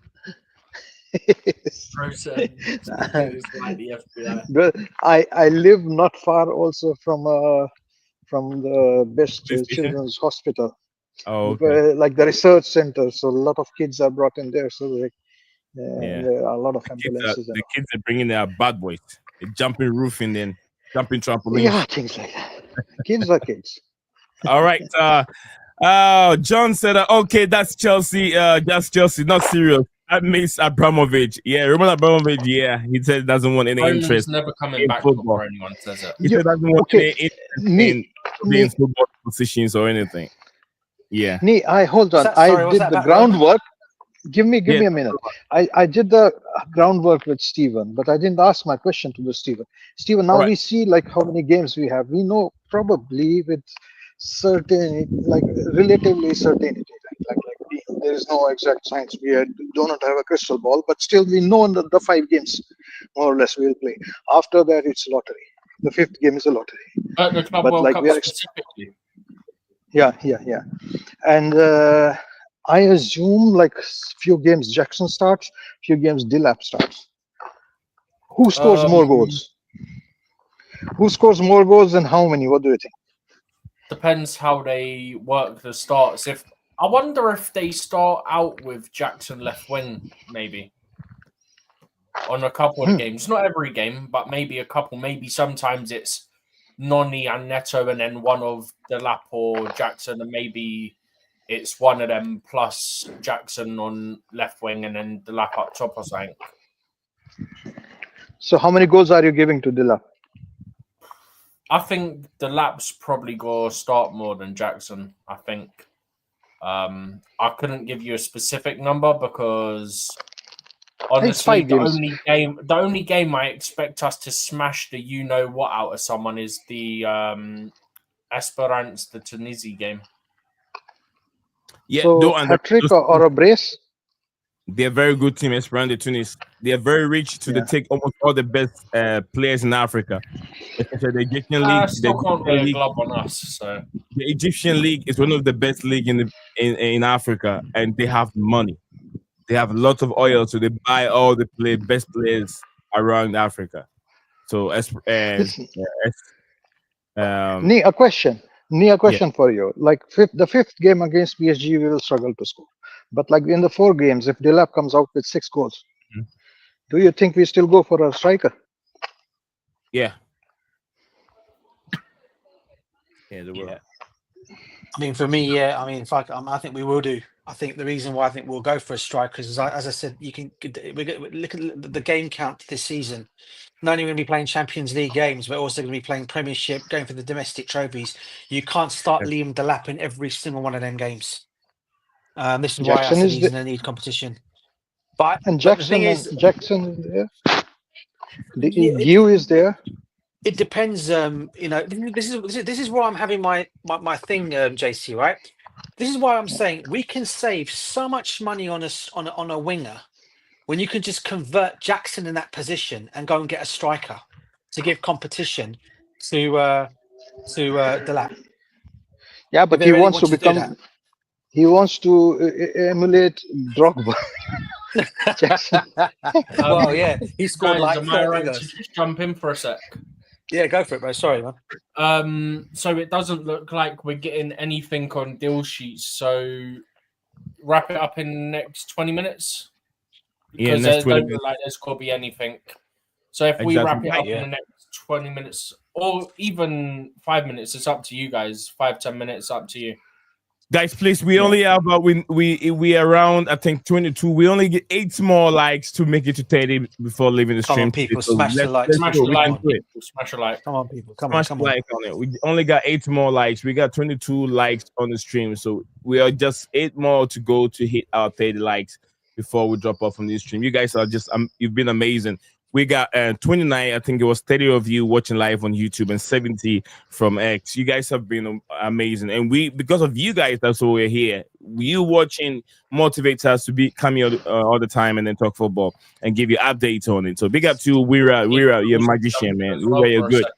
And then John also big up to you, John, for all your contribution. John also said, okay, but Chelsea not okay. How old is Mama Dusa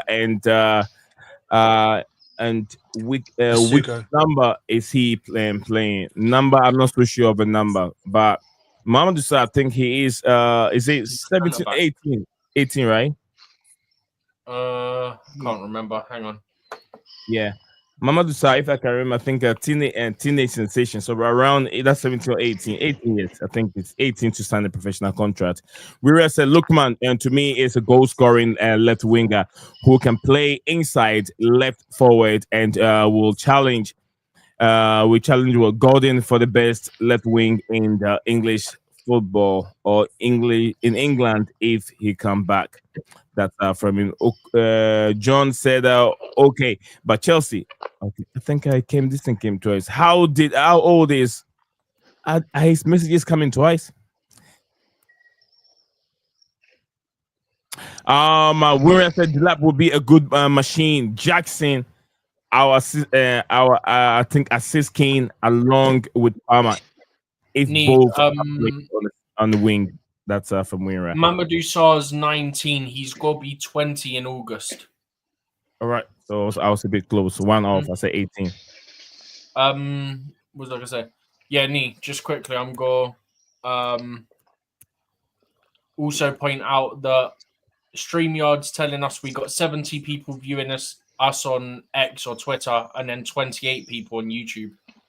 We were on 100 just about a minute ago as well. Yeah. What, 70 people on where? On what we're viewing us on where? 70 on Twitter, 28 on YouTube. Wow. But literally about 2 minutes ago, we was on 100 in total. Right. And the subscribers are just amazing. High numbers. It's been over 6. We've just gone over 103 as well now. We're up to 33 on YouTube.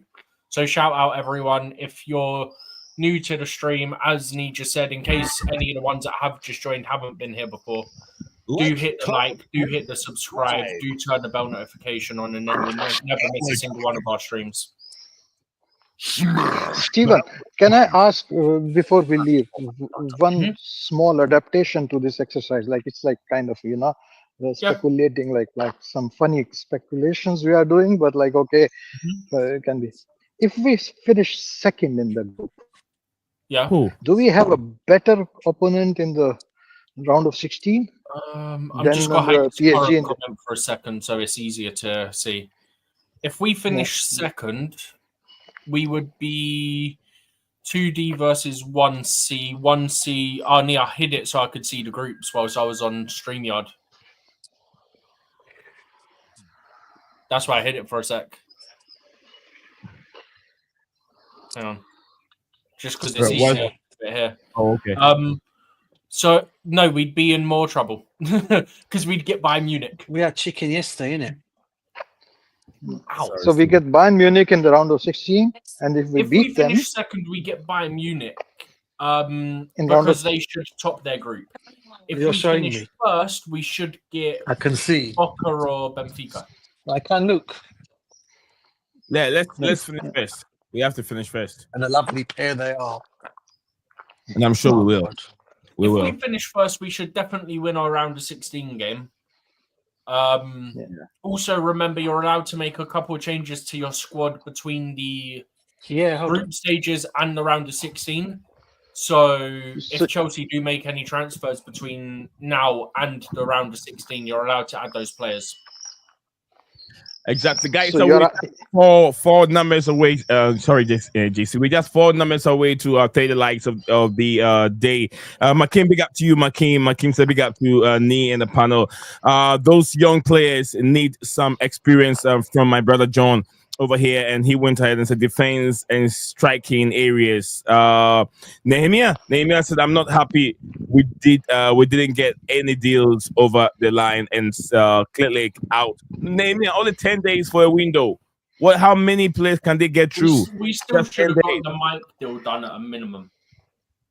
I mean, there's still days there to do it, to avoid those Well, penalties. we're in trouble now because I've seen reports saying we won't go back in for him. So now we're in trouble.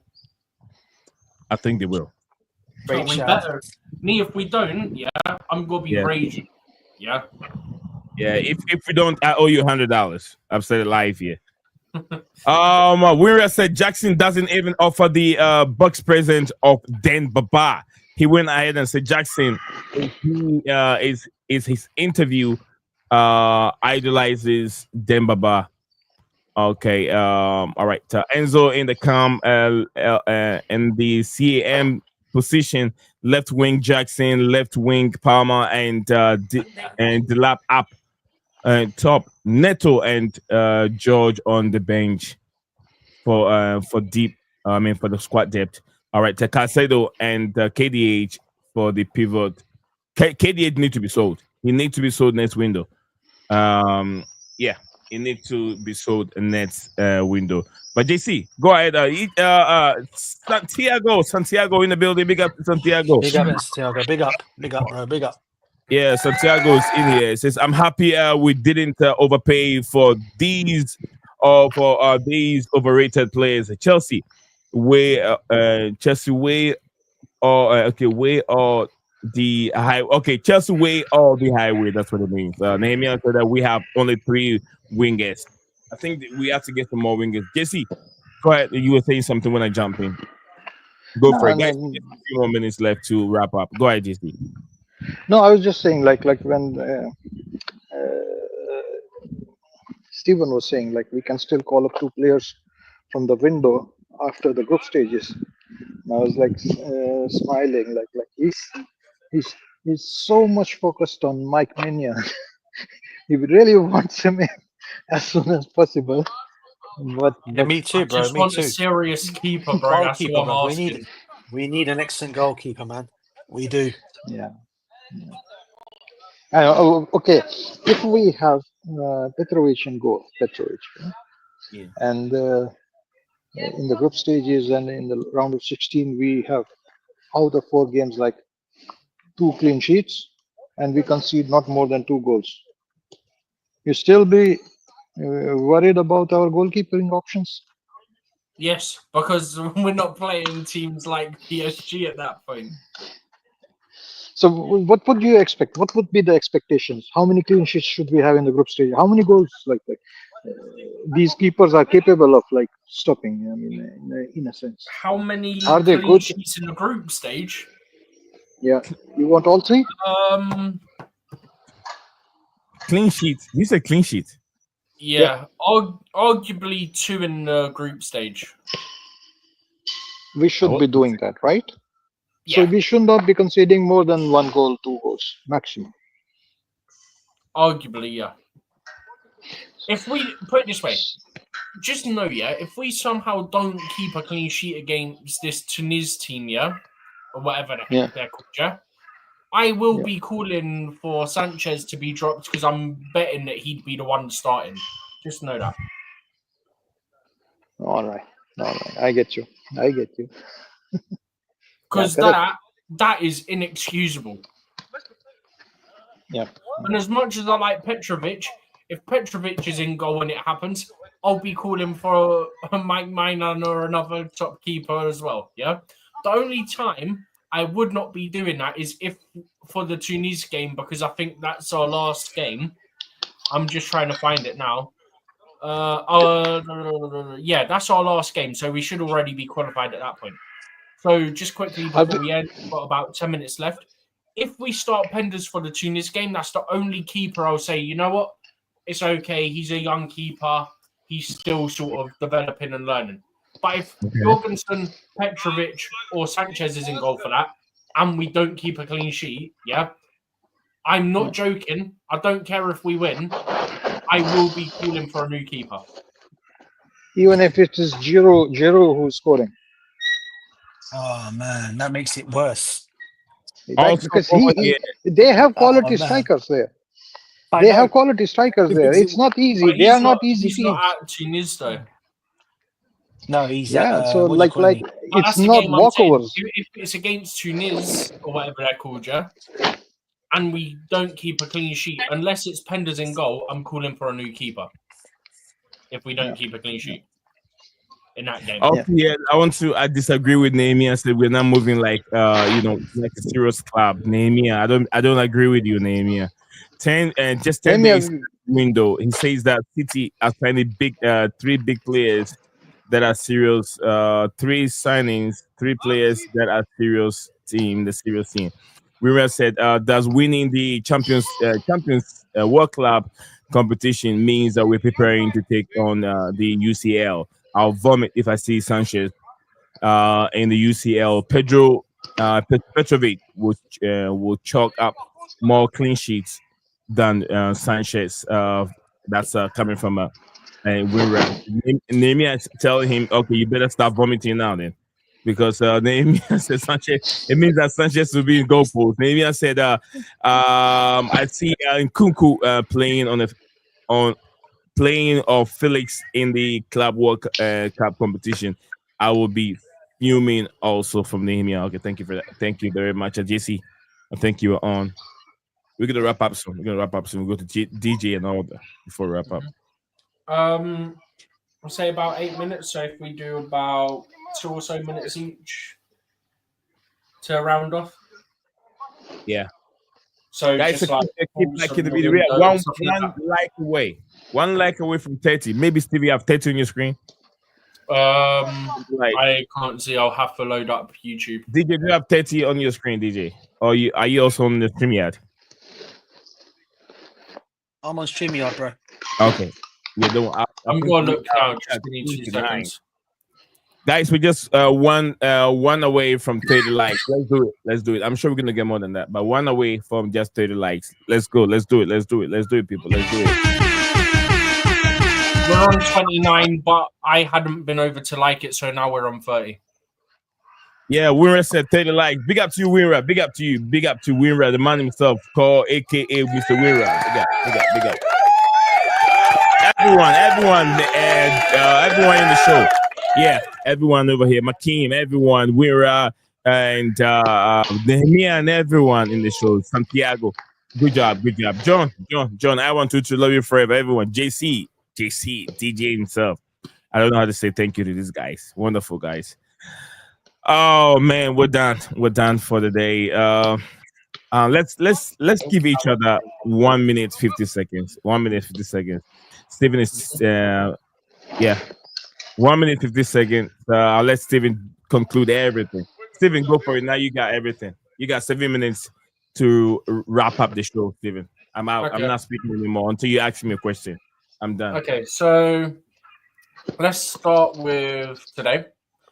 Obviously disappointing. Chelsea didn't make the gap close on the Mike Maignan deal. Loads of different rumours on what happened there, what didn't happen. On top of that, obviously, we had the Gittens deal where we suddenly were willing to put up the money for him, where we could have put it up for Mike Maignan or even put it up for both of them. It is what it is. Dortmund messed us about on that one. That one I can't even blame the sporting directors for. But on the whole, look, even if you don't include, like, Chelsea signed the lap this window. The Isego deal was already done months ago. Mamadou Sarr was done months ago. Santos is coming in. Estevao will come in after the Club World Cup because he's there with Palmeiras. And then who's the other one? Oh, Kendry Paez is going to be at the Club World Cup as well. And then he'll probably go out on loan depending on his performances. Chelsea will be taking Mike Penders, Jorgensen, Sanchez, and Petrovic to the Club World Cup as their goalkeepers. One or two of those will be sold. Expect Penders to get loaned. But Pepper looks like he could still move to Arsenal. That didn't have to be done before today, so he'll be staying back because he's not part of the squad for the Club World Cup. We know that he's going to be sold anyway. So that's one player gone. We need to move Sterling and some of the other players. But there was no rush to get players out. It was more about getting players in. And this disappointing that the only player we really did sign that wasn't already pre-agreed was Liam Delap. Yeah. But look, the window opens in 6 days' time, guys. So for now, heads up, Chelsea are going to hopefully make the moves in the next window. It would have been difficult to do it, but we saw how close we got to the deals for Gittens and Maignan, so that really hurts. But yeah, just curious on the panel's thoughts on the window so far. Even if you want, you could include Isego and all them deals as well if you want. Or you could just talk about the lap and Maignan and Gittens. It's up to you guys. Need you want to go first? Yeah, I'll go first. I'll go from here. All right. Thank you very much. CAAA Mafia says he said the window open in 6 days. We also need outgoing for our target. Thank you very much for joining us here. I think it's been an incredible window. I wasn't expecting much. It was just a window that was open to help those teams participating in the Club World Cup competition. And, Chelsea, it looks like what I would say is they tried, but they don't want to pay over the odds and pay unnecessary money. And they are trying to learn from the lesson. They're trying to learn the lesson from something that they did wrong in the earlier stages of their reign as Chelsea owners, where we paid so much money to players that we're not supposed to pay that much money for. I think that if Chelsea have done a good job in the earlier stages, they wouldn't have paid 80 million on Enzo Fernandez or maybe 800 million on Moses Caicedo. But sometimes they rush into some of the deals. So they should try to tell us that they're learning their lesson and they don't want to repeat what they've done in the past. So yeah, not paying them all that money, I'm happy for it. Also, like I said, I know Sanchez has been a bit of a problem for us over, the whole season. But later part of the season, he started getting better. With his distribution, he wasn't making that much mistake like he did anymore. We hope that he continues like that in the World Club competition, so we all come out at least either a silver medalist or maybe a gold medalist winning that trophy. But there will be a lot of obstacles in our way that we have to play through them. The Bayern Munichs and the Barcelona and Real Madrids will all be going to be in that competition. Barcelona. Barcelona is not in there. No. Real Madrid and. Is it just Real Madrid or Atletico Madrid? Real Madrid, Atletico Madrid. Real Madrid, Atletico Madrid. Those two will be in there, and the others. So it's not going to be easy, but Chelsea can do it. Chelsea can do it. They've shown this season the way they fight, the way they go into games against Forest and even Betis shows that they are on that level, par with those Champions League teams out there. Anything else? Signing Mamadou Sarr, I think is a good thing for the future. Not for now, but he will be part of the squad coming to America and be part of the defense. Probably he'll be on the bench, and we might see something from him how he really played, whether he has got that kind of experience within him. I know he doesn't have it, but maybe that competition will show whether he should go on loan or keep him at the football club. Besides that, Leon Delap, good signing. We needed a striker ASAP, and he will come in. He will do a job. It gives us various ways at which we can play next season, either using Jackson in a different way and using Delap as number 9. That gives us a different dimension of how we maybe can hook the ball to him. Like I said, besides that, yeah, it's been a good stream. Wonderful. Chelsea have done some good job. The bigger thing, I mean, for us to worry about is the next window. So thank you very much, Stephen, for having me. No, of course, you know, like I always enjoy doing these streams with you. It was actually quite fun. Like, obviously, you set it up. It was quite fun to actually start it, have DJ on. I wasn't even expecting you to be in as quick as you was. So I was looking and I suddenly saw you pop up. Before I even had a chance to add you, you'd already added yourself. And I was like, oh, mad. Like, it was, as I noticed you were there, you'd already added. Yeah. But, yeah, one other thing I want to say before we go to JC and DJ is, to anyone that is here, I will say this one final time before we end. Let me say this, Steven. I like your setup. I like your setup also. I like your setup where you take information on the right hand side and you have the camera on another side. And I like your 2 screen setup. I haven't seen it, but I had like Twitter and like all the ones up here.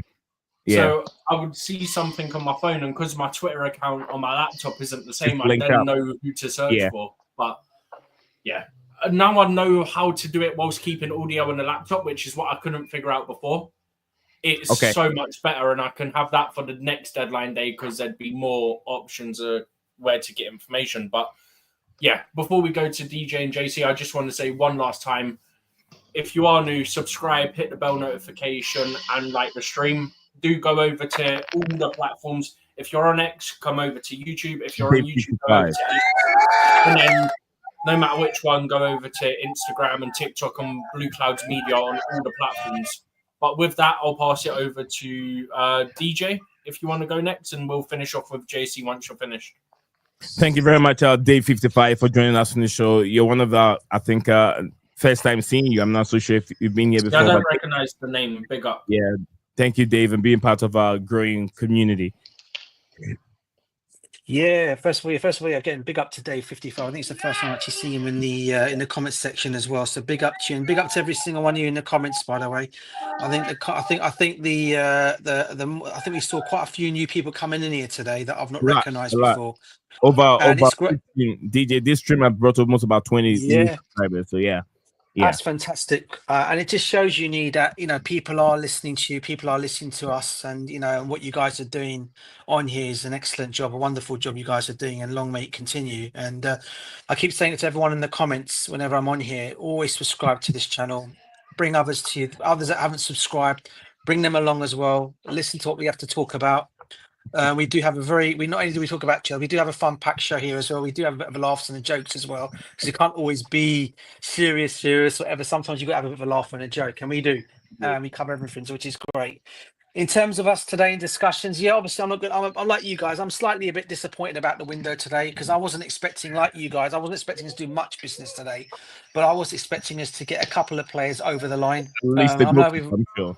Yeah, at least like Stephen, I'm just 100% with Stephen. We should have got Mike Maignan's deal done. For me, that's I think that's a big miss for me. But like JC said, we need to also trust in Petrovic, and I am for trusting in Petrovic. I think he's had an excellent season up in France with Strasbourg. Hopefully he can do well for us in the Club World Cup as well. And maybe we save money on a goalkeeper. So let's see what happens on that one. But in terms of everything else for today, great show as always, and hopefully we go and do well in the Club World Cup with the play that we've got. And I think we're probably going to, correct me if I'm wrong here, guys, but I think we're going to go into this Club World Cup as the youngest squad in the whole of this competition, right?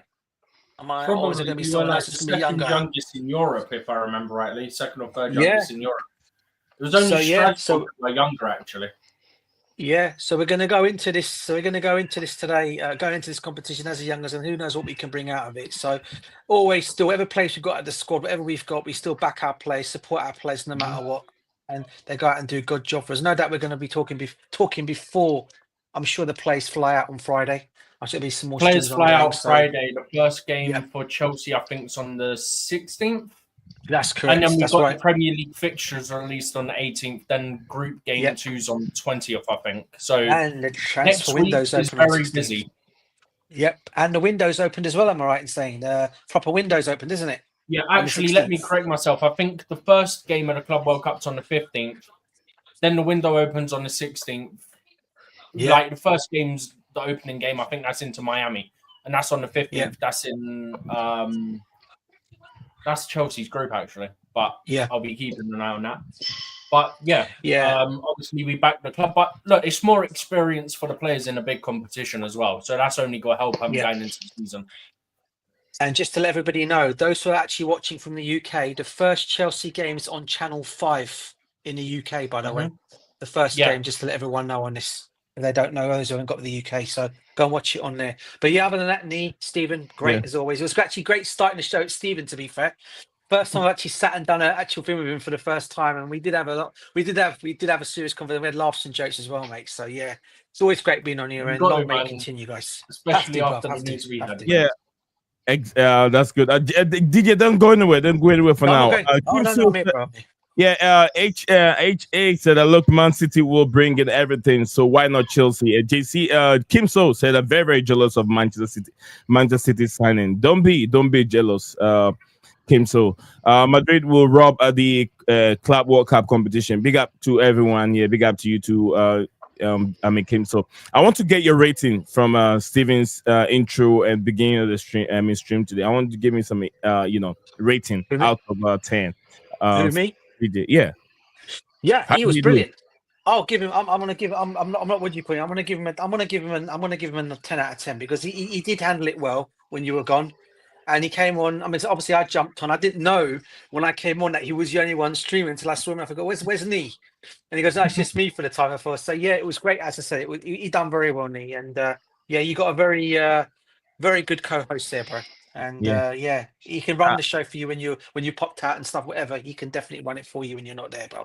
You're in safe hands, let's put it that way, bro. You've got my head so big because I'm feeling proud of myself that I'm able He's to. Been saying to me for like a year, 2 years. I know. Do you think you ever be confident enough to do it? I know he has it in him. He has the instincts that he can do it, but he's a bit laid back, and I'm trying to get that disease away from his blood. It's a confidence thing. It's a confidence thing. Yeah, confidence, and he's getting better. I'm very, very happy. He is. He's a bit laid back, but he's much better now. I'm very happy. I think the only real thing for me was the only thing that was an issue was just that one, and I'm gonna say it blunt, that one idiot that came in with those disgusting comments was the only issue we had today. So to everyone else, much love and respect to you guys for keeping it civilized and for joining the conversation as well. Yeah, those things you get them all the time. I thought maybe I have to do something with technical. I'll say technology or something. But yeah, those things don't come in. You don't expect everyone to be nice on the stream all the time, Steven. It won't happen. Oh, I know. It's the first one we've had, and I was like, brilliant. Right at the start as well, I was like, oh, great. Yeah, we lost. So let's go to JC. JC, come in, JC. Yeah, hi. We lost. I think it was a very short window, and most of the active clubs were really the top clubs in England, and probably the clubs who want to go to Club World Cup and like build something there. So the best window, I would say City, 8 out of 10, but that's understandable because their aging squad required a rebuild, and they had been planning for it since January. So that was expected. Otherwise, they would have been in trouble.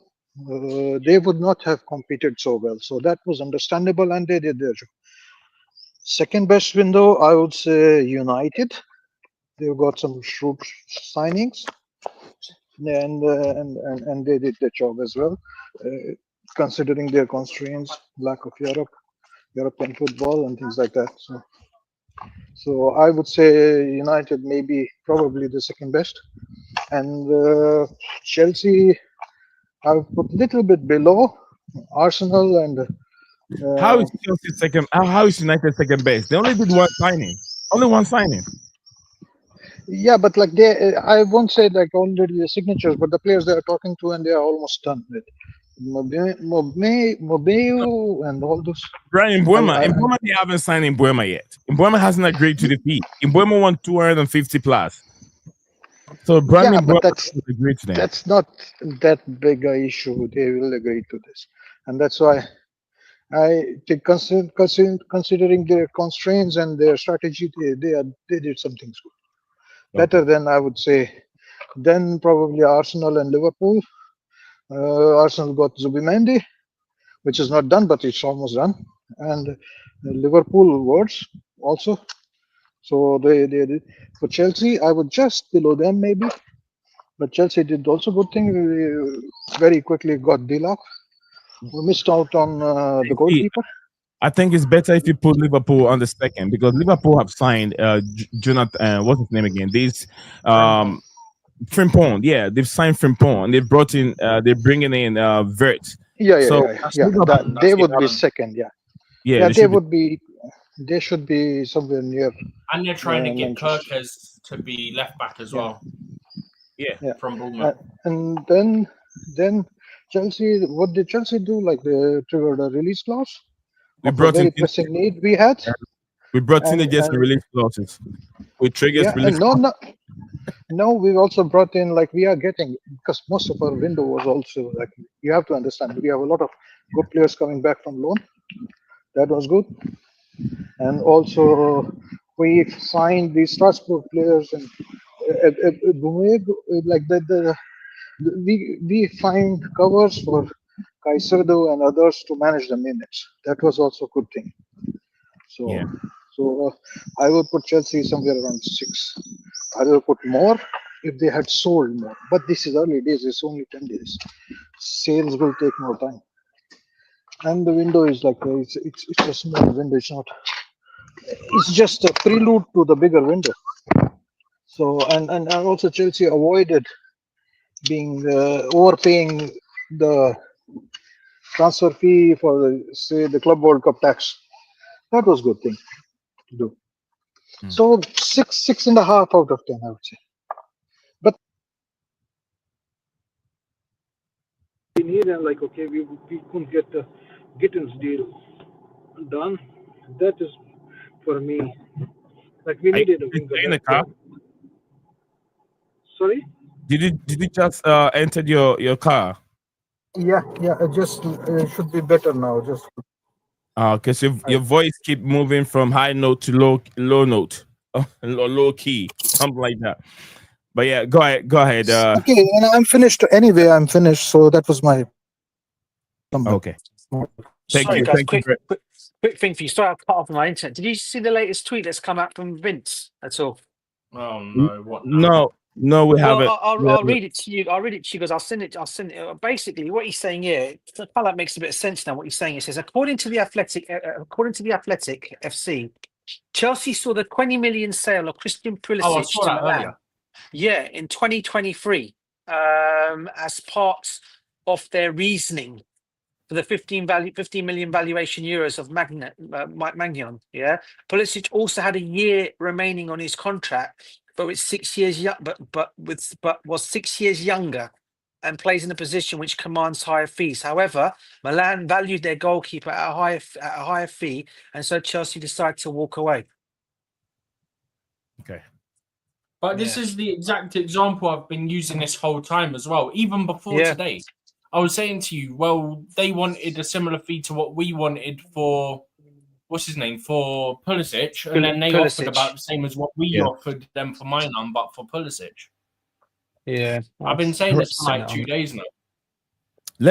Guys, let me take this few comments from Bobby Smoky Signal. Bobby, thank you very much for at least joining us on the show today and supporting the show. Bobby said, Bobby it said as far as English clubs is concerned, and this was a Club World Cup window for Chelsea and Manchester City. All other clubs is just business as usual, and it's continue after everyone again on Monday. So thank you very much for Bobby. That's why I said, you guys, some of you don't have to be upset on how the window ended, because it wasn't a window to do much. Just 10 days.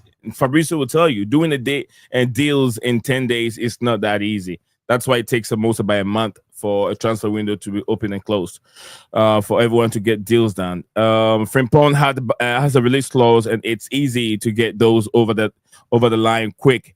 They are still negotiation for Florian Wirtz. Liam Delap, prime example. Yeah, and Liam Delap also. HA said Chelsea must bring big players, big goal scorers, and Jackson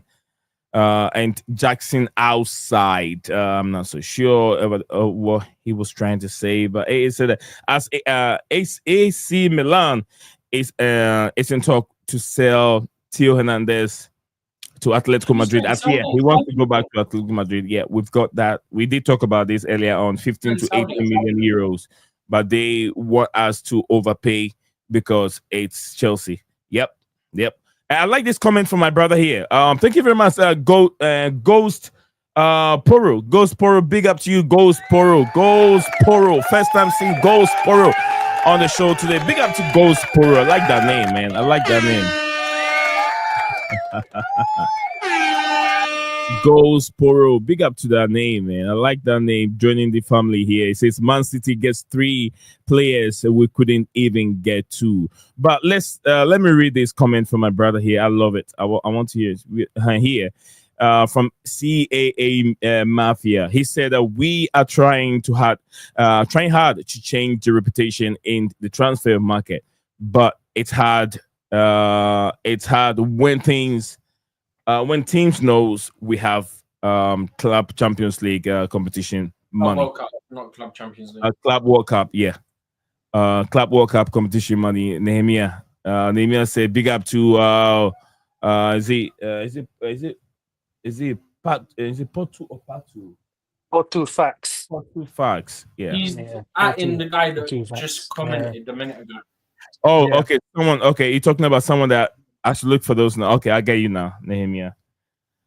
All right, so I'm not happy about this window. HA, you'll be happy in the next window. The window opens again. It's not far off. Just about 6 days time, I'm sure. About 6 days time, the window opens 6 again. days. It opens on Monday. Yeah.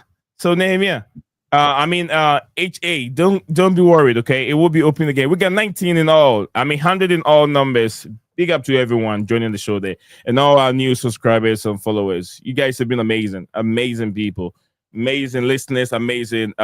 Dosing.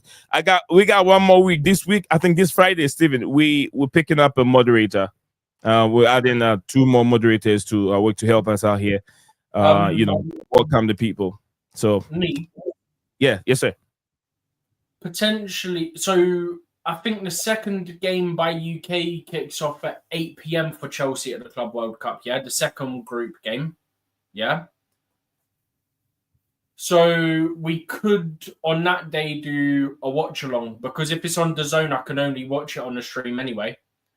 Okay. But I think I said on the 18th, I think it is, 16th or 18th? 18th, I think. The Premier League fixtures come out, whatever day that is. So we could talk about that, look at, obviously, some of the big teams. When do Chelsea play, like Arsenal, Tottenham? When do City play Man U, Liverpool play City and all that? And we can sort of go through and, like, look at when the big games are happening.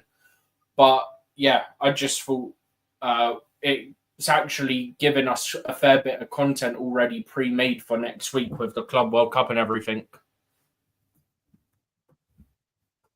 Okay.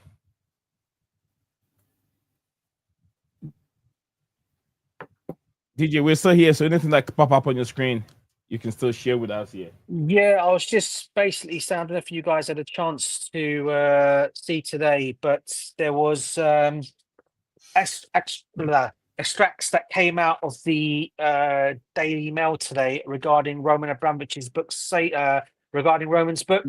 I don't know if you Is this saw the there one some about comments that he have been. wants to come back and say a proper goodbye? Yeah, that's the one. That's the one. And saying that also that he's not going to be buying another football club. Or Chelsea.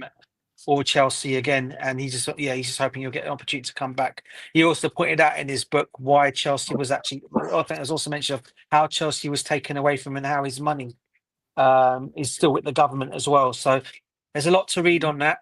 Those who don't know about Apparently, the he book, spoke about how Ratcliffe tried to hijack it last minute as well. yes, that as well was mentioned. I Oh was my just going God, to say, Gordon's just missed the sitter. Yeah, he also said that he wants to come over and say a very good, farewell. Yeah. Yeah, he wants to say like a proper goodbye because he obviously Yeah. didn't get a chance because he was sanctioned. Yeah, once everything is right, I think he will come when Chelsea is playing home ground, Stamford Bridge. He wants to come over there and then I say. think he'll come over more than once though, because he did sort of grow into being like a proper fan. Yeah, hopefully he does. So I Yeah, say and big up to our Donnarumma, man. Big up to him.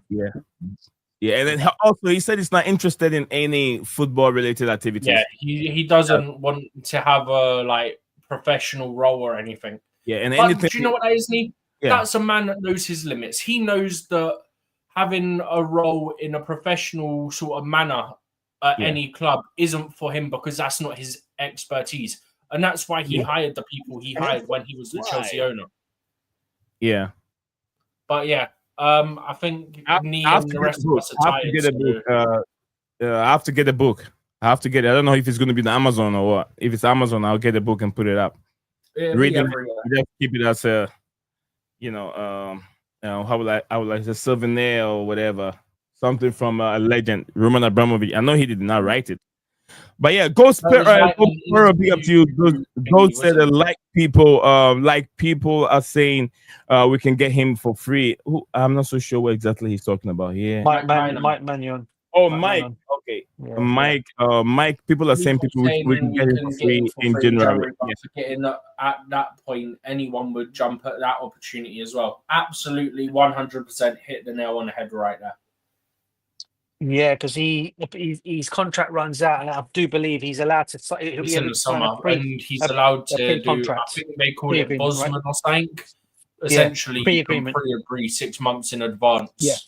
Yeah, with a club. Yeah, where he still get unless they're from the same country. So that's why clubs like Chelsea and Liverpool and Man City. Well, Chelsea and City couldn't do deals for Van Dijk and Trent 6 months in advance. You could like have it ready and say he's gonna join us at this point, but not have it sort of signed, if that makes sense. Like the intention's there to do it, but it's not done because you can't do it, if that makes sense, until after the season. Mm-hmm. So I think the interesting thing for me, guys, is if Petrovic does go and smash it at the Club World Cup, we are still hearing reports from Simon Johnson that either he or Sanchez is going to be sold no matter what. One of these goalkeepers is going to go. So even if he does go and smash it, yeah, I agree. Yeah, for sure, man. Yeah, he has to be the one. Yeah, man, he has to be. Yeah, and so look, for me, look, if that is the case, then I'll be happy with Petrovic. That means we're going to get rid of Sanchez and Petrovic stays, and we're not going to sign a new goalkeeper. I'll be happy with that. But can we go with the goal? But will Petrovic start every game is the question. Will he start in the Champions League? Will he start in all the Prem games?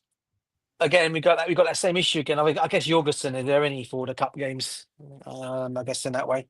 But let's see how Petrovic is going to do. I think he's going to come and do well. But for me, I'm still going to say I think we've missed a bit of a trick with Mike Maignan not signing. I really do. We want opportunities, but we won't take opportunities. Yeah, I look at him more as experience as well, Stephen, because the guy can play. It's that as well, bro. It's that as well. You know what I mean, bruv? You know, and we've been crying out for experience, and I think that's what makes this. That is why I'm probably more disappointed in this window for that reason. Because I look at Mike Maignan not as a world class goalkeeper and a World Cup winner, but he brings experience, and that's something. I think that's what we need in this team, and he exactly ticks all the boxes for that. I agree with you, DJ. I do 100%. It would have been much better, but if Mike Maignan deal hasn't come in, let's all pretend Mike Maignan deal did not even come in. It doesn't exist. we're all thinking that Petrovic would have come in and replaced Sanchez, don't we? No, I was hoping. No, I didn't think it would. I was hoping. We're hoping that Petrovic will come in. So let's go for Petrovic. But do I trust the club to not Yeah. sort of try and force the arm of the manager on that? Because if you think about it, Nee, right? What you're saying is spot on there, right? But then if you think about it, we have all been led to be told, and it's on more than one journalist, by the way, that have come out and said that Petrovic will be sold if the right money comes in for him at 35 million. So if Monaco decide they want to do that, they'll sell him for that price because he's sellable. They'll sell him. So that's why I'm talking about. This is why I'm saying about this whole thing with Mike Maignan for that reason, bro. Even though you were saying, yeah, if there was no talk about Mike Maignan at all, I would still worry and stress because that means we're going to sell one of our goalkeepers, and it's more than likely going to be the wrong keeper we sell. That's my issue. Okay. But yeah, unless Nee's got anything to add, I've got nothing else to add. So I'm done. Petrovic is a good keeper, not like Sanchez. Yeah. Roman Abramovich is a blue from HA. Thank you very much, HA. Like I said, guys, it's a Friday. Friday is a day. We have a couple names up that we've put up. We're picking 2 names out, adding to our current moderators. We need people that welcome new subscribers and also help out with what we do over here. It's not easy. Going through all the comments that comes in. So a day, if I do a 2-hour stream, and thousands of comments comes in, I go through almost about 85 of the comments. I read them out on this platform, and you won't get this everywhere. Some of the platform they won't even highlight the comment or even read them. You just leave it as it is. So you guys are supporting. We don't ask for money from you to do super chats because, for one, at the moment it's one of the smaller channels. Yeah, we hope to grow it into a bigger channel. But until that happens, we do have the ability to read basically every single comment because there's not a massive influx of comments where we can't keep up. We can always keep up with it at the moment. We do not ask for you to give us super chats. We don't do that because we don't want to put people into a mindset of, oh, I have to put money just to get my comment read out. We don't want to do that, right? But yeah, just wanted to quickly add that we haven't at any point asked for money. Anyone that has submitted a super chat 9 out of 10 times is someone who's a friend of the show and they just want to help us out, but we don't ever ask for it. But yeah, if you want to support the channel whichever way you can, we have to remember subscribing, liking the video, and also super chat. Those are one way you can support the channel. We're not asking you to do that, but the most important thing that we are asking you to do is subscribing and liking the video all the time. It sends a positive signal to the YouTube algorithm, and once the likes and stuff coming up on the videos, what they do is they also it helps the streams, the videos, and the channel get pushed to newer people to watch them. So even if you don't super chat, like I said, we don't ask for it. Yeah.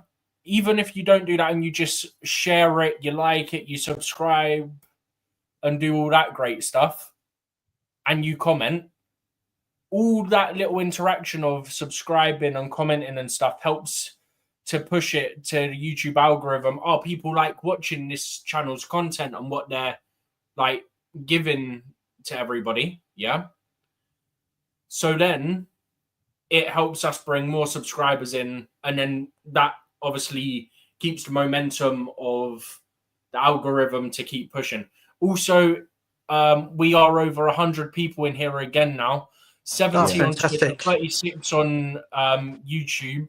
We were just at 112. We're now at 106. So shout out everyone that's in here now. Shout out everyone who's been here today. Big up to everyone, man. It's been a brilliant stream. Much love to you. No, it has been. It's been a phenomenal stream, and like Stephen and Nee have said, it's a big. It's starting to get a bit. We want obviously to make the community a big community here. Everyone that does come on here, they all know when they come on here we all, like I say, it's all about talking about our football club that we love, and also about other clubs as well.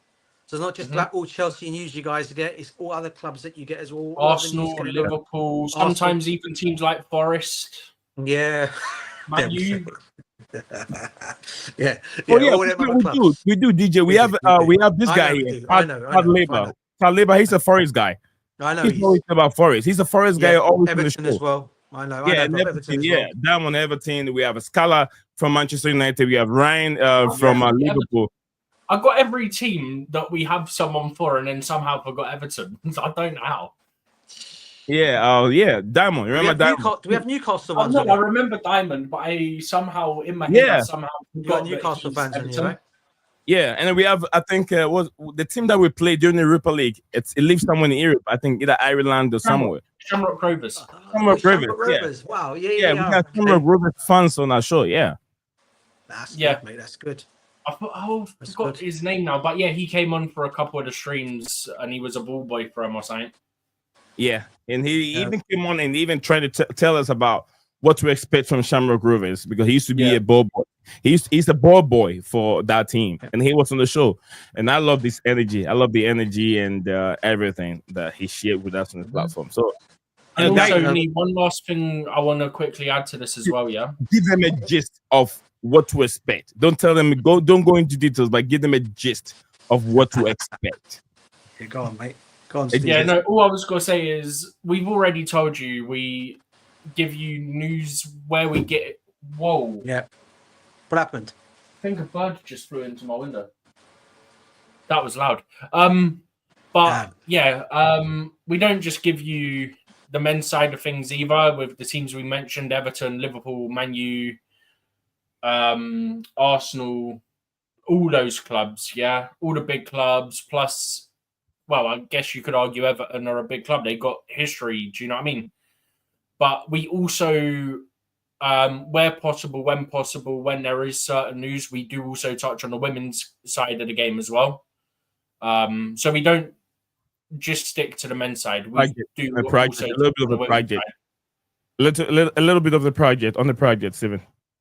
Yeah, on the project side of things of this channel, I'm not gonna get too much into it because we don't want to give things away. Yeah, but put it this way: long term, there's got to be bigger changes, and we're going to be trying to turn it into a more professional setting, and so still make it enjoyable, of course, but we're going to make it more professional, and there's going to be a better setup as well. So I'm not giving away too much. I'm just going to give you the smallest of detail I can possibly give. But just know we're trying to make things even more professional so that we can up the standard and the quality of the content that we give you guys. Exactly. Thank you very much. Santiago said, could Petrovic be better than Maignan? Maignan, it's already on old. He's already an old man. Yeah, Petrovic can be better. It depends on him. He can be better. And, Premier League, let's say the Premier League is not as easy as the slow league, Italian league. Premier League power shots are coming from all angles. You guys know the status of the Premier League. That's why it's the most attractive and watchable league in the whole world. And very, very entertaining. You got all kind of football in the Premier League. You have all the best managers in the world are in the Premier League. Take Ancelotti away. All the best Premier League, the best manager in the world is in the Premier League. Pep Guardiola, Jurgen Klopp, once upon a time was there. Now we have Arne Slot. We have who do we have here? We have one of the youngest managers, also up and coming managers, Amirim, who's with Manchester as well. The youngest one, I forgot his name. Is it not what's his name? The one that got moved to is this DJ? If you're talking, you're muted. DJ, if you're speaking, is it the Brighton manager, right? Yeah, he's the youngest. Yeah, he is. Yeah, he's the youngest. I think 27, right? Oh my days! It's in my head. I'll tell you guys. I know the face.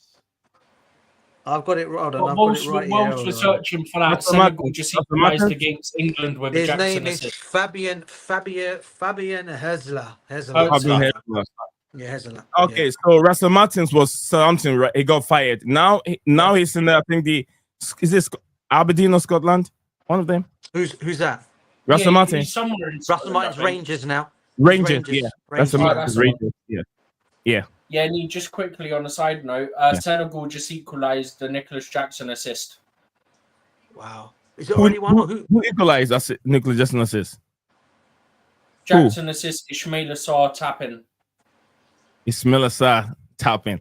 I told you England has to be very careful because Senegal are a very good team. They're like at the end of the Who day, scored England's goal? Harry Kane tapping.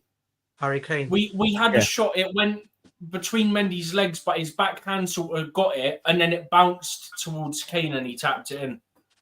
But DJ, my thing on that is it's a rotated team. He's actually doing what I've complained Serena Wiegmann doesn't do, where he's actually trying to find out who his backups can be on that plane. She doesn't do that, Serena Wiegmann, and he's trying to do that. So I can't fault it. You might lose it, but long term, understanding who your backups are that are good enough to go to the World Cup, it's worth it. I don't care. It's a friendly game at the end of the day. You know what I've noticed about England? When England play either low, smaller teams from other countries, they underrate those teams. And also, side note, there's a women's referee in this game, actual referee on the pitch. Oh, okay. On the one in the middle is a woman. Yeah. The actual referee. Oh, wow. I can't get a game on my screen. But what I was saying is that if England plays those smaller teams or the teams from Africa, they look at them and underrate them. If you guys can remember, Ghana came to London, I think Wembley. We played against the Three Lions, and it was a draw. Asamoah Gyan has that equalizer. It was a 1-1. And England find it difficult playing African teams. Why? Is it the strength, or is it just the techniques? Why do just quickly, Jackson put a cross in from inside the box on the touch line, basically. Yeah. And it was sort of like a half volley, so to speak, to Ismail Assar to run onto. Ismail Assar managed to get ahead of Kyle Walker so he could tap it in. Oh. That looks like what I will say on that is fair play, Nicholas Jackson. He done a quality job there. Just one quick thing, guys. Is João Felix going to the Club World Cup? Yeah. Who knows at this point? He's going. Yeah, no, we'll find out on Friday. I don't know what time they're flying on Friday, but at some point on Friday we'll get the news of who's going. No, I've just got a lineup here. I just saw a lineup here that could be used in it, and I'm thinking, yeah, he's mentioned in there, but he's been mentioned in there. So. Are you saying? Huh? Go ahead. No, it wasn't me. Yeah. No, I was just saying it was like a lineup. You know, people like put out lineups to say who's going to be at the Club World Cup. Someone's put one out. You know, I just saw his name on the on that list. So who they're lining up. Yeah. Yeah, Nee, whenever you're ready, unless anyone's got anything to add. Yep. If you're ready to wrap up. We're all good. We are good now. We're about to end the stream and the numbers are just rocking and going up, and especially on YouTube. It's been like this most of the stream. It's been above 60 basically the whole time, and it's been 100 plus multiple times as well. Yeah. Bro, I say it to you every time. Deadline day is just something different. Exactly. It's the luck that the DJ brings around here. The legend himself. That's you guys, man. It's all of you guys, man. It's all of us. It's all of us. It's teamwork. Yeah, for sure. Yeah. All right, guys. I always say Leo Desperandos, Sanin, DJ, Steven. Adios. I'll let you do that. I'm jumping in. It's not my stream. It's Steven's stream. Steven G, over to you. We're done. Yeah, no, all good. I'm going to say it one final time as we wrap up. Much love to everyone that's been on the stream with us today. That includes everyone that's been in the chat. Very interactive chat today. I mean, we've been on for now over 4.5 hours, nearly 4 hours, 40 minutes. So shout out everyone that's been here along the way, everyone that's here now. But yeah, it's been fun. I think it's been disappointing from a Chelsea side of things, but it's been good to sort of be on, and we've looked at some of the other deals that have happened. I mean, Barcelona got one of the people that Chelsea were linked with in terms of goalkeepers, Joan Garcia or whatever his name is. But yeah, it's been a fun stream, engaging stream, and yeah, we've had no issues except from one person. So the fact that we've had so many people in the chat and we've only had one problematic person, then I just want to say it one more time, like, big respect to everyone that's been respectful. There's been no arguments or fights in the chat or anything at all either. So one last time, subscribe and like, turn the bell notifications on YouTube. If you're on Twitter, please come over to YouTube. If you're on YouTube, please go over to Twitter and go follow over there. Blueclouds Media there. Blueclouds Media, Instagram, YouTube, TikTok, all that stuff. And yeah, thanks for being along with us for this stream today. We'll be back, I presume, tomorrow as well. Much love, everyone. Shout out DJ being here from the start. And shout out me as well, of course. As well as everyone else that I've said as well. Everyone in chat, JC and all them lot that have been in there. I can't remember all your names. Long list. Too long. We've seen a few new people as well, so shout out to the new people as well. But yeah, much love, everyone. It's been a good stream, and we'll see you in the next one. Ciao, everyone. Ciao. Adios. Italians and Spanish will say ciao. I'll say adios. Leo Desperandos and hang on. Stevie, over to you. Nehemiah, big up to you too. Stevie, I'm waiting for you know, I'll just end it with these last two comments so Nehemiah gets seen saying big up and clear lake out. Yeah, we can all say clear lake out as much as we want, but unfortunately it's not going to happen. And with that, we'll see you guys tomorrow. Peace out. Up the Chelsea. Up the Chelsea. You are a winner. Stand tall, be proud. In the face of doubt, you shout it loud. Feel the strength, let it in. With every step, you're gonna win. You are a winner, feel no pain. You are a winner, feel no pain. Yeah, I woke up feeling like a champion. Every move I make, I got the stamina. Eyes on the prize, never lose sight. Grinding every day, pushing through the night. Got the fire in my soul, never back down. In the ring of life, I'm the one with the crown. Sweat and tears, yeah, I paid the cost.